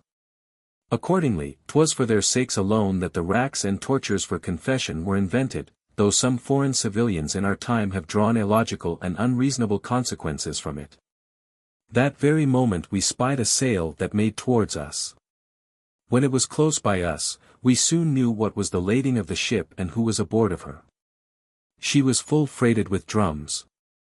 I was acquainted with many of the passengers that came in her, who were most of them of good families. Among the rest Harry Cotyrel, an old toast, who had got a swinging ass's touch-tripe penis fastened to his waist, as the good women's beads are to their girdle. In his left hand he held an old overgrown greasy foul cap, such as your scald-pated fellows wear, and in the right a huge cabbage stump. As soon as he saw me he was overjoyed, and bawled out to me, "What cheer, ho! How dost like me now? Behold the true Algamana," this he said showing me the ass's tickle-gizzard. "This doctor's cap is my true elixir, and this," continued he, shaking the cabbage stump in his fist, "is Lunaria Major, you old noddy. I have old boy, I have We'll make when thou art come back." "But pray, father," said I, "whence come you? Whither are you bound? What's your lading? Have you smelt the salt deep?" To these 4 questions he answered, from Queen Whims, for Turenne, alchemy. To the very bottom. "Whom have you got board?" said I. Said he, "Astrologers, fortune-tellers, alchemists, rhymers, poets, painters, projectors, mathematicians, watchmakers, sing-songs, musicianers. And the devil and all of others that are subject to Queen Whims." Mottot gives the following footnote: "La cant, this means a fantastic humor, maggots, or a foolish giddiness of brains. And also, a fifth, or the proportion of 5 in music, and they have very fair legible patents to show for't, as anybody may see." Panurge had no sooner heard this but he was upon the high rope, and began to rail at them like mad. "What devil d'ye mean," cried he, "to sit idly here like a pack of loitering sneak-spies, and see us stranded, while you may help us, and tow us off into the current. A plague, oh, your whims! You can make all things whatsoever, they say, so much as good weather and little children, yet won't make haste to fasten some hawsers and cables, and get us off. I was just coming to set you afloat, quoth Harry Cotyrel. By Trismegistus, I'll clear you in a trice. With this he caused 7,532,810 huge drums to be unheaded on one side, and set that open side so that it faced the end of the streamers and pendants. And having fastened them to good tacklings and our ship's head to the stern of theirs, with cables fastened to the bitts abaft the manger in the ship's loof, they towed us off ground at one pull so easily and pleasantly that you'd have wondered at it had you been there. For the dub-a-dub rattling of the drums, with the soft noise of the gravel which murmuring disputed us our way, and the merry cheers and huzzas of the sailors, made an harmony almost as good as that of the heavenly bodies when they roll and are whirled round their spheres, which rattling of the celestial wheels Plato said he heard some nights in his sleep. We scorned to be behindhand with in civility, and gratefully gave store of our sausages and chitlins, with which we filled their drums. And we were just hoisting 260 hogsheads of wine out of the hold, when 2 huge whirlpools with great fury made towards their ship, spouting more water than is in the river Vienne, from Chinon to Saumur. To make short, all their drums, all their sails, their concerns, and themselves were soused, and their very hose were watered by the collar. Panurge was so overjoyed, seeing this, and laughed so heartily, that he was forced to hold his sides, and it set him into a fit of the colic for 2 hours and more. I had a mind, quoth he, to make the dogs drink, and those honest whirlpools, egad, have saved me that labour and that cost. There's sauce for them, Ariston men uter. Water is good, saith a poet, let pindarize upon't. They never cared for fresh water but to wash their hands or their glasses. This good salt water will stand in good stead for want of sal ammoniac and nitre in Jeber's kitchen. We could not hold any further discourse with for the former whirlwind hindered our ship from feeling the helm. The pilot advised us henceforwards to let her run adrift and follow the stream, not busying ourselves with anything, but making much of our carcasses. For our only way to arrive safe at the queendom of whims was to trust to the whirlwind and be led by the current. Chapter 5.19. How we arrived at the queendom of whims or entelechy. We did as he directed us for about 12 hours, and on the 3rd day the sky seemed to us somewhat clearer, and we happily arrived at the port of Mediotechny, not far distant from Queen Whims, alias the Quintessence. We met full but on the quay a great number of guards and other military men that garrisoned the arsenal, and we were somewhat frightened at first because they made us all lay down our arms, and in a haughty manner asked us whence we came. Cousin, quoth Panurge to him that asked the question, we are of Touraine, and come from France, being ambitious of paying our respects to the Lady Quintessence and visit this famous realm of entelechy. What do you say? Cried they. Do you call it entelechy or endelechy? Truly, truly, sweet cousins, quoth Panurge, we are a silly sort of grout-headed lobcocks, and please you, be so kind as to forgive us if we chance to knock words out of joint. As for anything else, we are downright honest fellows and true hearts. We have not asked you this question without a cause, said they. For a great number of others who have passed this way from your country of Touraine seemed as mere jolt-headed doddepoles as ever were scored o'er the coxcomb, yet spoke as correct as other folks.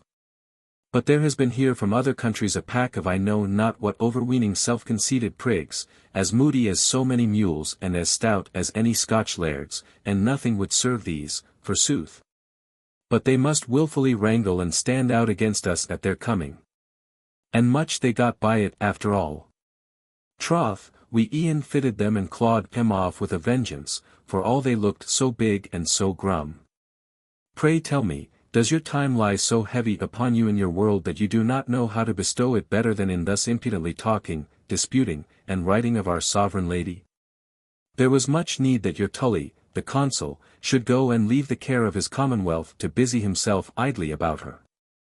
And after him your Diogenes Laertius, the biographer, and your Theodorus Gaza, the philosopher, and your Argyropoulos, the emperor, and your Bessarion, the cardinal, and your Politian, the pedant, and your Budius, the judge, and your Lascaris, the ambassador, and the devil, and all of those you call lovers of wisdom, whose number, it seems, was not thought great enough already, but lately your Scaliger, Bigot, Chambrier, Francis Fleury, and I cannot tell how many such other junior sneaking flyblows must take upon to increase it.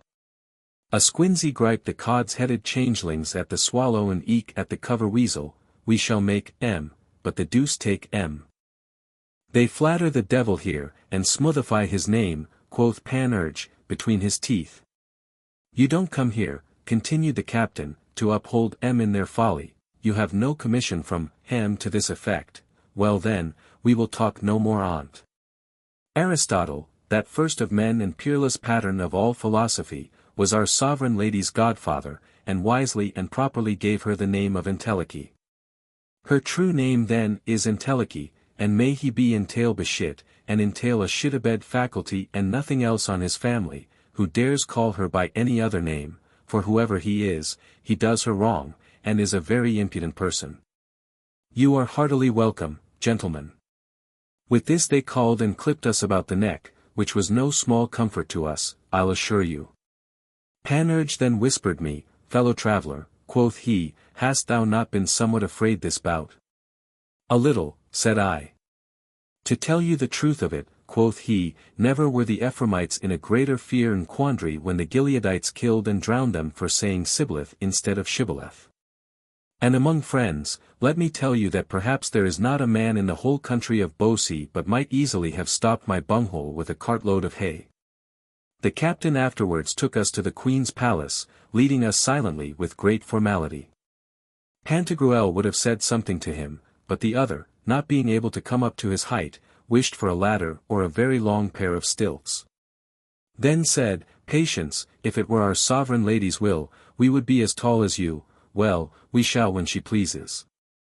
In the first galleries we saw great numbers of sick persons, differently placed according to their maladies.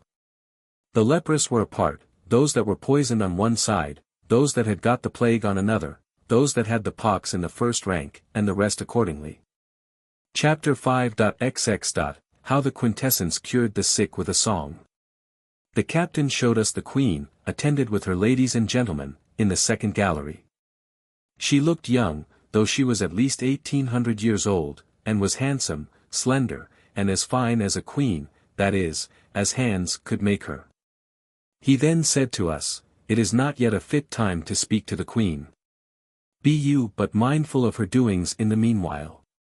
You have kings in your world that fantastically pretend to cure some certain diseases, as, for example, scrofula or wens, swelled throats, nicknamed the king's evil, and quartan agues, only with a touch. Now our Queen cures all manner of diseases without so much as touching the sick, but barely with a song, according to the nature of the distemper. He then showed us a set of organs, and said that when it was touched by her those miraculous cures were performed. The organ was indeed the strangest that ever eyes beheld, for the pipes were of cassia fistula in the cod, the top and cornice of guiacum, the bellows of rhubarb, the pettas of turbith, and the clavier or keys of scamony. While we were examining this wonderful new make of an organ, the leprous were brought in by her abstractors, spotizators, masticators, pregustics, tabacans, chacanins, nemanins, raberbans, nursins, rosuins, nebidins, terrants, sigamians, pararons, chassinins, sarins, sotines, abath, enolins, archisdarpanins, mebins, shaburins, and other officers, for whom I want names. So she played I don't know what sort of a tune or song, and they were all immediately cured. Then those who were poisoned were had in, and she had no sooner given them a song but they began to find a use for their legs, and up they got. Then came on the deaf, the blind, and the dumb, and they too were restored to their lost faculties and senses with the same remedy. Which did so strangely amaze us, and not without reason, I think, that down we fell on our faces, remaining prostrate, like men ravished in ecstasy, and were not able to utter one word through the excess of our admiration, till she came. And having touched Pantagruel with a fine fragrant nosegay of white roses which she held in her hand, thus made us recover our senses and get up. Then she made us the following speech in Bisan words, such as Perisatis desired should be spoken to her son Cyrus, or at least of crimson alamode. The probity that scintillizes in the superficies of your persons informs my ratiocinating faculty, in a most stupendous manner, of the radiant virtues latent within the precious caskets and ventricles of your minds.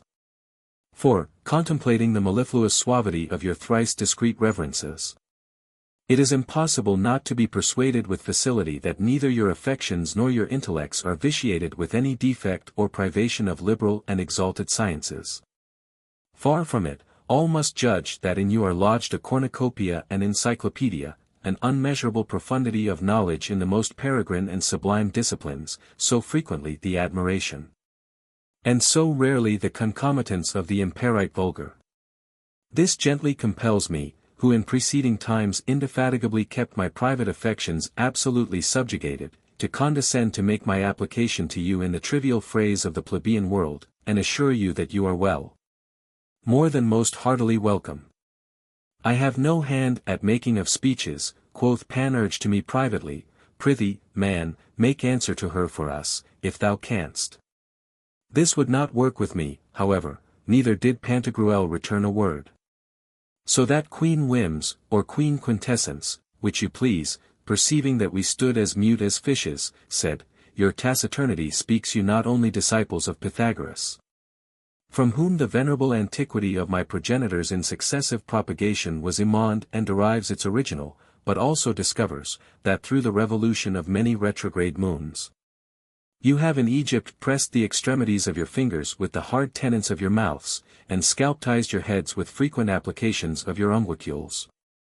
In the school of Pythagoras, taciturnity was the symbol of abstracted and superlative knowledge, and the silence of the Egyptians was agnited as an expressive manner of divine adoration.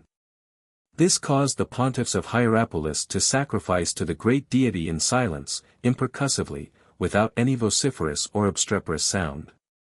My design is not to enter into a privation of gratitude towards you, but by a vivacious formality, though matter were to abstract itself from me, excentricate to you my cogitations. Having spoken this, she only said to her officers, Tabicans, a panacea, and straight they desired us not to take it amiss if the queen did not invite us to dine with her. For she never ate anything at dinner but some categories, Jacobots, Emnons, Dimions, abstractions, harbour-ins, Kelimans, second intentions, Caradoths, antitheses, metempsychoses, transcendent prolepsies, and such other light food. Then they took us into a little closet lined through with alarums, where we were treated God knows how. It is said that Jupiter writes whatever is transacted in the world on the diphthera or skin of the Amalthean goat that suckled him in Crete, which pelt served him instead of a shield against the Titans, whence he was nicknamed Aegiochos. Now, as I hate to drink water, brother topers, I protest it would be impossible to make 18 goatskins hold the description of all the good meat they brought before us, though it were written in characters as small as those in which were penned Homer's Iliads, which Tully tells us he saw enclosed in a nutshell. For my part, had I 100 mouths, as many tongues, a voice of iron, a heart of oak, and lungs of leather, together with the mellifluous abundance of Plato, yet I never could give you a full account of a third part of a second of the whole. Pantagruel was telling me that he believed the queen had given the symbolic word used among her subjects to denote sovereign good cheer, when she said to her Tabicans, a panacea. Just as Lucullus used to say, in Apollo, when he designed to give his friends a singular treat, though sometimes they took him at unawares, as, among the rest, Cicero and Hortensius sometimes used to do. Chapter 5.xxi. How the Queen passed her time after dinner. When we had dined, a shakanin led us into the Queen's hall, and there we saw how, after dinner, with the ladies and the princes of her court, she used to sift, circe, bolt, range, and pass away time with a fine large white and blue silk sieve. We also perceived how they revived ancient sports, diverting themselves together at 1. Cordax. 6. Phrygia. 11. Monogas. 2. Aemilia. 7. Thracia. 12. Terminalia. 3. Cicinia. 8. Calabrism. 13. Floralia. 4. Jambics. 9. Molossia. 14. Pyrrhus. 5. Persica. 10. Cernophorum. 15. Nicotism. And 1,000 other dances. Moitaux has the following footnote: 1. A sort of country dance. 2. A still tragic dance. 3. Dancing and singing used at funerals. 4. Cutting sarcasms and lampoons. 5. The Persian dance. 6. Tunes, whose measure inspired men with a kind of divine fury. 7. The Thracian movement. 8. Smutty verses. 9. A measure to which the Molossi of Epirus danced a certain Morris. 10. A dance with bowls or pots in their hands. 11. A song where one sings alone. 12. Sports at the holidays of the god of bounds. 13. Dancing naked at Flora's holidays. 14. The Trojan dance in armor. Afterward she gave orders that they should show us the apartments and curiosities in her palace. Accordingly we saw there such new, strange, and wonderful things, that I am still ravished in admiration every time I think of it. However, nothing surprised us more than what was done by the gentlemen of her household, abstractors, parazons, nebidins, spotizators, and others, who freely and without the least dissembling told us that the queen their mistress did all impossible things, and cured men of incurable diseases. And they, her officers, used to do the rest. I saw there a young parazon cure many of the new consumption, I mean the pox, though they were never so peppered. Had it been the rankest Rhone ague, on lice, the Covent Garden gout, 'twas all one to him. Touching only their deniform vertebrae thrice with a piece of a wooden shoe, he made them as wholesome as so many sucking pigs. Another did thoroughly cure folks of dropsies, tympanies, ascites, and hyposarsides, striking them on the belly 9 times with a Tenedian hatchet, without any solution of the continuum. Another cured all manner of fevers and agues on the spot, only with hanging a foxtail on the left side of the patient's girdle. One removed the toothache only with washing thrice the root of the aching tooth with elder vinegar, and letting it dry half an hour in the sun. Another the gout, whether hot or cold, natural or accidental, by barely making the gouty person shut his mouth and open his eyes. I saw another ease 9 gentlemen of St. Francis's distemper, a consumption in the pocket, or want of money. Those of St. Francis's order must carry none about M. Moitaux, in a very short space of time, having clapped a rope about their necks, at the end of which hung a box with 10,000 gold crowns in't. One with a wonderful engine threw the houses out at the windows, by which means they were purged of all pestilential air. Another cured all the 3 kinds of hectics, the tabid, atrophies, and emaciated, without bathing, Tabian milk, dropax, alias depilatory, or other such medicaments, only turning the consumptive for 3 months into monks. And he assured me that if they did not grow fat and plump in a monastic way of living, they never would be fattened in this world, either by nature or by art. I saw another surrounded with a crowd of 2 sorts of women. Some were young, quaint, clever, neat, pretty, juicy, tight, brisk, buxom, proper, kind-hearted, and as right as my leg, to any man's thinking. The rest were old, weather-beaten, overridden, toothless, blear-eyed, tough, wrinkled, shriveled, tawny, mouldy, phthisicky, decrepit hags, beldams, and walking carcasses. We were told that his office was to cast anew those she-pieces of antiquity, and make them such as the pretty creatures whom we saw, who had been made young again that day, recovering at once the beauty, shape, size, and disposition which they enjoyed at 16. Except their heels, that were now much shorter than in their former youth. This made them yet more apt to fall backwards whenever any man happened to touch M, than they had been before. As for their counterparts, the old mother scratch tobies, they most devoutly waited for the blessed hour when the batch that was in the oven was to be drawn, that they might have their turns. And in a mighty haste they were pulling and hauling the man like mad, telling him that 'tis the most grievous and intolerable thing in nature for the tail to be on fire and the head to scare away those who should quench it. The officer had his hands full, never wanting patience, neither did his place bring him in little, you may swear. Pantagruel asked him whether he could also make old men young again. He said he could not. But the way to make them new men was to get them to cohabit with a new caste female. For this they caught that fifth kind of crinkums, which some call pelade, in Greek, ophiasis, that makes them cast off their old hair and skin, just as the serpents do, and thus their youth is renewed like the Arabian phoenixes. This is the true fountain of youth, for there the old and decrepit become young, active, and lusty. Just so, as Euripides tells us, Iolaus was transmogrified, and thus Phaon, for whom kind-hearted Sappho run wild, grew young again, for Venus's use. So Tithon by Aurora's means, so Ezon by Medea, and Jason also, who, if you'll believe Pherecydes and Simonides, was new-vamped and died by that witch, and so were the nurses of jolly Bacchus, and their husbands, as Aeschylus relates. Chapter 5.xxii. How Queen Whim's officers were employed, and how the said lady retained us among her abstractors. I then saw a great number of the Queen's officers, who made blackamoors white as fast as hops, just rubbing their bellies with the bottom of a pannier. Others, with 3 couples of foxes in one yoke, ploughed a sandy shore, and did not lose their seed. Others washed burnt tiles, and made them lose their color. Others extracted water out of pumice stones, braying them a good while in a mortar, and changed their substance. Others sheared asses, and thus got long fleece wool. Others gathered barberries and figs off of thistles. Others stroked he-goats by the dugs, and saved their milk in a sieve, and much they got by it. Others washed asses' heads without losing their soap. Others taught cows to dance, and did not lose their fiddling. Others pitched nets to catch the wind, and took cock-lobsters in them.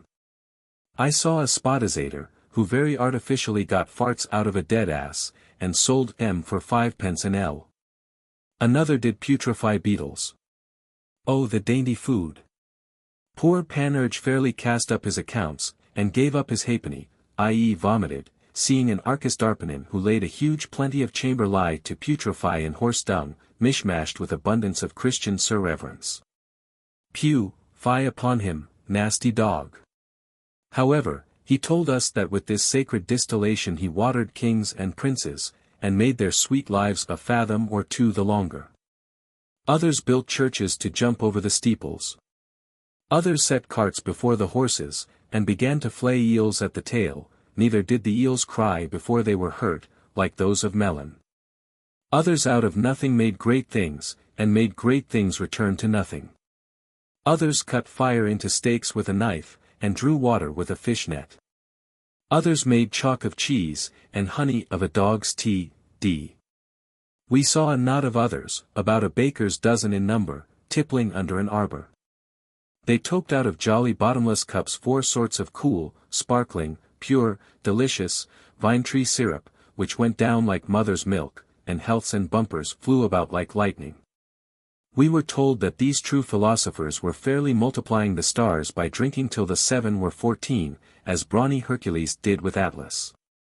Others made a virtue of necessity, and the best of a bad market, which seemed to me a very good piece of work. Others made alchemy, i.e. irreverence, with their teeth, and clapping their hind retort to the recipient, made scurvy faces, and then squeezed. Others, in a large grass plot, exactly measured how far the fleas could go at a hop, a step, and jump. And told us that this was exceedingly useful for the ruling of kingdoms, the conduct of armies, and the administration of commonwealths. And that Socrates, who first got philosophy out of heaven, and from idling and trifling made it profitable and of moment, used to spend half his philosophizing time in measuring the leaps of fleas, as Aristophanes the quintessential affirms. I saw 2 Gibroans by themselves keeping watch on the top of a tower, and we were told they guarded the moon from the wolves. In a blind corner I met for more very hot at it, and ready to go to loggerheads. I asked what was the cause of the stir and ado, the mighty coil and pother they made. And I heard that for 4 livelong days those overwise roysters had been at it ding-dong, disputing on 3 high, more than metaphysical propositions, promising themselves mountains of gold by solving them. The first was concerning a hias's shadow, the second, of the smoke of a lantern, and the third of goat's hair, whether it were wool or no. We heard that they did not think it a bit strange that 2 contradictions in mode, form, figure, and time should be true, though I will warrant the sophists of Paris had rather be unchristened than own so much. While we were admiring all those men's wonderful doings, the evening star already twinkling, the Queen, God bless her, appeared, attended with her court, and again amazed and dazzled us. She perceived it, and said to us, "What occasions the aberrations of human cogitations through the perplexing labyrinths and abysses of admiration, is not the source of the effects which sagacious mortals visibly experience to be the consequential result of natural causes. 'Tis the novelty of the experiment which makes impressions on their conceptive, cogitative faculties, that do not provise the facility of the operation adequately, with a sub-act in sedate intellection, associated with diligent and congruous study. Consequently let all manner of perturbation abdicate the ventricles of your brains, if anyone has invaded them while they were contemplating what is transacted by my domestic ministers. Be spectators and auditors of every particular phenomenon and every individual proposition within the extent of my mansion.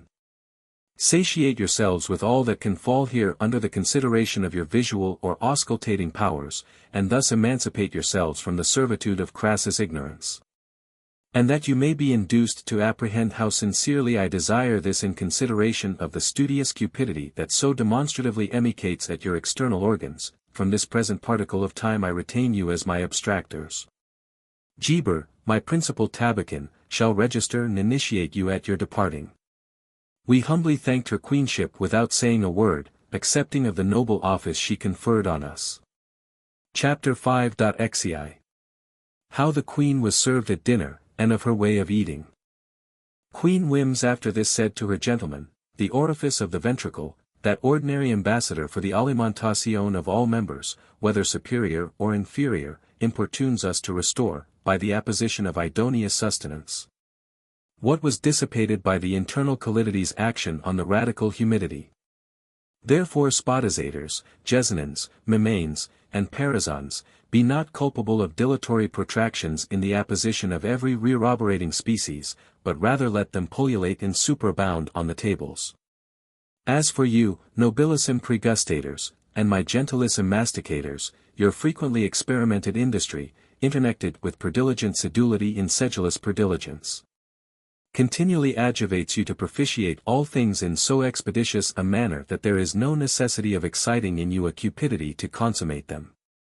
Therefore I can only suggest to you still to operate as you are ashufacted indefatigably to operate. Having made this fine speech, she retired for a while with part of her women, and we were told that 'twas to bathe, as the ancients did more commonly than we use nowadays to wash our hands before we eat. The tables were soon placed, the cloth spread, and then the Queen sat down. She ate nothing but celestial ambrosia, and drank nothing but divine nectar. As for the lords and ladies that were there, they, as well as we, fared on as rare, costly, and dainty dishes as ever apicius what were dreamed of in his life. When we were as round as hoops, and as full as eggs, with stuffing the gut, an olla podrida, some call it an olio. Rabelais potpourri. Moita, was set before us to force hunger to come to terms with us, in case it had not granted us a truce. And such a huge vast thing it was that the plate which Pythius Alpheus gave King Darius would hardly have covered it. The olla consisted of several sorts of potages, salads, fricassees, saugrenées, cabarotidos, roast and boiled meat, carbonados, swinging pieces of powdered beef, good old hams, dainty somates, cakes, tarts. A world of curds after the Moorish way, fresh cheese, jellies, and fruit of all sorts.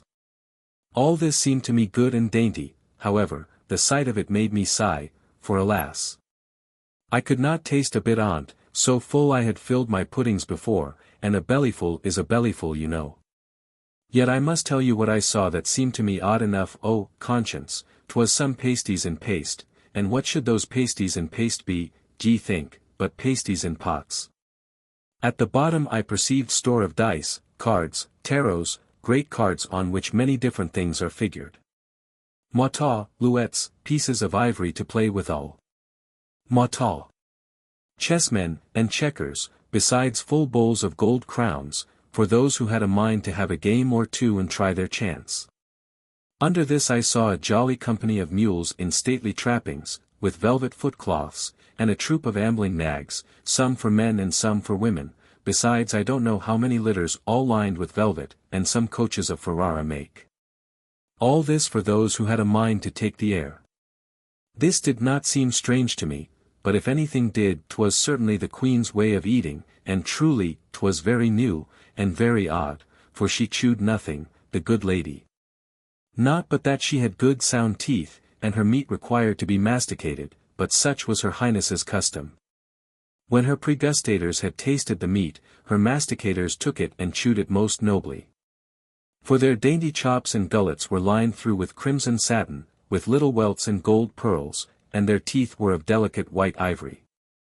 Thus, when they had chewed the meat ready for her Highness's maw, they poured it down her throat through a funnel of fine gold, and so on to her craw. For that reason they told us she never visited a close stool but by proxy. Chapter 5. Ziv. How there was a ball in the manner of a tournament, at which Queen Whims was present. After supper there was a ball in the form of a tilt or a tournament, not only worth seeing, but also never to be forgotten. First, the floor of the hall was covered with a large piece of velvet white and yellow checkered tapestry, each checker exactly square, and 3 full spans in breadth. Then 32 young persons came into the hall. 16 of them arrayed in cloth of gold, and of these 8 were young nymphs such as the ancients described Diana's attendants, the other 8 were a king, a queen, 2 wardens of the castle, 2 knights, and 2 archers. Those of the other band were clad in cloth of silver. They posted themselves on the tapestry in the following manner, the kings on the last line on the 4th square. So that the golden king was on a white square, and the silvered king on a yellow square, and each queen by her king. The golden queen on a yellow square, and the silvered queen on a white one, and on each side stood the archers to guide their kings and queens, by the archers the knights, and the wardens by them. In the next row before them stood the 8 nymphs. And between the 2 bands of nymphs 4 rows of squares stood empty. Each band had its musicians, 8 on each side, dressed in its livery, the one with orange-colored damask, the other with white. And all played on different instruments most melodiously and harmoniously, still varying in time and measure as the figure of the dance required. This seemed to me an admirable thing, considering the numerous diversity of steps, back steps, bounds, rebounds, jerks, paces, leaps, skips, turns, coops, hops, leadings, risings, meetings, flights, ambuscados, moves, and removes. I was also at a loss when I strove to comprehend how the dancers could so suddenly know what every different note meant. For they no sooner heard this or that sound but they placed themselves in the place which was denoted by the music, though their motions were all different. For the nymphs that stood in the first file, as if they designed to begin the fight, marched straight forwards to their enemies from square to square, unless it were the first step, at which they were free to move over 2 steps at once. They alone never fall back, which is not very natural to other nymphs, and if any of them is so lucky as to advance to the opposite king's row, she is immediately crowned queen of her king. And after that moves with the same state and in the same manner as the queen. But till that happens they never strike their enemies but forwards, and obliquely in a diagonal line. However, they make it not their chief business to take their foes. For, if they did, they would leave their queen exposed to the adverse parties, who then might take her. The kings move and take their enemies on all sides square ways, and only step from a white square into a yellow one, and vice versa, except at their first step the rank should want other officers than the wardens. For then they can set M in their place, and retire by him. The queens take a greater liberty than any of the rest. For they move backwards and forwards all manner of ways, in a straight line as far as they please, provided the place be not filled with one of her own party, and diagonally also, keeping to the color on which she stands. The archers move backwards or forwards, far and near, never changing the color on which they stand. The knights move and take in a lineal manner, stepping over one square, though a friend or foe stand upon it, posting themselves on the second square to the right or left, from one color to another, which is very unwelcome to the adverse party, and ought to be carefully observed, for they take at unawares. The wardens move and take to the right or left, before or behind them, like the kings, and can advance as far as they find places empty, which liberty the kings take not. The law which both sides observe is, at the end of the fight, to besiege and enclose the king of either party, so that he may not be able to move, and being reduced to that extremity, the battle is over, and he loses the day. Now, to avoid this, there is none of either sex of each party but is willing to sacrifice his or her life, and they begin to take one another on all sides in time, as soon as the music strikes up. When anyone takes a prisoner, he makes his honors, and striking him gently in the hand, puts him out of the field in combat, and encamps where he stood. If one of the kings chanced to stand where he might be taken, it is not lawful for any of his adversaries that had discovered him to lay hold on him. Far from it, they are strictly enjoined humbly to pay him their respects, and give him notice, saying, God preserve you, sir. That his officers may relieve and cover him, or he may remove, if unhappily he could not be relieved. However, he is not to be taken, but greeted with a good morrow, the others bending the knee, and thus the tournament uses to end. Chapter 5.xxv. How the 32 persons at the ball fought. The two companies having taken their stations, the music struck up, and with a martial sound, which had something of horrid in it, like a point of war, roused and alarmed both parties, who now began to shiver. And then soon were warmed with warlike rage. And having got in readiness to fight desperately, impatient of delay stood waiting for the charge. Then the music of the silvered band ceased playing, and the instruments of the golden side alone were heard, which denoted that the golden party attacked. Accordingly, a new movement was played for the onset, and we saw the nymph who stood before the queen turn to the left towards her king, as it were to ask leave to fight. And thus saluting her company at the same time, she moved 2 squares forwards, and saluted the adverse party. Now the music of the Golden Brigade ceased playing, and their antagonists began again. I ought to have told you that the nymph who began by saluting her company, had by that formality also given them to understand that they were to fall on. She was saluted by them in the same manner, with a full turn to the left, except the queen, who went aside towards her king to the right, and the same manner of salutation was observed on both sides during the whole ball. The silvered nymph that stood before her queen likewise moved as soon as the music of her party sounded a charge, her salutations, and those of her side, were to the right, and her queen's to the left. She moved in the second square forwards, and saluted her antagonists, facing the first golden nymph, so that there was not any distance between them, and you would have thought they too had been going to fight, but they only strike sideways. Their comrades, whether silvered or golden, followed them in an intercalary figure, and seemed to skirmish a while, till the golden nymph who had first entered the lists, striking a silvered nymph in the hand on the right, put her out of the field, and set herself in her place. But soon the music playing a new measure, she was struck by a silvered archer, who after that was obliged himself to retire. A silvered knight then sallied out, and the golden queen posted herself before her king. Then the silvered king, dreading the golden queen's fury, removed to the right, to the place where his warden stood, which seemed to him strong and well guarded. The 2 knights on the left, whether golden or silvered, marched up, and on either side took up many nymphs who could not retreat, principally the golden knight, who made this his whole business. But the silvered knight had greater designs, dissembling all along, and even sometimes not taking a nymph when he could have done it. Still moving on till he was come up to the main body of the enemies in such a manner that he saluted their king with a God save you, sir. The whole golden brigade quaked for fear and anger, those words giving notice of their king's danger. Not but that they could soon relieve him, but because their king being thus saluted they were to lose their warden on the right wing without any hopes of a recovery. Then the golden king retired to the left, and the silvered knight took the golden warden, which was a mighty loss to that party. However, they resolved to be revenged, and surrounded the knight that he might not escape.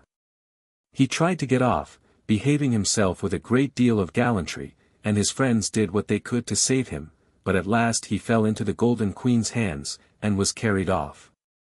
Her forces, not yet satisfied, having lost one of her best men, with more fury than conduct moved about, and did much mischief among their enemies. The silvered party warily dissembled, watching their opportunity to be even with them, and presented one of their nymphs to the Golden Queen, having laid an ambuscado. So that the nymph being taken, a golden archer had like to have seized the silvered queen. Then the golden knight undertakes to take the silvered king and queen, and says, "Good morrow." Then the silvered archer salutes them, and was taken by a golden nymph, and she herself by a silvered one. The fight was obstinate and sharp. The wardens left their posts, and advanced to relieve their friends. The battle was doubtful, and victory hovered over both armies. Now the silvered host charge and break through their enemies' ranks as far as the Golden King's tent, and now they are beaten back. The Golden Queen distinguishes herself from the rest by her mighty achievements still more than by her garb and dignity, for at once she takes an archer, and, going sideways, seizes a silvered warden. Which thing the silvered queen perceiving, she came forwards, and, rushing on with equal bravery, takes the last golden warden in some nymphs. The two queens fought a long while hand to hand. Now striving to take each other by surprise, then to save themselves, and sometimes to guard their kings. Finally, the Golden Queen took the silvered queen, but presently after she herself was taken by the silvered archer. Then the silvered king had only 3 nymphs, an archer, and a warden left, and the golden only 3 nymphs and the right knight, which made them fight more slowly and warily than before. The 2 kings seemed to mourn for the loss of their loving queens, and only studied and endeavored to get new ones out of all their nymphs to be raised to that dignity, and thus be married to them. This made them excite those brave nymphs to strive to reach the farthest rank, where stood the king of the contrary party, promising them certainly to have them crowned if they could do this. The golden nymphs were beforehand with the others, and out of their number was created a queen, who was dressed in royal robes, and had a crown set on her head. You need not doubt the silvered nymphs made also what haste they could to be queens. One of them was within a step of the coronation place, but there the golden knight lay ready to intercept her, so that she could go no further. The new golden queen, resolved to show herself valiant and worthy of her advancement to the crown, achieved great feats of arms. But in the meantime the silvered knight takes the golden warden who guarded the camp. And thus there was a new silvered queen, who, like the other, strove to excel in heroic deeds at the beginning of her reign. Thus the fight grew hotter than before. 1,000 stratagems, charges, rallyings, retreats, and attacks were tried on both sides, till at last the silvered queen, having by stealth advanced as far as the Golden King's tent, cried, "God save you, sir." Now none but his new queen could relieve him, so she bravely came and exposed herself to the utmost extremity to deliver him out of it.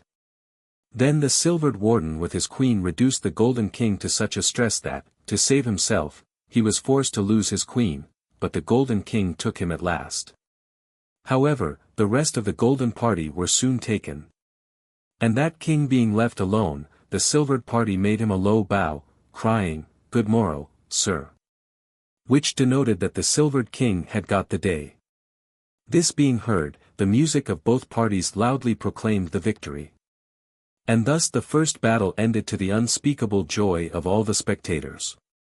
After this the 2 brigades took their former stations, and began to tilt a second time, much as they had done before, only the music played somewhat faster than at the first battle, and the motions were altogether different. I saw the Golden Queen sally out one of the first, with an archer and a knight, as it were angry at the former defeat, and she had like to have fallen upon the silvered king in his tent among his officers. But having been balked in her attempt, she skirmished briskly, and overthrew so many silvered nymphs and officers that it was a most amazing sight. You would have sworn she had been another Penthesilea. For she behaved herself with as much bravery as that Amazonian queen did at Troy. But this havoc did not last long, for the silvered party, exasperated by their loss, resolved to perish or stop her progress. And having posted an archer in ambuscado on a distant angle, together with a knight-errant, her highness fell into their hands and was carried out of the field. The rest were soon routed after the taking of their queen, who, without doubt, from that time resolved to be more wary and keep near her king, without venturing so far amidst her enemies unless with more force to defend her. Thus the silvered brigade once more got the victory. This did not dishearten or deject the golden party, far from it. They soon appeared again in the field to face their enemies. And being posted as before, both the armies seemed more resolute and cheerful than ever. Now the martial concert began, and the music was above a hemiole the quicker, according to the warlike Phrygian mode, such as was invented by Marsyas. Then our combatants began to wheel about, and charge with such a swiftness that in an instant they made 4 moves, besides the usual salutations. So that they were continually in action, flying, hovering, jumping, vaulting, curvetting, with pederistical turns and motions, and often intermingled. Seeing them then turn about on one foot after they had made their honors, we compared them to your tops or gigs, such as boys used to whip about, making them turn round so swiftly that they sleep, as they call it, and motion cannot be perceived. But resembles rest, its contrary. So that if you make a point or mark on some part of one of those gigs, 'twill be perceived not as a point, but a continual line, in a most divine manner, as Cusanus has wisely observed. While they were thus warmly engaged, we heard continually the claps and episemapses which those of the 2 bands reiterated at the taking of their enemies. And this, joined to the variety of their motions and music, would have forced smiles out of the most severe Cato, the never-laughing Crassus, the Athenian man-hater, Timon. Nay, even whining Heraclitus, though he abhorred laughing, the action that is most peculiar to man. For who could have forborne?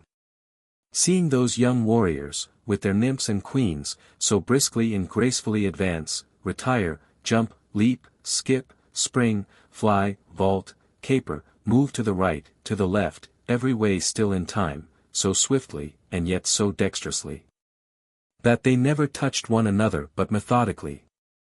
As the number of the combatants lessened, the pleasure of the spectators increased, for the stratagems and motions of the remaining forces were more singular. I shall only add that this pleasing entertainment charmed us to such a degree that our minds were ravished with admiration and delight. And the martial harmony moved our souls so powerfully that we easily believed what is said of Ismenias as having excited Alexander to rise from table and run to his arms, with such a warlike melody. At last the Golden King remained master of the field, and while we were minding those dances, Queen Whims vanished, so that we saw her no more from that day to this. Then Gebers Michelots conducted us, and we were set down among her abstractors, as her queenship had commanded. After that we returned to the port of Mediotechne, and then straight aboard our ships. For the wind was fair, and had we not hoisted out of hand, we could hardly have got off in 3/4 of a moon in the wane. Chapter 5.xxvi. How we came to the island of Odes, where the ways go up and down. We sailed before the wind, between a pair of courses, and in 2 days made the island of Odes, at which place we saw a very strange thing. The ways there are animals, so true is Aristotle's saying, that all self-moving things are animals. Now the ways walk there. Ergo, they are then animals. Some of them are strange unknown ways, like those of the planets, others are highways, crossways, and byways. I perceived that the travelers and inhabitants of that country asked, "Whither does this way go? Whither does that way go?" Some answered, between Midi and Favroles, to the parish church, to the city, to the river, and so forth. Being thus in their right way, they used to reach their journey's end without any further trouble, just like those who go by water from Lyons to Avignon or Arles. Now, as you know that nothing is perfect here below, we heard there was a sort of people whom they called highwaymen, waybeaters, and makers of inroads and roads, and that the poor ways were sadly afraid of them, and shunned them as you do robbers. For these used to waylay them, as people lay trains for wolves, and set gins for woodcocks. I saw one who was taken up with a Lord Chief Justice's warrant for having unjustly, and in spite of Pallas, taken the schoolway, which is the longest. Another boasted that he had fairly taken his shortest, and that doing so he first compassed his design. Thus, Carpelin, meeting once a pistman looking upon a wall with his fiddle-diddle, or live urinal, in his hand, to make a little maid's water, cried that he did not wonder now how the other came to be still the first at Pantagruel's levee, since he held his shortest and least used. I found Bourges highway among these. It went with the deliberation of an abbot, but was made to scamper at the approach of some wagoners, who threatened to have it trampled under their horses' feet, and make their wagons run over it, as Tullia's chariot did over her father's body.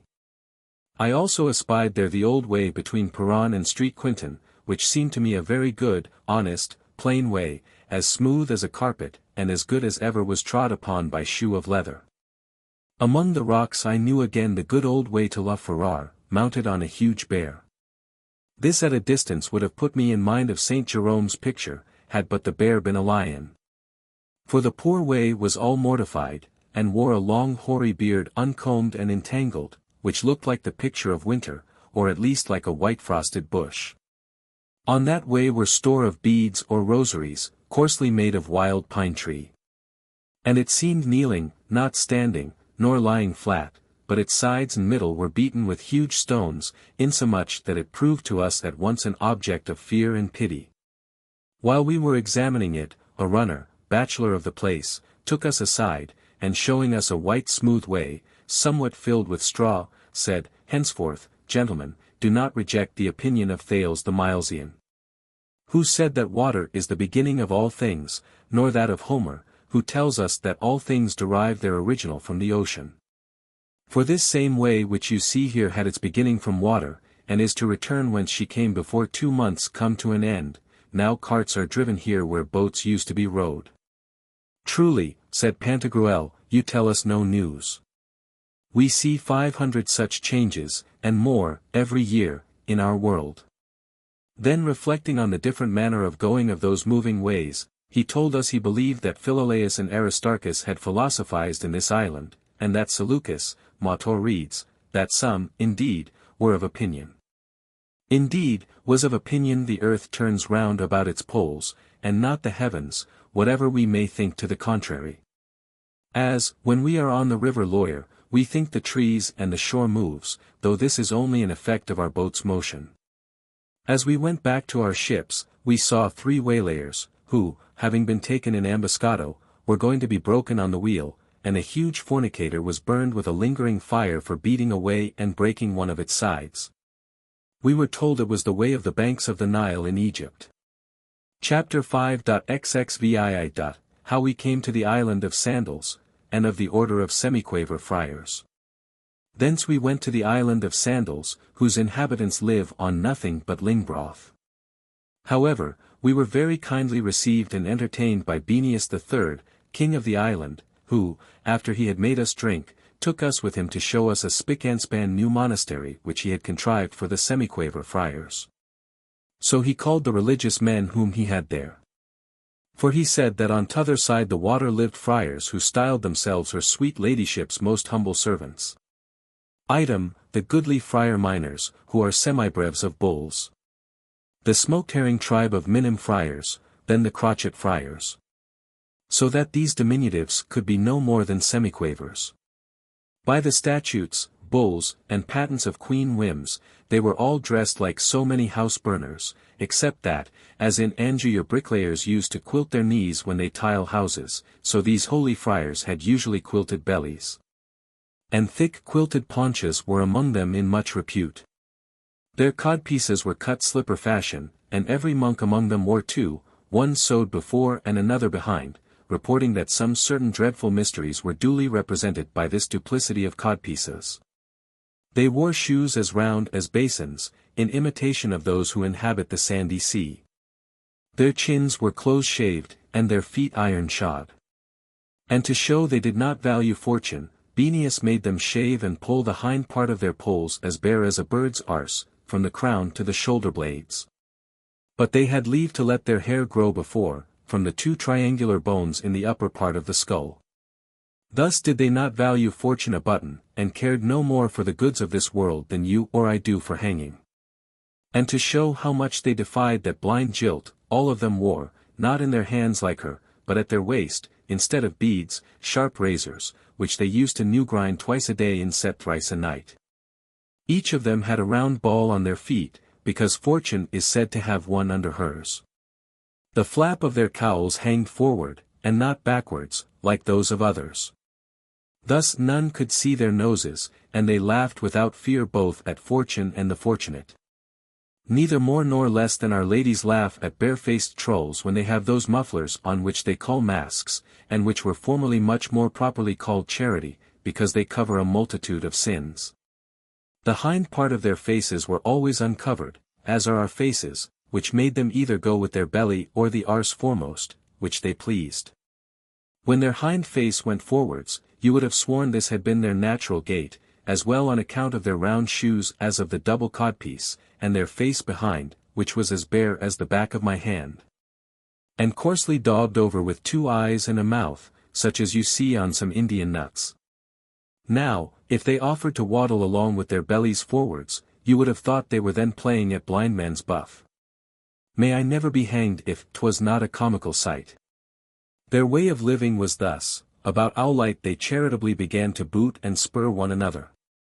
This being done, the least thing they did was to sleep and snore. And thus sleeping, they had barnacles on the handles of their faces, or spectacles at most.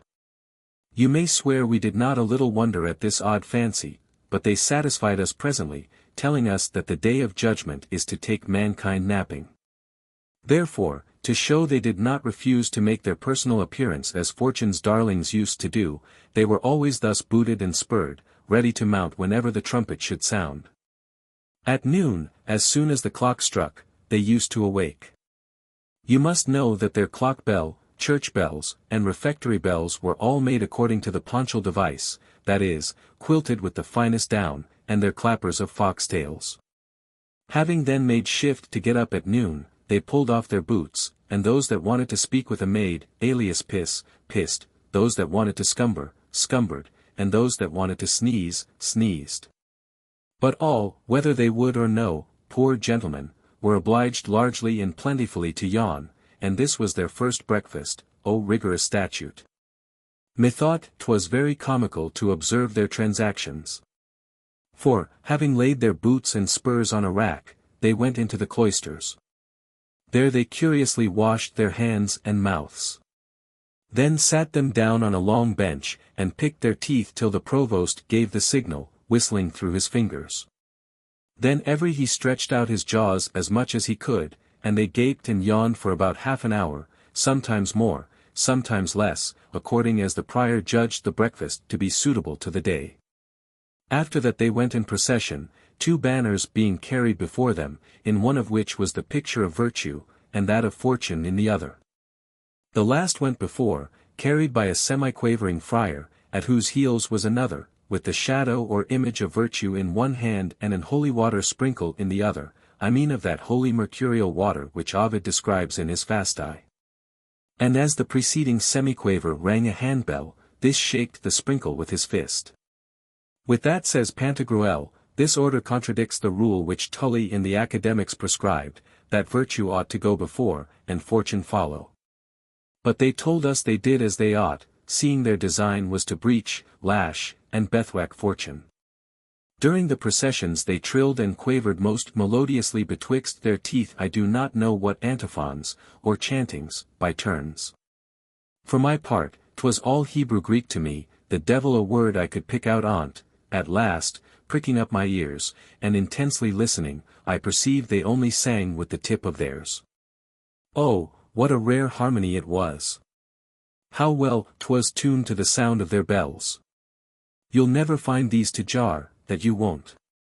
Pantagruel made a notable observation upon the processions, for says he, have you seen and observed the policy of these semiquavers? To make an end of their procession they went out at one of their church doors and came in at the other, they took a deal of care not to come in at the place whereat they went out. On my honor, these are a subtle sort of people, quoth Panurge. They have as much wit as 3 folks, 2 fools and a madman, they are as wise as the calf that ran 9 miles to suck a bull, and when he came there, 'twas a steer. This subtlety and wisdom of theirs, cried Friar John, is borrowed from the occult philosophy. May I be gutted like an oyster if I can tell what to make on't. Then the more 'tis to be feared, said Pantagruel. For subtlety suspected, subtlety foreseen, subtlety found out, loses the essence and very name of subtlety, and only gains that of blockishness. They are not such fools as you take them to be, they have more tricks than are good, I doubt. After the procession they went sluggingly into the fraudery room, by the way of walk and healthful exercise, and there kneeled under the tables, leaning their breasts on lanterns. While they were in that posture, in came a huge sandal, with a pitchfork in his hand, who used to baste, rib-roast, swaddle, and swinge them well-favoredly, as they said, and in truth treated them after a fashion. They began their meal as you end yours, with cheese, and ended it with mustard and lettuce, as Martial tells us the ancients did. Afterwards a platterful of mustard was brought before every one of them, and thus they made good the proverb, after meat comes mustard. Their diet was this. Sundays they stuffed their puddings with puddings, chitlins, links, bologna sausages, forced meats, liverings, hogs' haslets, young quails, and teals. You must also always add cheese for the first course, and mustard for the last. Mondays they were crammed with peas and pork, cum commento, and interlineary glosses. Tuesdays they used a twist store of holy bread, cakes, buns, puffs, Lenten loaves, jumbles, and biscuits. Wednesdays my gentleman had fine sheep's heads, calves' heads, and brocks' heads, of which there's no want in that country. Thursdays they guzzled down 7 sorts of porridge, not forgetting mustard. Fridays they munched nothing but services or sorb apples, neither were these full ripe, as I guessed by their complexion. Saturdays they gnawed bones. Not that they were poor or needy, for every mother's son of them had a very good fat belly benefice. As for their drink, 'twas an antifortunal, thus they called I don't know what sort of a liquor of the place. When they wanted to eat or drink, they turned down the back points or flaps of their cowls forwards below their chins, and that served them instead of gorgets or slabbering bibs. When they had well dined, they prayed rarely all in quavers and shakes. And the rest of the day, expecting the day of judgment, they were taken up with acts of charity, and particularly. Sundays, rubbers at cuffs. Mondays, lending each other flirts and fillips on the nose. Tuesdays, clapper-clawing one another.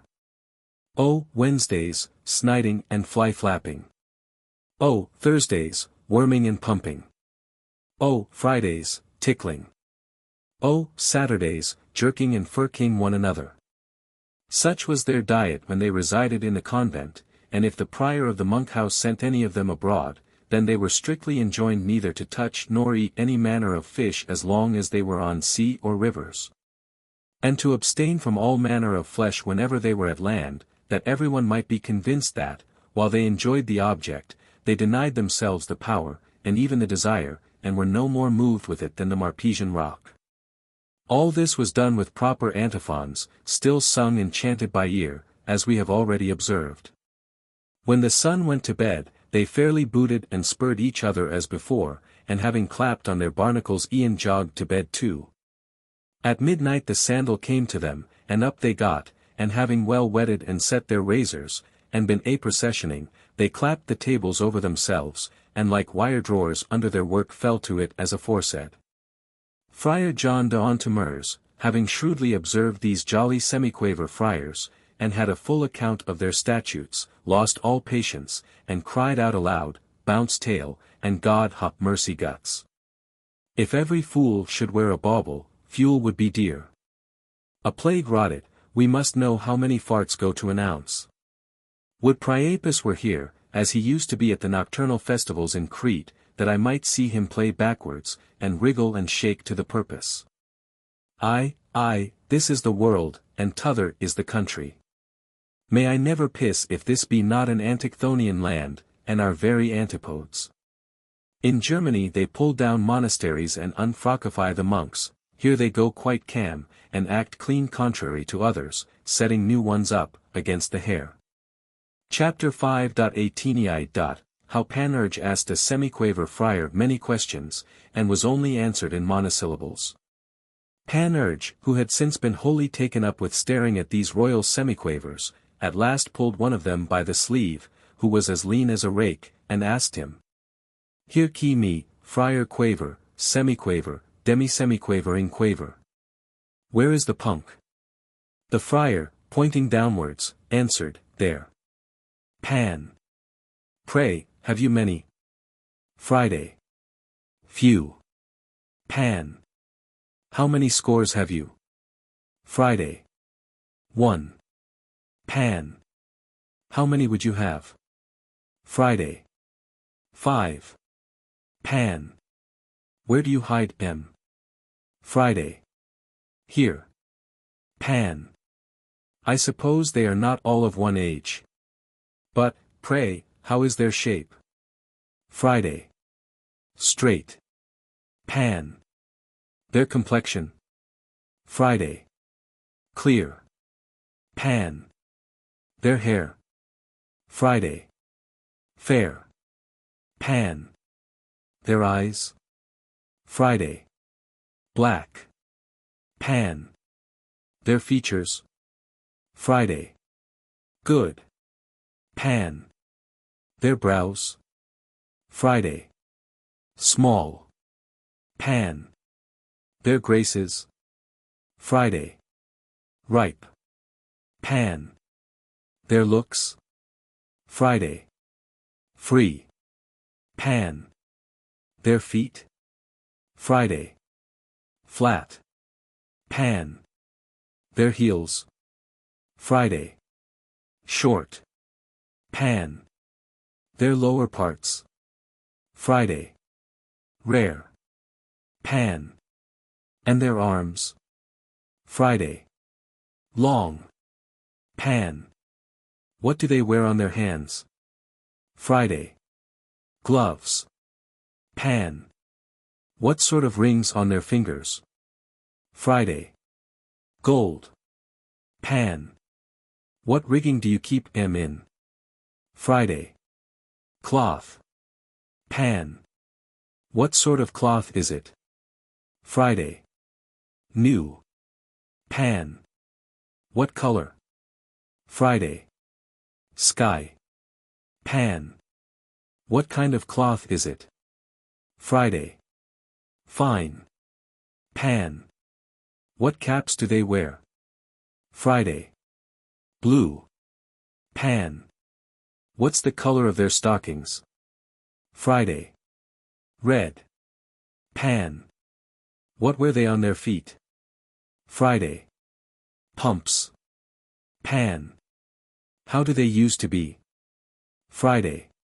"Foul." Pan. "How do they used to walk?" Friday. "Fast." Pan. "Now let us talk of the kitchen, I mean that of the harlots, and without going hand over head let's a little examine things by particulars. What is in their kitchens?" Friday. "Fire." Pan. "What fuel feeds it?" Friday. "Wood." Pan. "What sort of wood is't?" Friday. "Dry." Pan. "And of what kind of trees?" Friday. "Yews." Pan. "What are the faggots and brushes of?" Friday. "Home." Pan. "What would ye burn in your chambers?" Friday. "Pine." Pan. "And of what other trees?" Friday. "Lime." Pan. "Hear ki me. As for the buttocks, I'll go your halves. Pray, how do you feed them?" Friday. "Well." Pan. "First, what do they eat?" Friday. "Bread." Pan. "Of what complexion?" Friday. "White." Pan. "And what else?" Friday. "Meat." Pan. "How do they love it dressed?"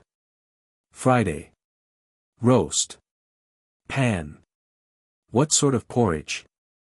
Friday. None. Pan. Are they for pies and tarts? Friday. Much. Pan. Then I'm their man. Will fish go down with them? Friday. Well. Pan. And what else? Friday. Eggs.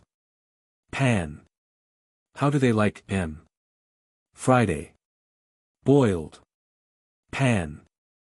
How must they be done? Friday. Hard. Pan. Is this all they have? Friday. No. Pan. What have they besides, then? Friday. Beef. Pan. And what else?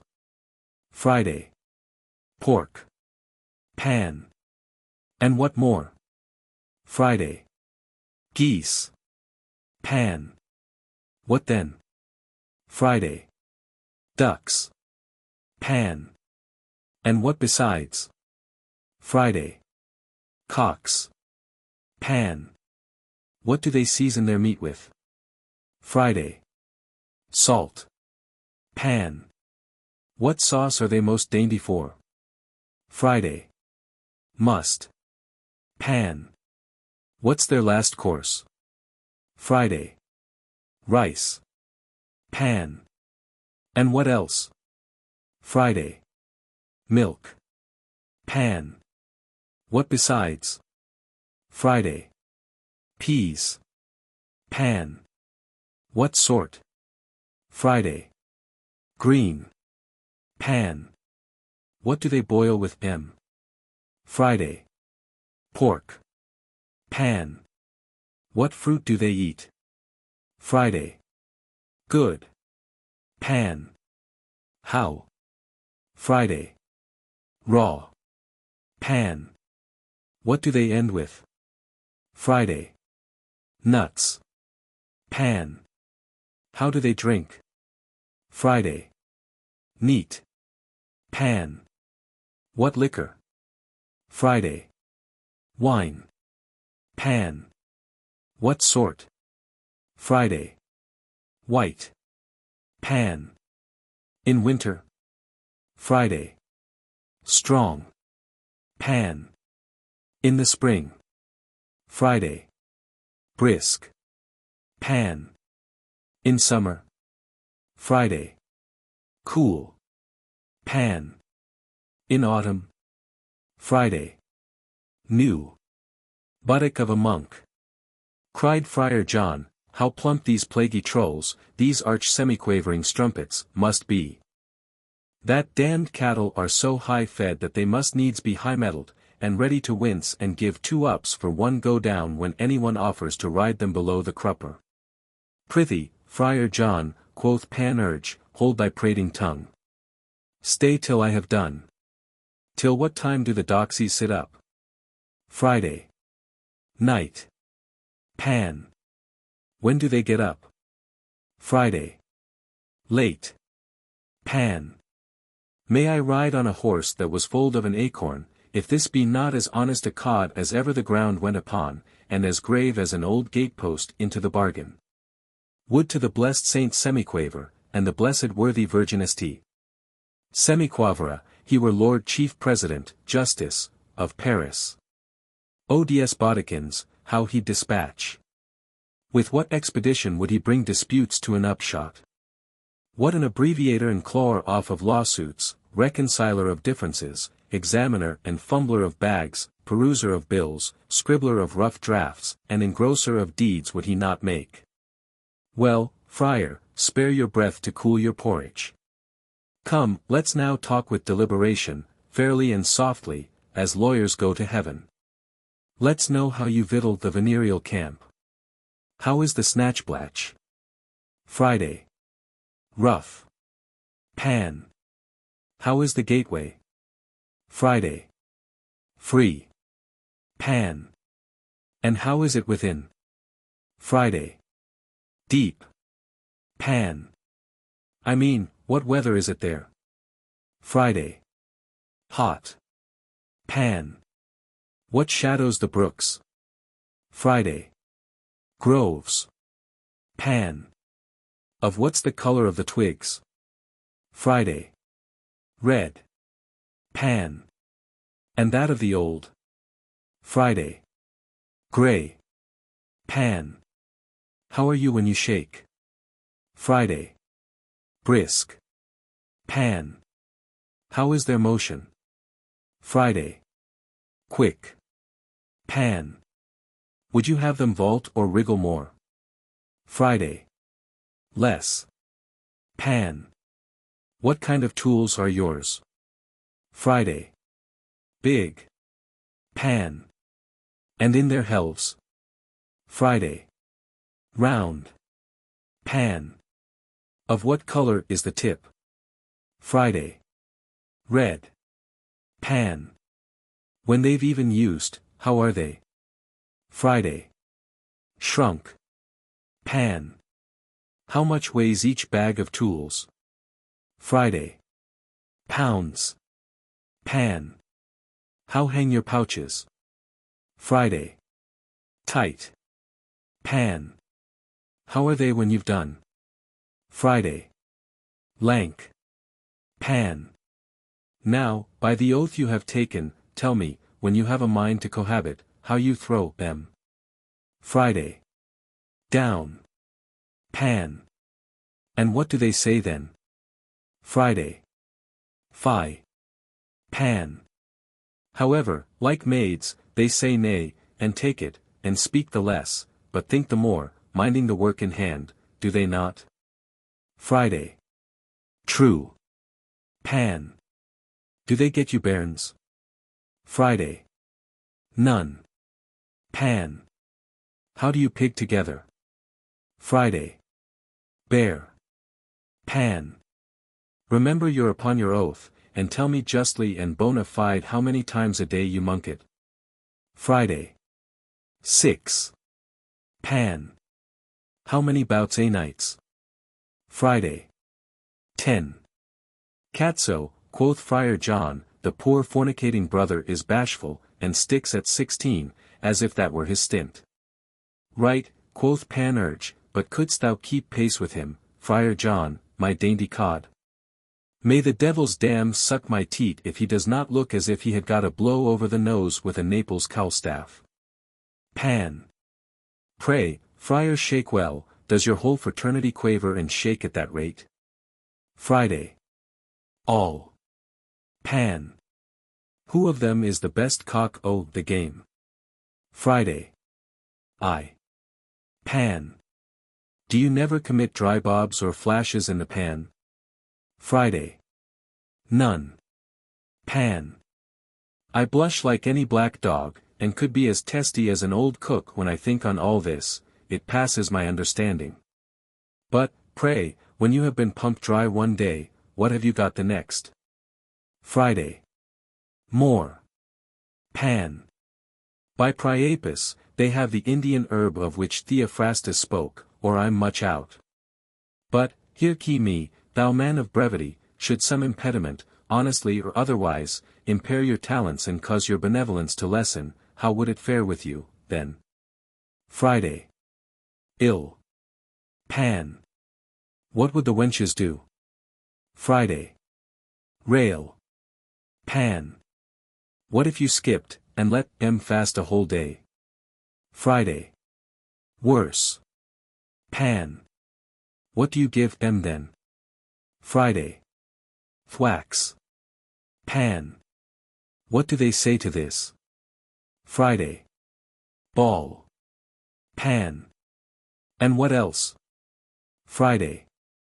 Curse. Pan. How do you correct em? Friday. Hard. Pan. What do you get out of em then? Friday. Blood. Pan. How's their complexion then? Friday. Odd. Pan. What do they mend it with? Friday. Paint. Pan. Then what do they do? Friday. Fawn. Pan. By the oath you have taken, tell me truly what time of the year do you do at least in? Friday. Now, August. Pan. What season do you do it best in? Friday. March. Pan. How is your performance the rest of the year? Friday. Brisk. Then quoth Pan, sneering, of all, and of all, commend me to ball, this is the friar of the world for my money. You've heard how short, concise, and compendious he is in his answers. Nothing is to be got out of him but monosyllables. By jingo, I believe he would make 3 bites of a cherry. Damn him, cried Friar John, that's as true as I am his uncle. The dog yelps at another gate's rate when he is among his bitches, there he is polysyllable enough, my life for yours. You talk of making 3 bites of a cherry. God send fools more wit and us more money. May I be doomed to fast a whole day if I don't verily believe he would not make above 2 bites of a shoulder of mutton and 1 swoop of a whole pottle of wine. Zoons, do but see how down o' the mouth the cur looks. He's nothing but skin and bones, he has pissed his tallow. Truly, truly, quoth Epistman, this rascally monastical vermin all over the world mind nothing but their gut, and are as ravenous as any kites, and then, forsooth, they tell us they've nothing but food and raiment in this world. 'Sdeath, what more have kings and princes? Chapter 5.6. How Epistman disliked the institution of Lent. Pray did you observe, continued Epistman, how this damned ill-favoured semiquaver mentioned March as the best month for caterwauling? True, said Pantagruel, yet Lent and March always go together, and the first was instituted to macerate and bring down our pampered flesh, to weaken and subdue its lusts, to curb and assuage the venereal rage. By this, said Epistman, you may guess what kind of a pope it was who first enjoined it to be kept, since this filthy wooden-shoed semiquaver owns that his spoon is never oftener or deeper in the porringer of lechery than in Lent. Add to this the evident reasons given by all good and learned physicians, affirming that throughout the whole year no food is eaten that can prompt mankind to lascivious acts more than at that time. As, for example, beans, peas, phasels, or long pison, sitches, onions, nuts, oysters, herrings, salt meats, garum, a kind of anchovy, and salads wholly made up of venereous herbs and fruits, as rocket, parsley, hop buds, nose smart, rampions, figs, tarragon, poppy, rice, cresses, celery, raisins, and others.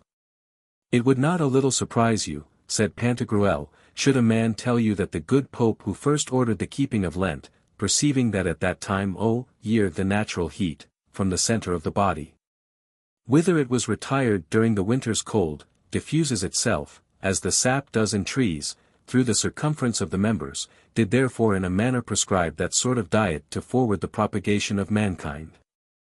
What makes me think so, is that by the registers of christenings at Towers it appears that more children are born in October and November than in the other 10 months of the year. And reckoning backwards, 'twill be easily found that they were all made, conceived, and begotten in Lent. I listen to you with both my ears, quoth Friar John, and that with no small pleasure, I'll assure you. But I must tell you that the vicar of Jambert ascribed this copious prolification of the women, not to that sort of food that we chiefly eat in Lent, but to the little licensed stooping mumpers, your little booted Lent preachers. Your little draggle-tailed father confessors, who during all that time of their reign damn all husbands that run astray 3 fathom and a half below the very lowest pit of hell. So the silly cod's-headed brothers of the noose dare not then stumble any more at the truckle-bed, to the no small discomfort of their maids, and are even forced, poor souls, to take up with their own bodily wives. Dixie, I have done. You may descant on the institution of Lent as much as you please, cried Epistman, so many men so many minds, but certainly all the physicians will be against its being suppressed, though I think that time is at hand. I know they will, and have heard M say were it not for Lent their art would soon fall into contempt, and they'd get nothing, for hardly anybody would be sick. All distempers are sowed in Lent, 'tis the true seminary and native bed of all diseases. Nor does it only weaken and putrefy bodies, but it also makes souls mad and uneasy. For then the devils do their best, and drive a subtle trade, and the tribe of canting dissemblers come out of their holes. 'Tis then term time with your cuculated pieces of formality that have one face to God and another to the devil. And a wretched clutter they make with their sessions, stations, pardons, syntereses, confessions, whippings, anathematizations, and much prayer with as little devotion. However, I'll not offer to infer from this that the Arimaspians are better than we are in that point, yet I speak to the purpose. Well, quoth Panurge to the semiquaver friar, who happened to be by, dear bumbasting, shaking, trilling, quavering cod, what thinkest thou of this fellow? Is he a rank heretic? Friday. Much. Pan. Ought he not to be singed? Friday. Well. Pan. As soon as may be. Friday. Right. Pan. Should not he be scalded first? Friday. No. Pan. How then, should he be roasted? Friday. Quick. Pan. Till at last he be. Friday. Dead. Pan. What has he made you? Friday. Mad. Pan. What d'ye take him to be? Friday. Damned. Pan. What place is he to go to? Friday. Hell. Pan. But, first, how would you have him served here? Friday. Burnt. Pan. Some have been served so. Friday. Store. Pan. That were heretics. Friday. Less. Pan. And the number of those that are to be warned thus hereafter is? Friday. Great. Pan. How many of them do you intend to save? Friday. None. Pan. So you'd have them burned? Friday. All.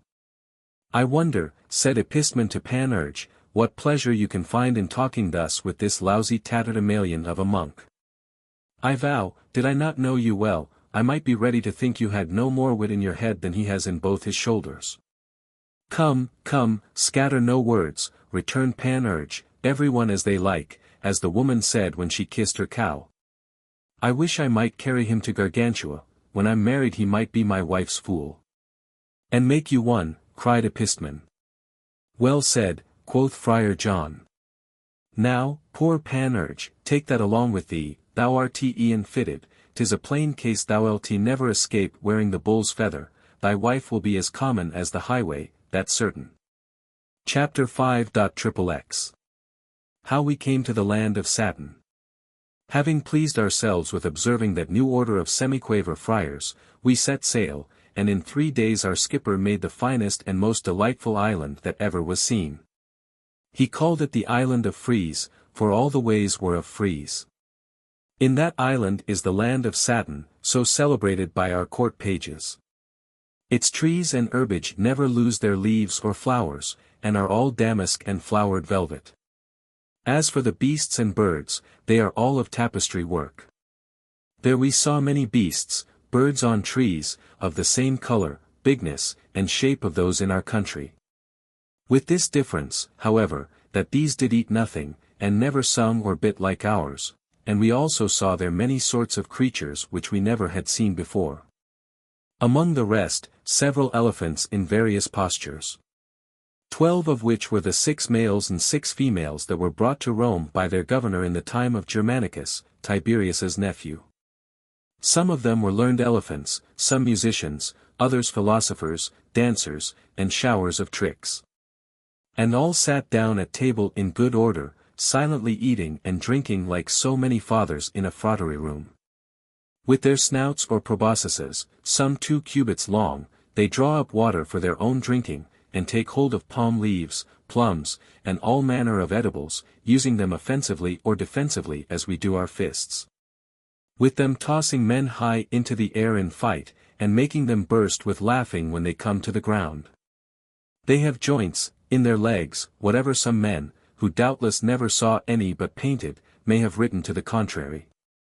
Between their teeth they have two huge horns, thus Juba called M, and Pausanias tells us they are not teeth, but horns. However, Philostratus will have M to be teeth, and not horns.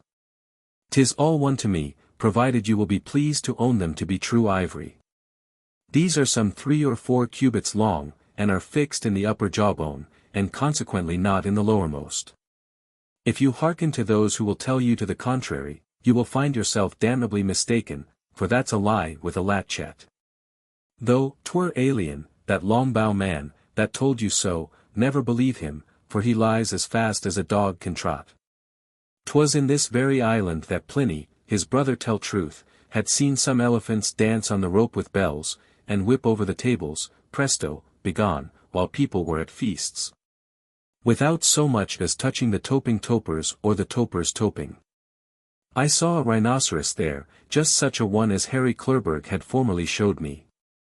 Methought it was not much unlike a certain boar which I had formerly seen at Limoges, except the sharp horn on its snout, that was about a cubit long. By the means of which that animal dares encounter with an elephant, that is sometimes killed with its point thrust into its belly, which is its most tender and defenceless part. I saw there 32 unicorns.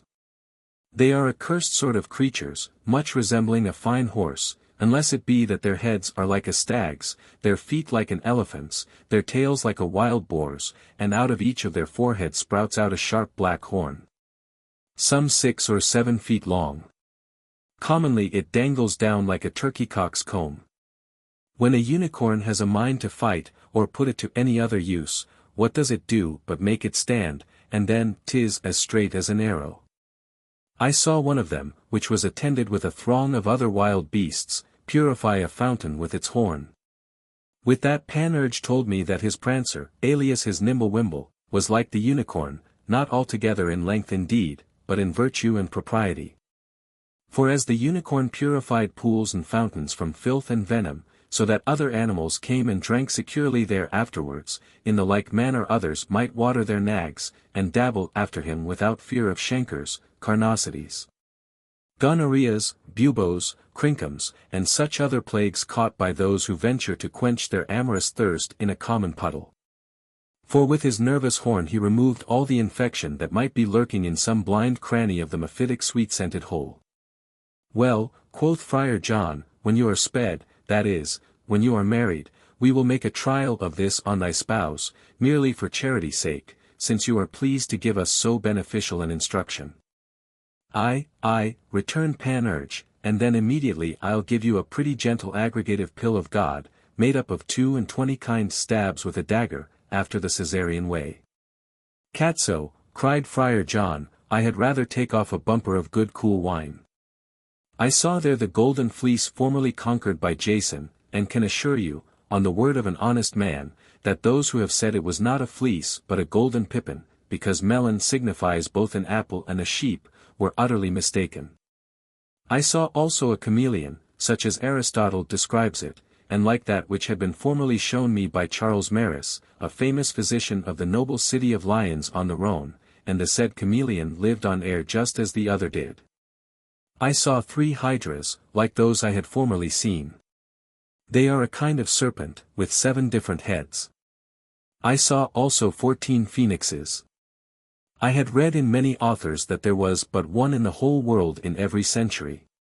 But, if I may presume to speak my mind, I declare that those who said this had never seen any, unless it were in the land of tapestry, though 'twere vouched by Claudian or Lactantius Firmianus. I saw the skin of Apuleius's golden ass. I saw 309 pelicans. Item, 6016 seleucid birds marching in battalia, and picking up straggling grasshoppers in cornfields. Item, some cynomologi, argotals, caprimulgi, thynuncles, onocrotals, or bitterns, with their wide swallows, stymphalides, harpies, panthers, dorcasses, or bucks, samades, cynocephalases, satyrs, cartisans, tarans, uri, monopses, or bonassi. Needs, steras, marmozets, or monkeys, bugles, musimans, bitoroses, ophorai, screech owls, goblins, fairies, and griffins. I saw mid-Lent horseback, with mid-August and mid-March holding its stirrups. I saw some mankind wolves, centaurs, tigers, leopards, hyenas, camelopardals, and oryxes, or huge wild goats with sharp horns. I saw a remora, a little fish called Echinius by the Greeks, and near it a tall ship that did not get ahead an inch, though she was in the offing with top and topgallant spread before the wind. I am somewhat inclined to believe that 'twas the very numerical ship in which Periander the tyrant happened to be when it was stopped by such a little fish in spite of wind and tide. It was in this land of satin, and in no other, that Mucianus had seen one of them.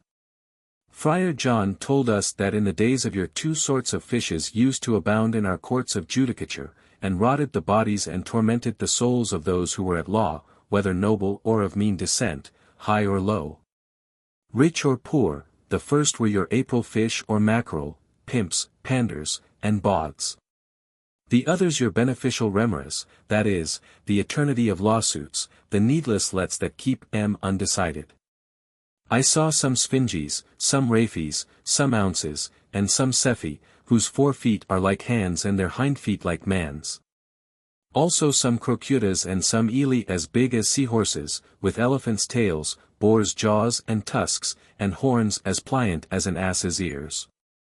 The crocutas, most fleet animals, as big as our asses of Mirabilis, have necks, tails, and breasts like a lion's, legs like a stag's, have mouths up to the ears, and but 2 teeth, one above and one below.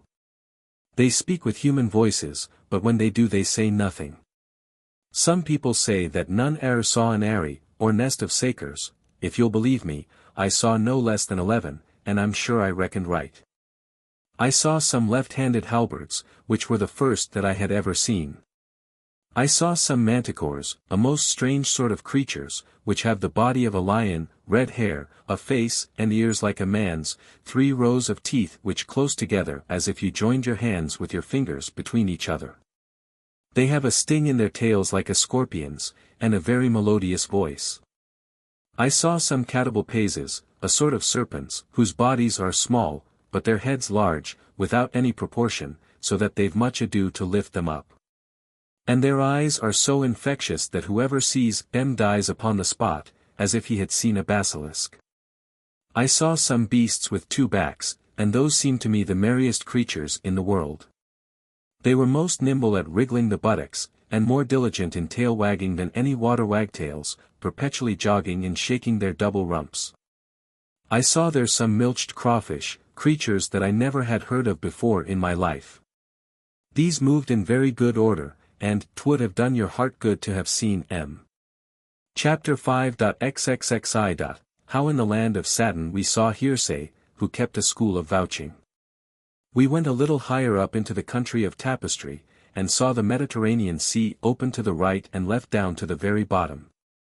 Just as the Red Sea very fairly left its bed at the Arabian Gulf to make a lane for the Jews when they left Egypt. There I found Triton winding his silver shell instead of a horn, and also Glaucus, Proteus, Nereus, and 1,000 other godlings and sea monsters.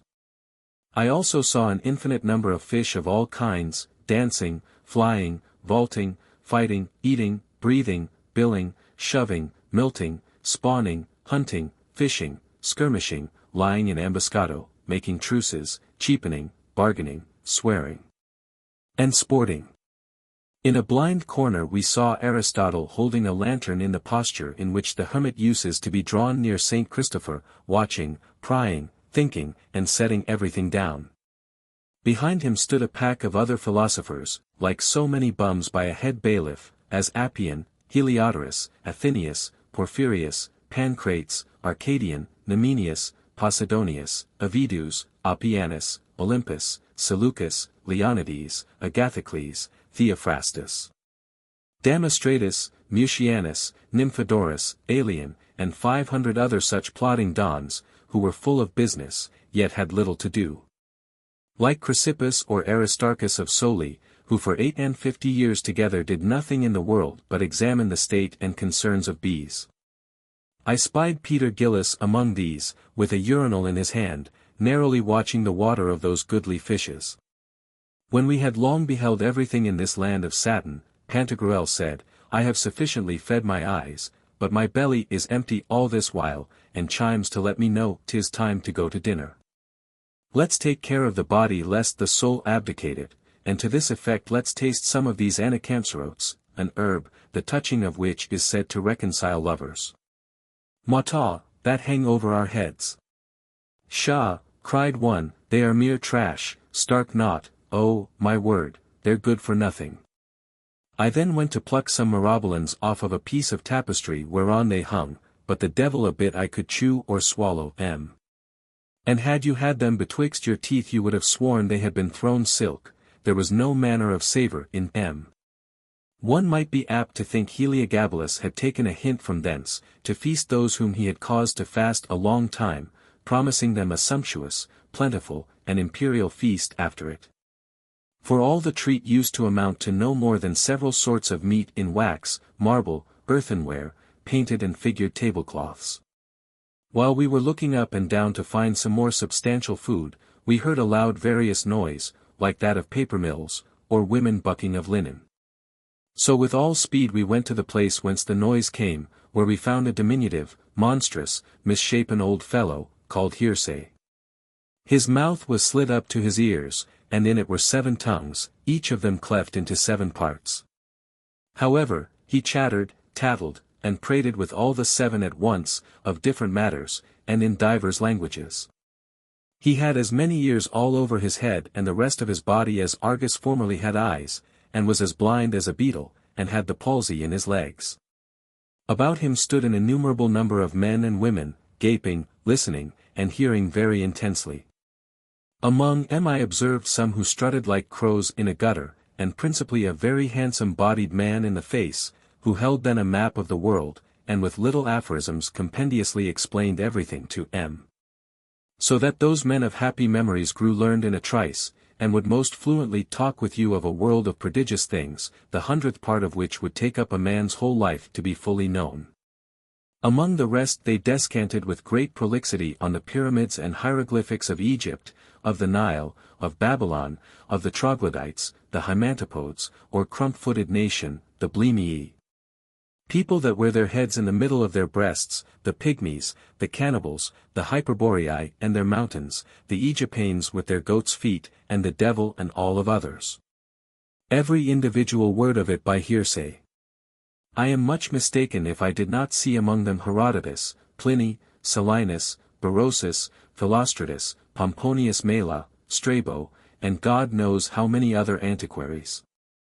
Then Albert, the great Jacobin friar, Peter Tesmoin, alias Witness, Pope Pius II, Volutaranus, Paulus Jovius the Valiant, Jemmy Cartier, Chaton the Armenian, Marco Polo the Venetian, Ludovico Romano, Pedro Alvarez. And 40 cartloads of other modern historians, lurking behind a piece of tapestry, where they were at it ding-dong, privately scribbling the Lord knows what and making rare work of it. And all by hearsay. Behind another piece of tapestry, on which Naboth and Susanna's accusers were fairly represented, I saw close by hearsay, good store of men of the country of Perse and Maine, notable students, and young enough. I asked what sort of study they applied themselves to, and was told that from their youth they learned to be evidences, affidavit men, and vouchers, and were instructed in the art of swearing. In which they soon became such proficients, that when they left that country, and went back into their own, they set up for themselves and very honestly lived by their trade of evidencing. Positively giving their testimony of all things whatsoever to those who feed them most roundly to do a job of journey work for them. And all this by hearsay. You may think what you will of it, but I can assure you they gave some of us corners of their cakes, and we merrily helped to empty their hogsheads. Then, in a friendly manner, they advised us to be as sparing of truth as possibly we could if ever we had a mind to get court preferment. Chapter 5.xxxia. How we came in sight of Lantern Land. Having been but scurvily entertained in the land of satin, we went board, and having set sail, in 4 days came near the coast of Lantern Land. We then saw certain little hovering fires on the sea.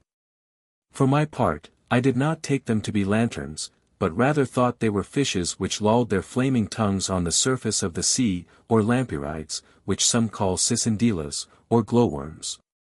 Shining there as ripe barley does nights in my country. But the skipper satisfied us that they were the lanterns of the watch, or, more properly, lighthouses, set up in many places round the precinct of the place to discover the land, and for the safe piloting in of some outlandish lanterns, which, like good Franciscan and Jacobin friars, were coming to make their personal appearance at the provincial chapter.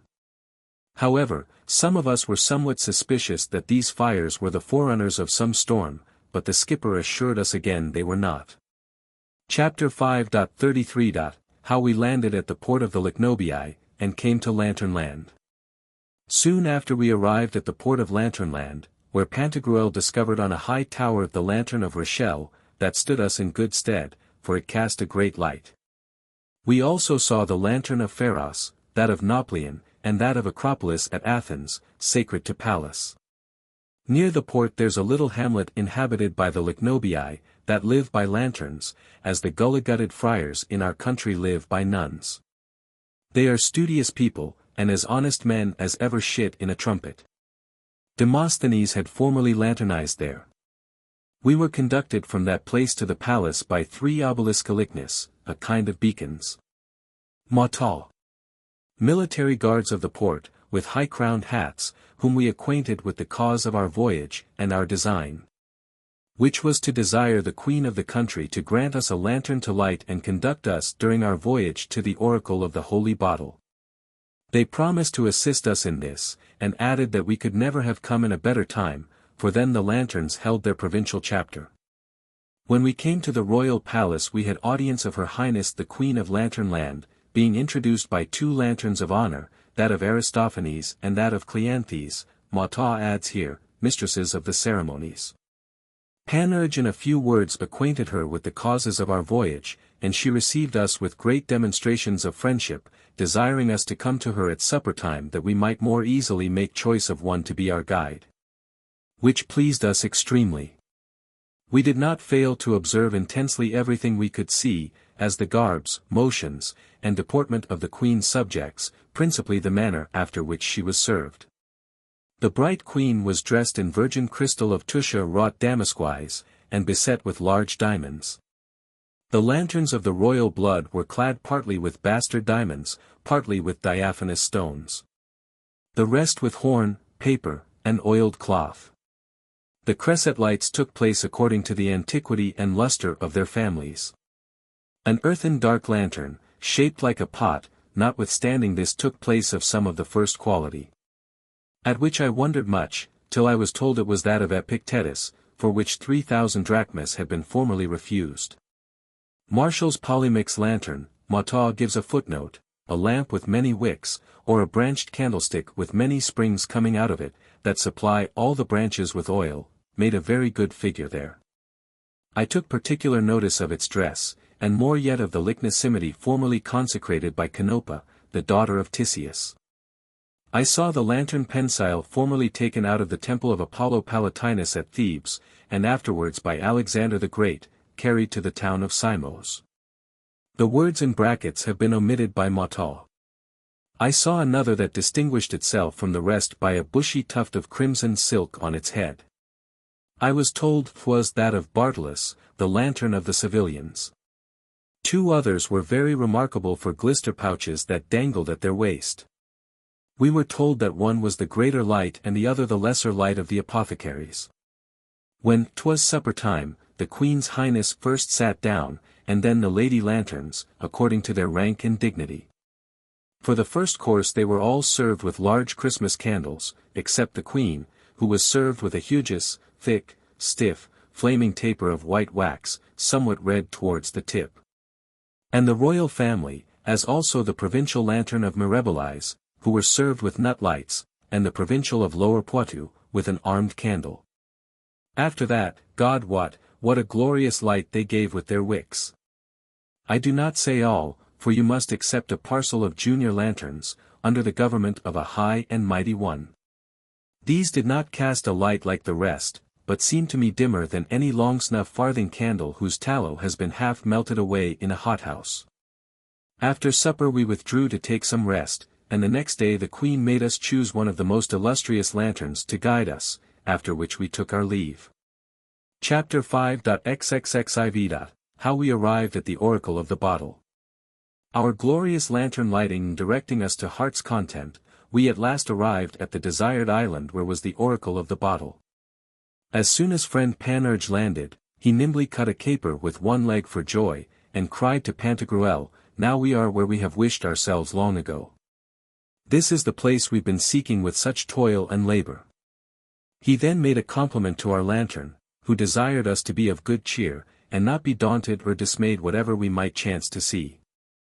To come to the temple of the holy bottle we were to go through a large vineyard, in which were all sorts of vines, as the Falernian, Malvoisin, the Muscadine, those of Tage, Beaune, Mirabeau, Orleans, Picardant, Arbois, Coucy, Anjou, Grave, Corsica, Vierain, Nerac, and others.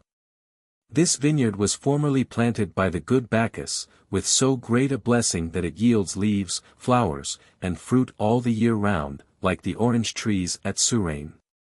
Our magnificent lantern ordered every one of us to eat 3 grapes, to put some vine leaves in his shoes, and take a vine branch in his left hand.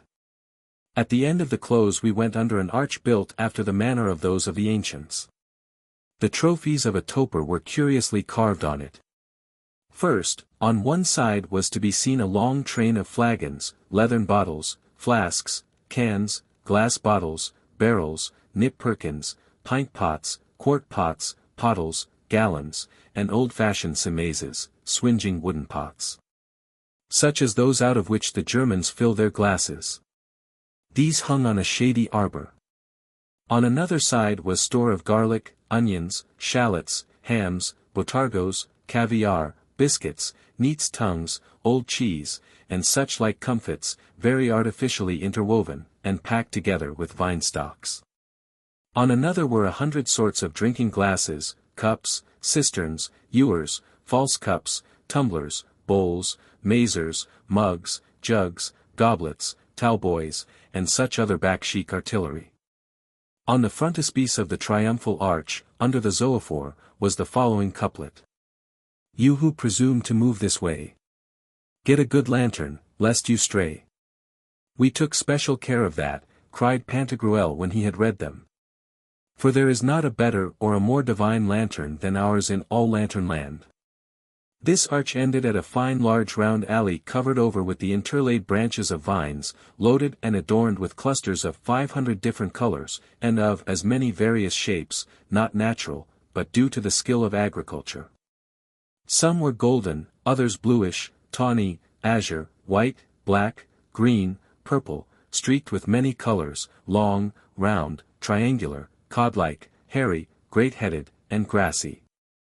That pleasant alley ended at 3 old ivy trees, verdant, and all loaden with rings. Our enlightened lantern directed us to make ourselves hats with some of their leaves, and cover our heads wholly with them, which was immediately done. "Jupiter's priestess," said Pantagruel, "in former days would not like us have walked under this arbor." "There was a mystical reason," answered our most perspicuous lantern, "that would have hindered her.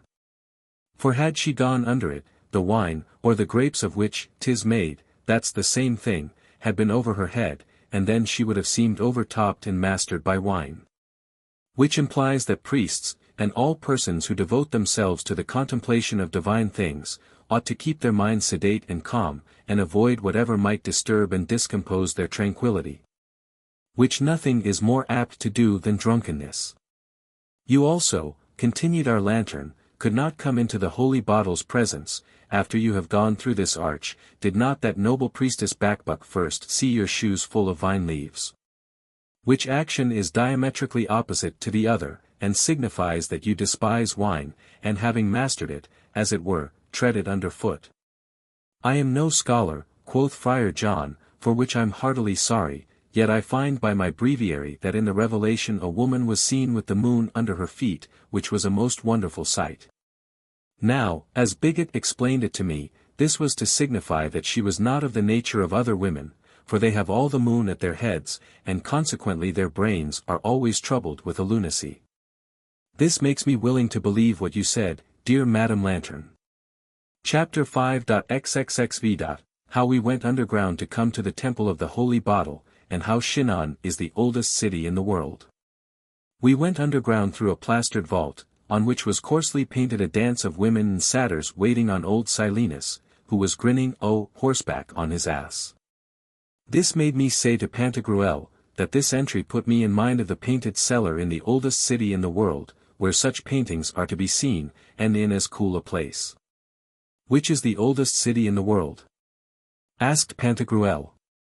'Tis Shinan, sir, or Kainan in Touraine, said I. I know, returned Pantagruel, where Shinan lies, and the painted cellar also, having myself drunk there many a glass of cool wine. Neither do I doubt but that Shinan is an ancient town, witness its blazon. I own 'tis said twice or thrice. Shinan. Little town. Great renown. On old stone. Long has stood. There's the Vienne, if you look down. If you look up, there's the wood. But how, continued he, can you make it out that 'tis the oldest city in the world? Where did you find this written? I have found it in the sacred writ, said I, that Cain was the first that built a town. We may then reasonably conjecture that from his name he gave it that of Kainan. Thus, after his example, most other founders of towns have given them their names, Athena, that's Minerva in Greek, to Athens, Alexander to Alexandria. Constantine to Constantinople, Pompey to Pompeiapolis in Cilicia, Adrian to Adrianople, Canaan, to the Canaanites, Saba, to the Sabaeans, Assur, to the Assyrians, and so Ptolemy, Caesarea, Tiberias, and Herodium in Judea got their names. While we were thus talking, there came to us the great flask whom our lantern called the philosopher, her holiness the bottle's governor. He was attended with a troop of the temple guards, all French bottles in wicker armor. And seeing us with our javelins wrapped with ivy, with our illustrious lantern, whom he knew, he desired us to come in with all manner of safety, and ordered we should be immediately conducted to the Princess Bacbuc, the bottle's lady of honor, and priestess of all the mysteries. Which was done. Chapter 5.xxxvi. How we went down the tetratic steps, and of Panurge's sphere. We went down one marble step underground, where there was a resting, or, as our workmen call it, a landing place.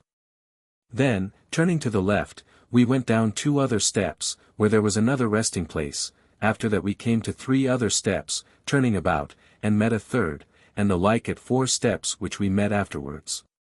There quoth Panurge, is it here? How many steps have you told? Asked our magnificent lantern. 1, 2, 3, 4, answered Pantagruel. How much is that? Asked she. 10, returned he. Multiply that, said she, according to the same Pythagorical tetrad. That is, 10, 20, 30, 40, cried Pantagruel. How much is the whole? Said she. 100, answered Pantagruel. Add, continued she, the first cube, that's 8. At the end of that fatal number you'll find the temple gate, and pray observe, this is the true psychogony of Plato, so celebrated by the academics, yet so little understood. One moiety of which consists of the unity of the 2 first numbers full of 2 square and 2 cubic numbers. We then went down those numerical stairs, all underground, and I can assure you, in the first place, that our legs stood us in good stead. For had it not been for we had rolled just like so many hogsheads into a vault. Secondly, our radiant lantern gave us just so much light as is in St. Patrick's Hole in Ireland, or Trophonius' Pit in Boeotia. Which caused Panurge to say to her, after we had got down some 78 steps. Dear madam, with a sorrowful, aching heart, I most humbly beseech your lanternship to lead us back. May I be led to hell if I be not half dead with fear. My heart is sunk down into my hose, I am afraid I shall make buttered eggs in my breeches. I freely consent never to marry. You have given yourself too much trouble on my account. The Lord shall reward you in his great rewarder. Neither will I be ungrateful when I come out of this cave of troglodytes. Let's go back, I pray you. I'm very much afraid this is Tynaris, the low way to hell, and methinks I already hear Cerberus bark. Hark! I hear the cur, or my ears tingle. I have no manner of kindness for the dog, for there never is a greater toothache than when dogs bite us by the shins. And if this be only Trophonius' pit, the lemurs, hobthrushes, and goblins will certainly swallow us alive, just as they devoured formerly one of Demetrius's halberdiers for want of bridles. Art thou here, Friar John? Prithee, dear cod, stay by me, I'm almost dead with fear. Hast thou got thy bilbo? Alas! Poor Pulgarlix defenceless. I'm a naked man, thou knowest, let's go back. Zoons, fear nothing, cried Friar John. I'm by thee, and have thee fast by the collar, 18 devils shan't get thee out of my clutches, though I were unarmed. Never did a man yet want weapons who had a good arm with as stout a heart. Heaven would sooner send down a shower of them. Even as in Provence, in the fields of La Crau, near Marianus, there rained stones, they are there to this day, to help Hercules, who otherwise wanted wherewithal to fight Neptune's 2 bastards. But whither are we bound? Are we going to the little children's limbo? By Pluto, they'll bepaw and conskite us all. Or are we going to hell for orders? By Cobb's body, I'll hamper, Bethwack, and belabor all the devils, now I have some vine leaves in my shoes. Thou shalt see me lay about me like mad, old boy. Which way? Where the devil are they? I fear nothing but their damned horns, but Cuckoldy Panurge's bullfeather will altogether secure me from him. Lo! In a prophetic spirit I already see him, like another Actaeon, horned, horny, hornified. Prithee, quoth Panurge, take heed thyself, dear frater, lest, till monks have leave to marry, thou weddiest something thou dostn't like, as some Cato Ninetails or the Quartan ague. If thou dost, may I never come safe and sound out of this hypogeum, this subterranean cave, if I don't tup and ram that disease merely for the sake of making thee a cornuted, corniferous property. Otherwise I fancy the Quartan ague is but an indifferent bedfellow. I remember Gripe Menal threatened to wed thee to some such thing, for which thou calledst him heretic. Here our splendid lantern interrupted them, letting us know this was the place where we were to have a taste of the creature, and be silent. Bidding us not despair of having the word of the bottle before we went back, since we had lined our shoes with vine leaves. Come on then, cried Panurge, let's charge through and through all the devils of hell. We can but perish, and that's soon done. However, I thought to have reserved my life for some mighty battle. Move forwards, I am as stout as Hercules, my breeches are full of courage. My heart trembles a little, I own, but that's only an effect of the coldness and dampness of this vault, 'tis neither fear nor ague. Come on, move on, piss, pish, push on. My name's William Dreadnought. Chapter 5.xvi. How the temple gates in a wonderful manner opened of themselves. After we were got down the steps, we came to a portal of fine jasper, of Doric order, on whose front we read this sentence in the finest gold, en oino aletheia, that is, in wine truth. The gates were of Corinthian-like brass, massy, wrought with little vine branches, finely embossed and engraven, and were equally joined and closed together in their mortise without padlock, key chain, or tie whatsoever. Where they joined, there hanged an Indian lodestone as big as an Egyptian bean, set in gold, having 2 points, hexagonal, in a right line, and on each side, towards the wall, hung a handful of scordium, garlic germander. There our noble lantern desired us not to take it amiss that she went no farther with us, leaving us wholly to the conduct of the priestess Bacbuc. For she herself was not allowed to go in, for certain causes rather to be concealed than revealed to mortals. However, she advised us to be resolute and secure, and to trust to her for the return. She then pulled the lodestone that hung at the folding of the gates, and threw it into a silver box fixed for that purpose. Which done, from the threshold of each gate she drew a twine of crimson silk about 9 feet long, by which the scordium hung, and having fastened it to 2 gold buckles that hung at the sides, she withdrew. Immediately the gates flew open without being touched, not with a creaking or loud harsh noise like that made by heavy brazen gates, but with a soft pleasing murmur that resounded through the arches of the temple. Pantagruel soon knew the cause of it, having discovered a small cylinder or roller that joined the gates over the threshold, and, turning like them towards the wall on a hard well-polished ophite stone, with rubbing and rolling caused that harmonious murmur. I wondered how the gates thus opened of themselves to the right and left, and after we were all got in, I cast my eye between the gates and the wall to endeavor to know how this happened. For one would have thought our kind lantern had put between the gates the herb Ethiopus, which they say opens some things that are shut. But I perceived that the parts of the gates that joined on the inside were covered with steel, and just where the said gates touched when they were opened I saw 2 square Indian lodestones of a bluish hue, well polished, and half a span broad, mortised in the temple wall. Now, by the hidden and admirable power of the lodestones, the steel plates were put into motion, and consequently the gates were slowly drawn. However, not always, but when the said lodestone on the outside was removed, after which the steel was freed from its power, the 2 bunches of scordium being at the same time put at some distance, because it deadens the magnes and robs it of its attractive virtue. On the lodestone that was placed on the right side the following iambic verse was curiously engraven in ancient Roman characters. Ducent volentem fata, nolentem trahunt. Fate leads the willing, and unwilling draws. The following sentence was neatly cut in the lodestone that was on the left. All things tend to their end. Chapter 5.xxxvii. Of the temple's admirable pavement.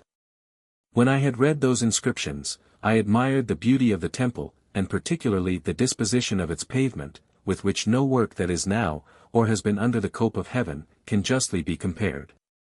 Not that of the temple of Fortune at Praeneste in Sylla's time, or the pavement of the Greeks, called Asarotum, laid by Sosistratus at Pergamus. For this here was wholly in compartments of precious stones, all in their natural colors, one of red jasper, most charmingly spotted, another of ophites, a third of porphyry, a fourth of lycophthalmi, a stone of 4 different colors, powdered with sparks of gold as small as atoms, a fifth of agate, streaked here and there with small milk-colored waves, a sixth of costly chalcedony or onyx stone, and another of green jasper, with certain red and yellowish veins. And all these were disposed in a diagonal line. At the portico some small stones were inlaid and evenly joined on the floor, all in their native colors, to embellish the design of the figures. And they were ordered in such a manner that you would have thought some vine leaves and branches had been carelessly strewed on the pavement, for in some places they were thick, and thin in others. That inlaying was very wonderful everywhere. Here were seen, as it were in the shade, some snails crawling on the grapes, there, little lizards running on the branches. On this side were grapes that seemed yet greenish. On another, some clusters that seemed full ripe, so like the true that they could as easily have deceived starlings and other birds as those which Succus drew. Nay, we ourselves were deceived. For where the artist seemed to have strewed the vine branches thickest, we could not forbear walking with great strides lest we should entangle our feet, just as people go over an unequal stony place. I then cast my eyes on the roof and walls of the temple, that were all pargeted with porphyry mosaic work, which from the left side at the coming in most admirably represented the battle in which the good Bacchus overthrew the Indians. As followeth. Chapter 5.xxxx. How we saw Bacchus's army drawn up in battalia in mosaic work. At the beginning, divers towns, hamlets, castles, fortresses, and forests were seen in flames. And several mad and loose women, who furiously ripped up and tore live calves, sheep, and lambs limb from limb, and devoured their flesh. There we learned how Bacchus, at his coming into India, destroyed all things with fire and sword. Notwithstanding this, he was so despised by the Indians that they did not think it worth their while to stop his progress, having been certainly informed by their spies that his camp was destitute of warriors. And that he had only with him a crew of drunken females, a low-built, old, effeminate, sottish fellow, continually addled, and as drunk as a wheelbarrow, with a pack of young clownish doddipoles, stark naked. Always skipping and frisking up and down, with tails and horns like those of young kids. For this reason the Indians had resolved to let them go through their country without the least opposition, esteeming a victory over such enemies more dishonorable than glorious. In the meantime Bacchus marched on, burning everything. For, as you know, fire and thunder are his paternal arms, Jupiter having saluted his mother Semele with his thunder, so that his maternal house was ruined by fire. Bacchus also caused a great deal of blood to be spilt. Which, when he is roused and angered, principally in war, is as natural to him as to make some in time of peace. Thus the plains of the island of Samos are called Panema, which signifies bloody, because Bacchus there overtook the Amazons, who fled from the country of Ephesus, and there let blood, so that they all died of phlebotomy. This may give you a better insight into the meaning of an ancient proverb than Aristotle has done in his Problems, viz., why, 'twas formerly said, neither eat nor sow any mint in time of war. The reason is, that blows are given then without any distinction of parts or persons, and if a man that's wounded has that day handled or eaten any mint, 'tis impossible, or at least very hard, to stanch his blood. After this, Bacchus was seen marching in battalia, riding in a stately chariot drawn by 6 young leopards. He looked as young as a child, to show that all good topers never grow old. He was as red as a cherry, or a cherub, which you please, and had no more hair on his chin than there's in the inside of my hand. His forehead was graced with pointed horns, above which he wore a fine crown or garland of vine leaves and grapes, and a mitre of crimson velvet, having also gilt buskins on. He had not one man with him that looked like a man. His guards and all his forces consisted wholly of Basarides, Evants, Euhyades, Edenides, Trietherides, Ogygii, Mamalonides, Maenads, Thyades, and Bacchae, frantic, raving, raging, furious, mad women. Begirt with live snakes and serpents instead of girdles, dishevelled, their hair flowing about their shoulders, with garlands of vine branches instead of forehead cloths, clad with stags' or goats' skins, and armed with torches, javelins, spears, and halberds whose ends were like pineapples. Besides, they had certain small light bucklers that gave a loud sound if you touched them never so little, and these served them instead of drums. They were just 79,227. Silenus, who led the van, was one on whom Bacchus relied very much, having formerly had many proofs of his valor and conduct. He was a diminutive, stooping, palsied, plump, gorbelied old fellow, with a swinging pair of stiff-standing lugs of his own, a sharp Roman nose, large rough eyebrows, mounted on a well-hung ass. In his fist he held a staff to lean upon, and also bravely to fight whenever he had occasion to alight, and he was dressed in a woman's yellow gown.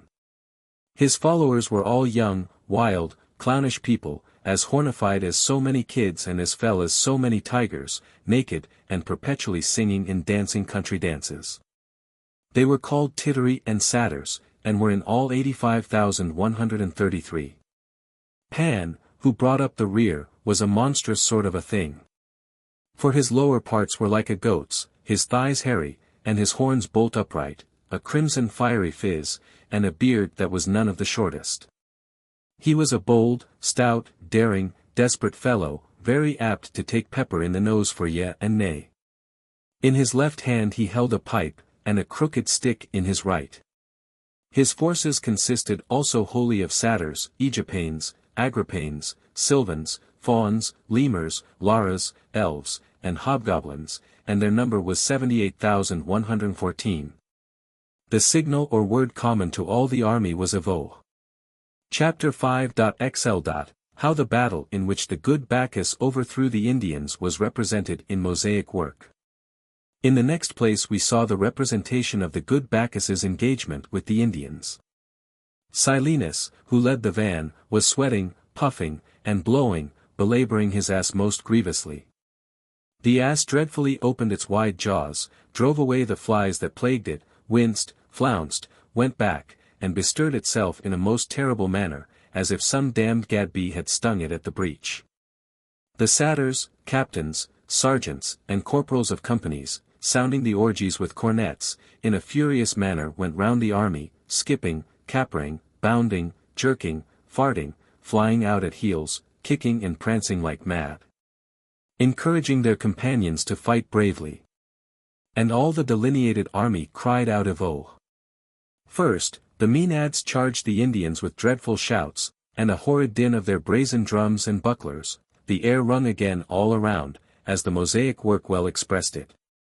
And pray for the future don't so much admire Apelles, Aristides the Theban, and others who drew claps of thunder, lightnings, winds, words, manners, and spirits.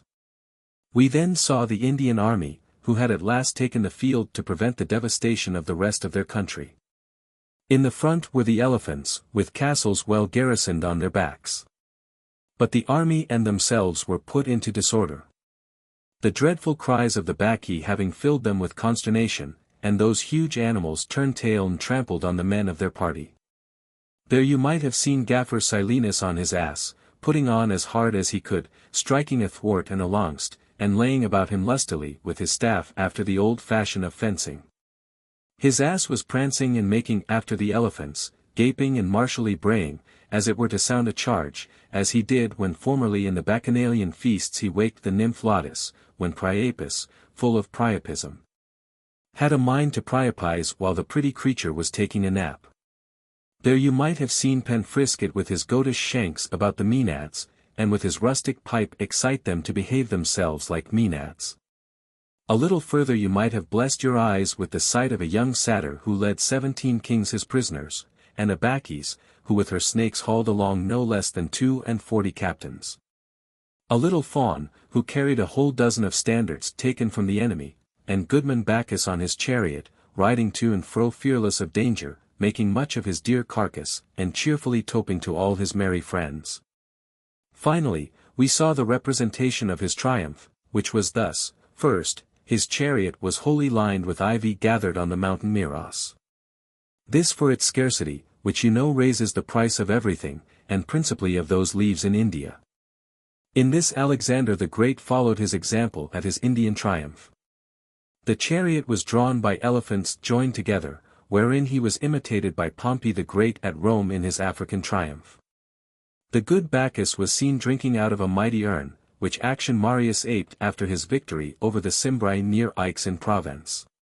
All his army were crowned with ivy, their javelins, bucklers, and drums were also wholly covered with it. There was not so much as Silenus's ass but was bet-wrapped with it. The Indian kings were fastened with chains of gold close by the wheels of the chariot. All the company marched in pomp with unspeakable joy, loaded with an infinite number of trophies, pageants, and spoils, playing and singing merry epiniciums, songs of triumph, and also rural lays and dithyrambs. At the farthest end was a prospect of the land of Egypt, the Nile with its crocodiles, marmosets, ibids, monkeys, trachaloses, or wrens, ichneumons, or Pharaoh's mice, hippopotami, or seahorses, and other creatures, its guests and neighbors. Bacchus was moving towards that country under the conduct of a couple of horned beasts, on one of which was written in gold, Apis, and Osiris on the other, because no ox or cow had been seen in Egypt till Bacchus came thither. Chapter 5.xli. How the temple was illuminated with a wonderful lamp. Before I proceed to the description of the bottle, I'll give you that of an admirable lamp that dispensed so large a light over all the temple that, though it lay underground, we could distinguish every object as clearly as above it at noonday. In the middle of the roof was fixed a ring of massive gold, as thick as my clenched fist.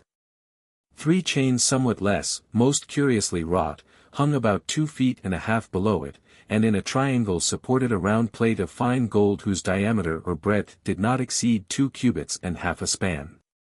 There were 4 holes in it, in each of which an empty ball was fastened, hollow within, and open top, like a little lamp, its circumference about 2 hands' breadth. Each ball was of precious stone. One an amethyst, another an African carbuncle, the third an opal, and the fourth an anthracites. They were full of burning water 5 times distilled in a serpentine limbeck, and inconsumptible, like the oil formerly put into Pallas' golden lamp at Acropolis of Athens by Callimachus. In each of them was a flaming wick, partly of asbeston flax, as of old in the temple of Jupiter Ammon, such as those which Cleombrotus, a most studious philosopher, saw, and partly of Carpasian flax, Ozell's correction. Moitot reads, which Cleombrotus, a most studious philosopher, and Pandolinus of Carpasium had, which were rather renewed than consumed by the fire. About 2.5 feet below that gold plate, the 3 chains were fastened to 3 handles that were fixed to a large round lamp of most pure crystal, whose diameter was 1.5 cubits, and opened about 2 hands' breadths top. By which open place a vessel of the same crystal, shaped somewhat like the lower part of a gourd-like limbeck, or an urinal, was put at the bottom of the great lamp, with such a quantity of the aforementioned burning water, that the flame of the asbeston wick reached the center of the great lamp. This made all its spherical body seem to burn and be in a flame, because the fire was just at the center and middle point, so that it was not more easy to fix the eye on it than on the disk of the sun. The matter being wonderfully bright and shining, and the work most transparent and dazzling by the reflection of the various colors of the precious stones whereof the 4 small lamps above the main lamp were made. And their luster was still variously glittering all over the temple. Then this wandering light being darted on the polished marble and agate with which all the inside of the temple was pargeted. Our eyes were entertained with a sight of all the admirable colors which the rainbow can boast when the sun darts his fiery rays on some dropping clouds. The design of the lamp was admirable in itself, but, in my opinion, what added much to the beauty of the whole, was that round the body of the crystal lamp there was carved in cataglyphic work a lively and pleasant battle of naked boys, mounted on little hobby horses, with little whirligig lances and shields that seemed made of vine branches with grapes on them. Their postures generally were very different, and their childish strife and motions were so ingeniously expressed that art equalled nature in every proportion and action. Neither did this seem engraved, but rather hewed out and embossed in relief, or at least like grotesque, which, by the artist's skill, has the appearance of the roundness of the object it represents. This was partly the effect of the various and most charming light, which, flowing out of the lamp, filled the carved places with its glorious rays. Chapter 5. XLII, How the Priestess Bakbuk showed us a fantastic fountain in the temple, and how the fountain water had the taste of wine, according to the imagination of those who drank of it. This and the next chapter make really but one, though Mr. Moitot has made 2 of them, the first of which contains but 8 lines, according to him, and ends at the words fantastic fountain. Ozell. While we were admiring this incomparable lamp and the stupendous structure of the temple, the venerable priestess Bakbuk and her attendants came to us with jolly smiling looks, and seeing us duly accoutred, without the least difficulty took us into the middle of the temple, where, just under the aforesaid lamp, was the fine fantastic fountain. She then ordered some cups, goblets, and talboys of gold, silver, and crystal to be brought, and kindly invited us to drink of the liquor that sprung there, which we readily did. For, to say the truth, this fantastic fountain was very inviting, and its materials and workmanship more precious, rare, and admirable than anything Plato ever dreamt of in limbo. Its basis or groundwork was of most pure and limpid alabaster, and its height somewhat more than 3 spans, being a regular heptagon on the outside, with its stylobates or footsteps, areolets, cimisalts or blunt tops, and Doric undulations about it. It was exactly round within. On the middle point of each angle brink stood a pillar orbiculated in form of ivory or alabaster solid rings. These were 7 in number, according to the number of the angles. This sentence, restored by Ozell, is omitted by Moitot. Each pillar's length from the basis to the architraves was near 7 hands, taking an exact dimension of its diameter through the center of its circumference and inward roundness. And it was so disposed that, casting our eyes behind one of them, whatever its cube might be, to view its opposite, we found that the pyramidal cone of our visual line ended at the said center, and there, by the 2 opposites, formed an equilateral triangle whose 2 lines divided the pillar into 2 equal parts. That which we had a mind to measure, going from one side to another, 2 pillars over, at the first third part of the distance between them, was met by their lowermost and fundamental line, which, in a consult line drawn as far as the universal center, equally divided, gave, in a just partition, the distance of the 7 opposite pillars in a right line, beginning at the obtuse angle on the brink. As you know that an angle is always found placed between 2 others in all angular figures odd in number. This tacitly gave us to understand that 7 semi-diameters are in geometrical proportion, compass, and distance somewhat less than the circumference of a circle, from the figure of which they are extracted. That is to say, 3 whole parts, with an 1/8 and a half, a little more, or a 1/7 and a half, a little less, according to the instructions given us of old by Euclid, Aristotle, Archimedes, and others. The first pillar, I mean that which faced the temple gate, was of azure, sky-colored sapphire. The second, of hyacinth, a precious stone exactly of the color of the flower into which Ajax's choleric blood was transformed. The Greek letters A-I being seen on it in many places. The third, an anicite diamond, as bright and glittering as lightning. The fourth, a masculine ruby ballast, peach-colored, amethystizing, its flame and luster ending in violet or purple like an amethyst. The fifth, an emerald, above 550 times more precious than that of Serapis in the labyrinth of the Egyptians, and more verdant and shining than those that were fixed, instead of eyes, in the marble lion's head near King Hermias's tomb. The sixth, of agate, more admirable and various in the distinctions of its veins, clouds, and colors than that which Pyrrhus, king of Epirus, so mightily esteemed. The seventh, of cyanites, transparent, of the color of a beryl and the clear hue of Hymetian honey, and within it the moon was seen, such as we see it in the sky, silent, full, new, and in the wane. These stones were assigned to the 7 heavenly planets by the ancient Chaldeans.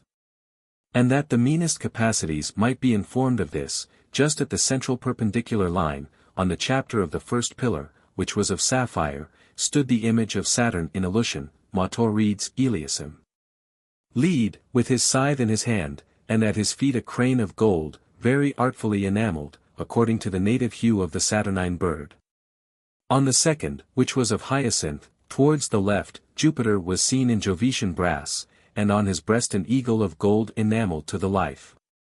On the third was Phoebus of the purest gold, and a white cock in his right hand. On the fourth was Mars in Corinthian brass, and a lion at his feet. On the fifth was Venus in copper, the metal of which Aristonides made Athamas' statue, that expressed in a blushing whiteness his confusion at the sight of his son Lurchus, who died at his feet of a fall. On the sixth was Mercury in hydrogyre. I would have said quicksilver, had it not been fixed, malleable, and unmovable. That nimble deity had a stork at his feet. On the seventh was the moon in silver, with a greyhound at her feet. The size of these statues was somewhat more than a third part of the pillars on which they stood, and they were so admirably wrought according to mathematical proportion that Polycletus's cannon could hardly have stood in competition with them. The bases of the pillars, the chapters, the architraves, zoophores, and cornices were Phrygian work of massive gold, purer and finer than any that is found in the rivers Lede near Montpellier, Ganges in India, Pae in Italy, Hebrus in Thrace, Tagus in Spain, and Pactolus in Lydia. The small arches between the pillars were of the same precious stone of which the pillars next to them were. Thus, that arch was of sapphire which ended at the hyacinth pillar, and that was of hyacinth which went towards the diamond, and so on. Above the arches and chapters of the pillars, on the inward front, a cupola was raised to cover the fountain. It was surrounded by the planetary statues, heptagonal at the bottom, and spherical o top, and of crystal so pure, transparent, well polished, whole and uniform in all its parts, without veins, clouds, flaws, or streaks, that Xenocrates never saw such a one in his life. Within it were seen the 12 signs of the zodiac, the 12 months of the year, with their properties, the 2 equinoxes, the ecliptic line, with some of the most remarkable fixed stars about the Antarctic pole and elsewhere, so curiously engraven that I fancied them to be the workmanship of King Nisepsis, or Petasiris, the ancient mathematician. On the top of the cupola, just over the center of the fountain, were 3 noble long pearls, all of one size, pear fashion, perfectly imitating a tear, and so joined together as to represent a flower de luce or lily. Each of the flowers seeming above a hand's breadth. A carbuncle jutted out of its calyx or cup as big as an ostrich's egg, cut 7 square, that number so beloved of nature, and so prodigiously glorious that the sight of it had like to have made us blind. For the fiery sun or the pointed lightning are not more dazzling and unsufferably bright. Now, were some judicious appraisers to judge of the value of this incomparable fountain, and the lamp of which we have spoke, they would undoubtedly affirm it exceeds that of all the treasures and curiosities in Europe, Asia, and Africa put together. For that carbuncle alone would have darkened the Pantarby of Iarchus, Mautorides, Jochas, the Indian magician, with as much ease as the sun outshines and dims the stars with his meridian rays. Nor let Cleopatra, that Egyptian queen, boast of her pair of pendants, those 2 pearls, one of which she caused to be dissolved in vinegar, in the presence of Antony the Triumvir, her gallant. Or let Pompeia Platina be proud of her dress covered all over with emeralds and pearls curiously intermixed, she who attracted the eyes of all Rome, and was said to be the pit and magazine of the conquering robbers of the universe. The fountain had 3 tubes or channels of right pearl, seated in 3 equilateral angles already mentioned, extended on the margin, and those channels proceeded in a snail-like line, winding equally on both sides. We looked on them a while, and had cast our eyes on another side, when Bakbuk directed us to watch the water. We then heard a most harmonious sound, yet somewhat stopped by starts, far distant, and subterranean, by which means it was still more pleasing than if it had been free, uninterrupted, and near us. So that our minds were as agreeably entertained through our ears with that charming melody as they were through the windows of our eyes with those delightful objects. Bakbuk then said, Your philosophers will not allow that motion is begot by the power of figures, look here, and see the contrary. By that single snail-like motion, equally divided as you see, and a 5-fold infoliature, movable at every inward meeting, such as is the vena cava where it enters into the right ventricle of the heart. Just so is the flowing of this fountain, and by it a harmony ascends as high as your world's ocean. She then ordered her attendants to make us drink, and, to tell you the truth of the matter as near as possible, we are not, heaven be praised, of the nature of a drove of calf lollies, who, as your sparrows can't feed unless you bob them on the tail, must be rib-roasted with tough crabtree and firked into a stomach, or at least into an humor to eat or drink. No, we know better things, and scorn to scorn any man's civility who civilly invites us to a drinking bout.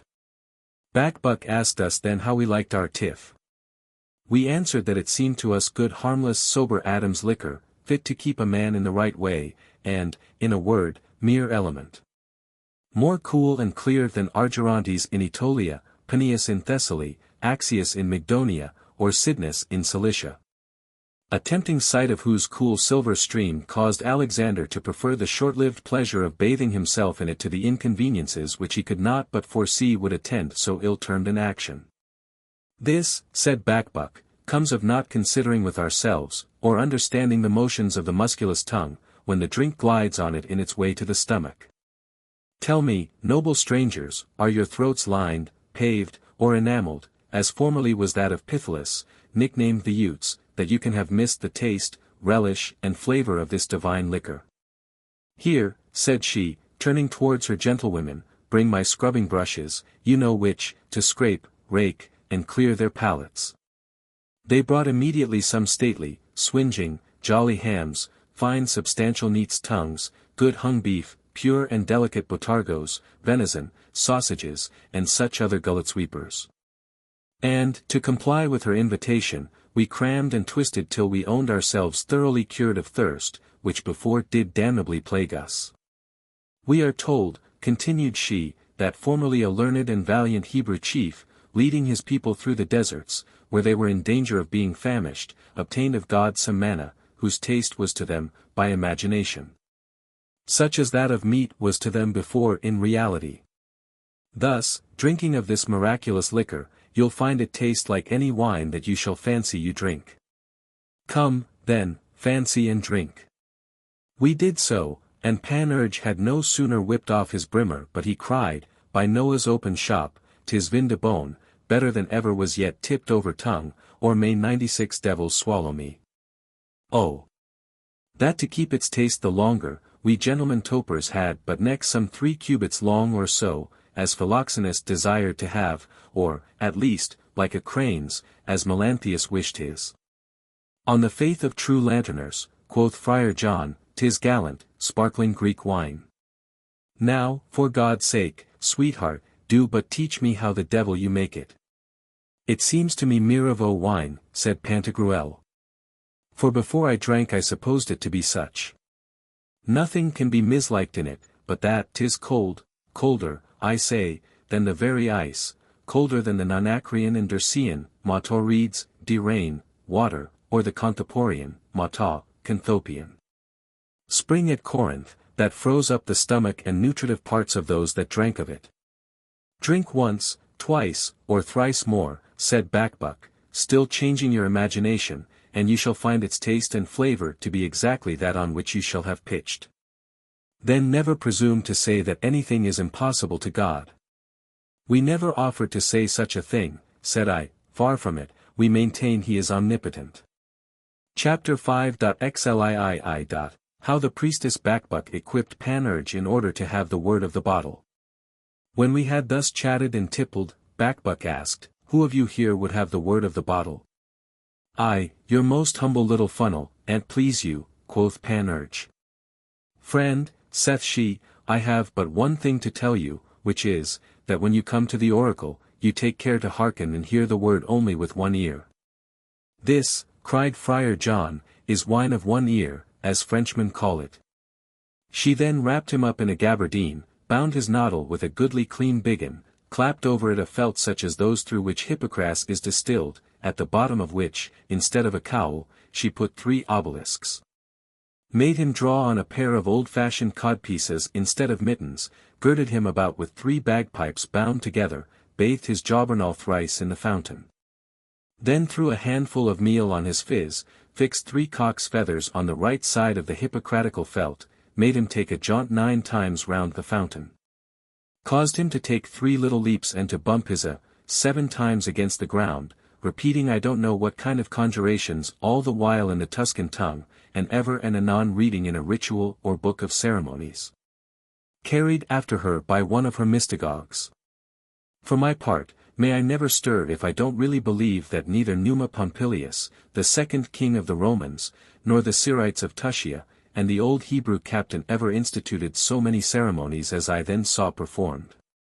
Nor were ever half so many religious forms used by the soothsayers of Memphis in Egypt to Apis, or by the Euboeans, at Ramnus, Mata gives, or by the Embrians, or at Ramnus, to Ramnusia, or to Jupiter Ammon, or to Feronia. When she had thus accoutred my gentleman, she took him out of our company, and led him out of the temple, through a golden gate on the right, into a round chapel made of transparent speculary stones, by whose solid clearness the sun's light shined there through the precipice of the rock without any windows or other entrance. And so easily and fully dispersed itself through the greater temple that the light seemed rather to spring out of it than to flow into it. The workmanship was not less rare than that of the sacred temple at Ravenna, or that in the island of Chemnus in Egypt. Nor must I forget to tell you that the work of that round chapel was contrived with such a symmetry that its diameter was just the height of the vault. In the middle of it was an heptagonal fountain of fine alabaster most artfully wrought, full of water, which was so clear that it might have passed for element in its purity and singleness. The sacred bottle was in it to the middle, clad in pure fine crystal of an oval shape, except its muzzle, which was somewhat wider than was consistent with that figure.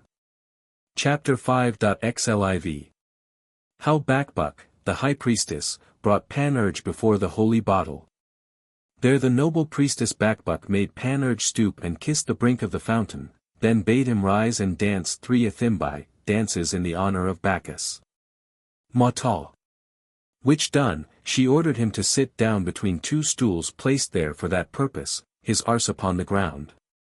Then she opened her ceremonial book, and, whispering in his left ear, made him sing an epilene, inserted here in the figure of the bottle. Bottle, whose mysterious deep Do's 10,000 secrets keep.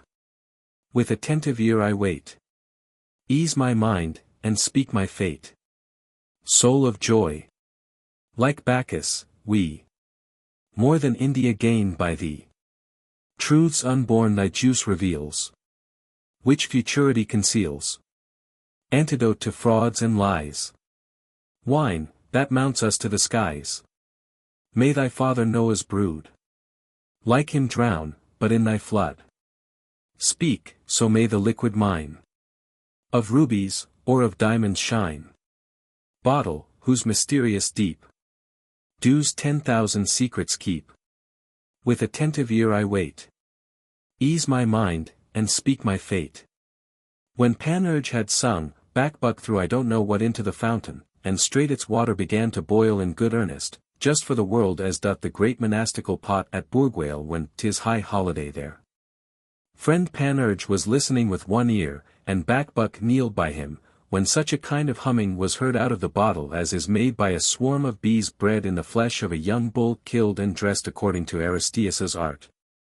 Or such as is made when a bolt flies out of a crossbow, or when a shower falls on a sudden in summer. Immediately after this was heard the word trink. By Cobb's body, cried Panurge, 'tis broken, or cracked at least, not to tell a lie for the matter, for even so do crystal bottles speak in our country when they burst near the fire. Backbuck arose, and gently taking Panurge under the arms, said, Friend, offer your thanks to indulgent heaven, as reason requires. You have soon had the word of the goddess bottle. And the kindest, most favourable, and certain word of answer that I ever yet heard her give since I officiated here at her most sacred oracle. Rise, let us go to the chapter, in whose gloss that fine word is explained. With all my heart, quoth Panurge. By Jingo, I am just as wise as I was last year. Light, where's the book? Turn it over, where's the chapter? Let's see this merry gloss. Chapter 5.xlv. How Backbuck explained the word of the goddess bottle. Backbuck having thrown I don't know what into the fountain, straight the water ceased to boil, and then she took Panurge into the greater temple, in the central place, where there was the enlivening fountain. There she took out a hugeous silver book, in the shape of a half-tierce, or hogshead, of sentences, and, having filled it at the fountain, said to him, The philosophers, preachers, and doctors of your world feed you up with fine words and cant at the ears. Now, here we really incorporate our precepts at the mouth. Therefore I'll not say to you, read this chapter, see this gloss, no, I say to you, taste me this fine chapter, swallow me this rare gloss. Formerly an ancient prophet of the Jewish nation ate a book and became a clerk even to the very teeth. Now will I have you drink one, that you may be a clerk to your very liver. Here, open your mandibules. Panurge gaping as wide as his jaws would stretch, Backbuck took the silver book, at least we took it for a real book, for it looked just for the world like a breviary, but in truth it was a breviary. A flask of right Falernian wine as it came from the grape, which she made him swallow every drop. By Bacchus, quoth Panurge, this was a notable chapter, a most authentic gloss, oh, my word. Is this all that the Trismegistion bottle's word means? I troth, I like it extremely, it went down like mother's milk. Nothing more, returned Backbuck. For trink is a Panamphian word, that is, a word understood, used and celebrated by all nations, and signifies drink. Some say in your world that sack is a word used in all tongues, and justly admitted in the same sense among all nations. For, as Aesop's fable hath it, all men are born with a sack at the neck, naturally needy in begging of each other. Neither can the most powerful king be without the help of other men, or can anyone that's poor subsist without the rich, though he be never so proud and insolent, as, for example, Hippias the philosopher, who boasted he could do everything. Much less can anyone make shift without drink than without a sack. Therefore here we hold not that laughing, but that drinking is the distinguishing character of man. I don't say drinking, taking that word singly and absolutely in the strictest sense, no, beasts then might put in for a share, I mean drinking cool delicious wine. For you must know, my beloved, that by wine we become divine. Neither can there be a surer argument or a less deceitful divination. Your, vero. Mata, academics assert the same when they make the etymology of wine, which the Greeks call oinos, to be from vis, strength, virtue, and power. For 'tis in its power to fill the soul with all truth, learning, and philosophy. If you observe what is written in Ionic letters on the temple gate, you may have understood that truth is in wine. The goddess bottle therefore directs you to that divine liquor, be yourself the expounder of your undertaking. It is impossible, said Pantagruel to Panurge, to speak more to the purpose than does this true priestess. You may remember I told you as much when you first spoke to me about it. Drink then, what says your heart, elevated by Bacchic enthusiasm? With this quoth Panurge. Drink, drink, by Bacchus, let us tope. And tope again. For, now I hope to see some brawny, juicy rump, well tickled with my carnal stump. Ere long, my friends, I shall be wedded, sure as my trapstick has a red head. And my sweet wife shall hold the combat, long as my baws can on her bum beat. Oh, what a battle of fighting will there be, which I much delight in. What pleasing pains then shall I take to keep myself and spouse awake. All heart and juice, I'll up and ride, and make a duchess of my bride. Sing Iopian, loudly sing, to Hymen, who all joys will bring. Well, Friar John, I'll take my oath. This oracle is full of troth. Intelligible truth it bears, more certain than the sieve and shears. Chapter 5.xlvi. How Panurge and the rest rhymed with poetic fury. What a pox ails the fellow? Quoth Friar John.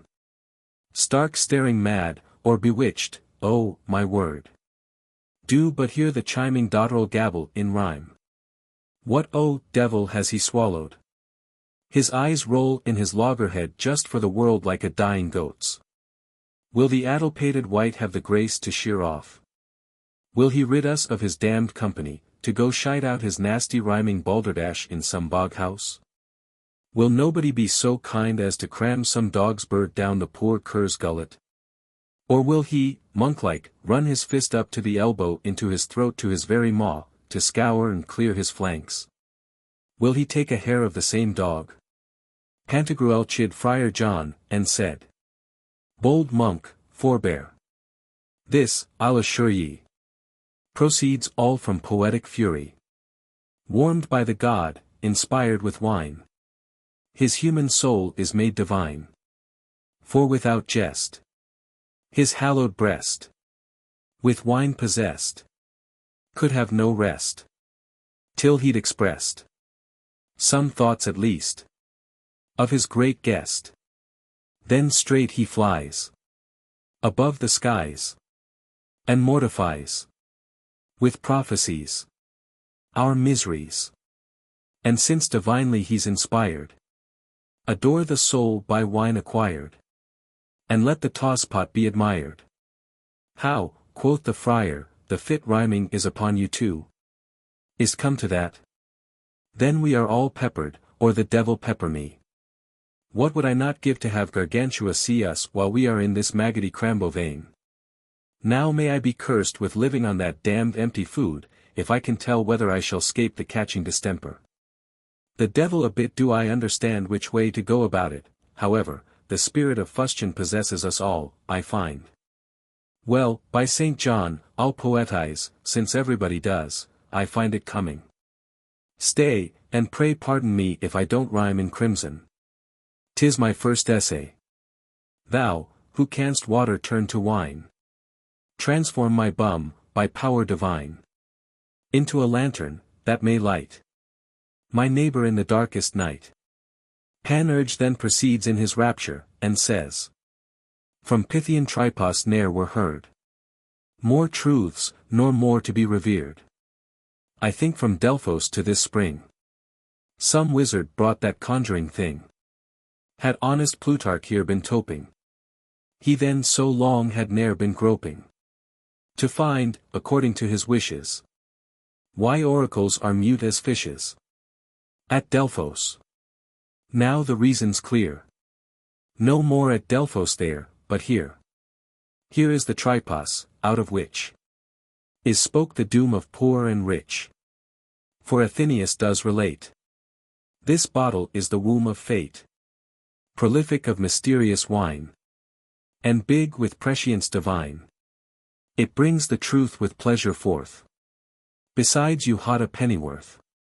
So, Friar John, I must exhort you to wait a word that may import you, and to inquire, while here we tarry, if it shall be your luck to marry. Friar John answers him in a rage, and says, How, marry? Biasty. Bennett's boot. And his gambados, I'll never do't. No man that knows me e'er shall judge. I mean to make myself a drudge. Or that Pulgarlic e'er will dote upon a paltry petticoat. I'll ne'er my liberty betray. All for a little leapfrog play. And ever after wear a clog. Like monkey or like mastiff dog. No, I'd not have, upon my life, great Alexander for my wife. Nor Pompey, nor his dad-in-law, who did each other clapperclaw. Not the best he that wears a head shall win me to his truckle bed. Panurge, pulling off his gabardine and mystical accoutrements, replied, Wherefore thou shalt, thou filthy beast, be damned 12 fathoms deep at least, while I shall reign in paradise, whence on thy loggerhead I'll piss. Now when that dreadful hour is come, that thou in hell receiv'st thy doom, e'en there, I know, thou'lt play some trick, and Proserpine shan't scape a prick of the long pin within thy breeches. But when thou art using these capriches, and caterwauling in her cavern, send Pluto to the farthest tavern, for the best wine that's to be had, lest he should see, and run horn mad. She's kind, and ever did admire a well-fed monk or well-hung friar. Go to, quoth Friar John, thou old noddy, thou dottopold ninny, go to the devil thou art prating of. I've done with rhyming, the room gripes me at the gullet. Let's talk of paying and going, come. Chapter 5.xlvi. How we took our leave of Bacbuc, and left the oracle of the holy bottle. Do not trouble yourself about anything here, said the priestess to the friar, if you be but satisfied, we are. Here below, in these circumcentral regions, we place the sovereign good, not in taking and receiving, but in bestowing and giving. So that we esteem ourselves happy, not if we take and receive much of others, as perhaps the sects of teachers do in your world, but rather if we impart and give much. All I have to beg of you is that you leave us here your names in writing, in this ritual. She then opened a fine large book, and as we gave our names one of her mystagogues with a gold pin drew some lines on it, as if she had been writing. But we could not see any characters. This done, she filled 3 glasses with fantastic water, and giving them into our hands, said, Now, my friends, you may depart, and may that intellectual sphere whose center is everywhere and circumference nowhere, whom we call God, keep you in his almighty protection. When you come into your world, do not fail to affirm and witness that the greatest treasures and most admirable things are hidden underground, and not without reason. Ceres was worshipped because she taught mankind the art of husbandry, and by the use of corn, which she invented, abolished that beastly way of feeding on acorns. And she grievously lamented her daughter's banishment into our subterranean regions, certainly foreseeing that Proserpine would meet with more excellent things, more desirable enjoyments, below, than she her mother could be blessed with above. What do you think is become of the art of forcing the thunder and celestial fire down, which the wise Prometheus had formerly invented? 'Tis most certain you have lost it, 'tis no more on your hemisphere, but here below we have it. And without a cause you sometimes wonder to see whole towns burned and destroyed by lightning and ethereal fire, and are at a loss about knowing from whom, by whom, and to what end those dreadful mischiefs were sent. Now, they are familiar and useful to us, and your philosophers who complain that the ancients have left them nothing to write of or to invent, are very much mistaken. Those phenomena which you see in the sky, whatever the surface of the earth affords you, and the sea, and every river contain, is not to be compared with what is hid within the bowels of the earth. For this reason the subterranean ruler has justly gained in almost every language the epithet of rich. Now when your sages shall wholly apply their minds to a diligent and studious search after truth, humbly begging the assistance of the sovereign God, whom formerly the Egyptians in their language called the hidden and the concealed, and invoking him by that name, beseech him to reveal and make himself known to them, that Almighty Being will, out of his infinite goodness, not only make his creatures, but even himself known to them. Thus will they be guided by good lanterns. For all the ancient philosophers and sages have held two things necessary safely and pleasantly to arrive at the knowledge of God and true wisdom: first, God's gracious guidance, then man's assistance. So, among the philosophers, Zoroaster took Arimaspes for the companion of his travels, Aesculapius, Mercury, Orpheus, Musaeus, Pythagoras, Aglaophamus. And, among princes and warriors, Hercules in his most difficult achievements had his singular friend Theseus, Ulysses, Diomedes, Aeneas, Achates. You followed their examples, and came under the conduct of an illustrious lantern. Now, in God's name depart, and may he go along with you. The end of the 5th book of the heroic deeds and sayings of the noble Pantagruel. Pantagruel.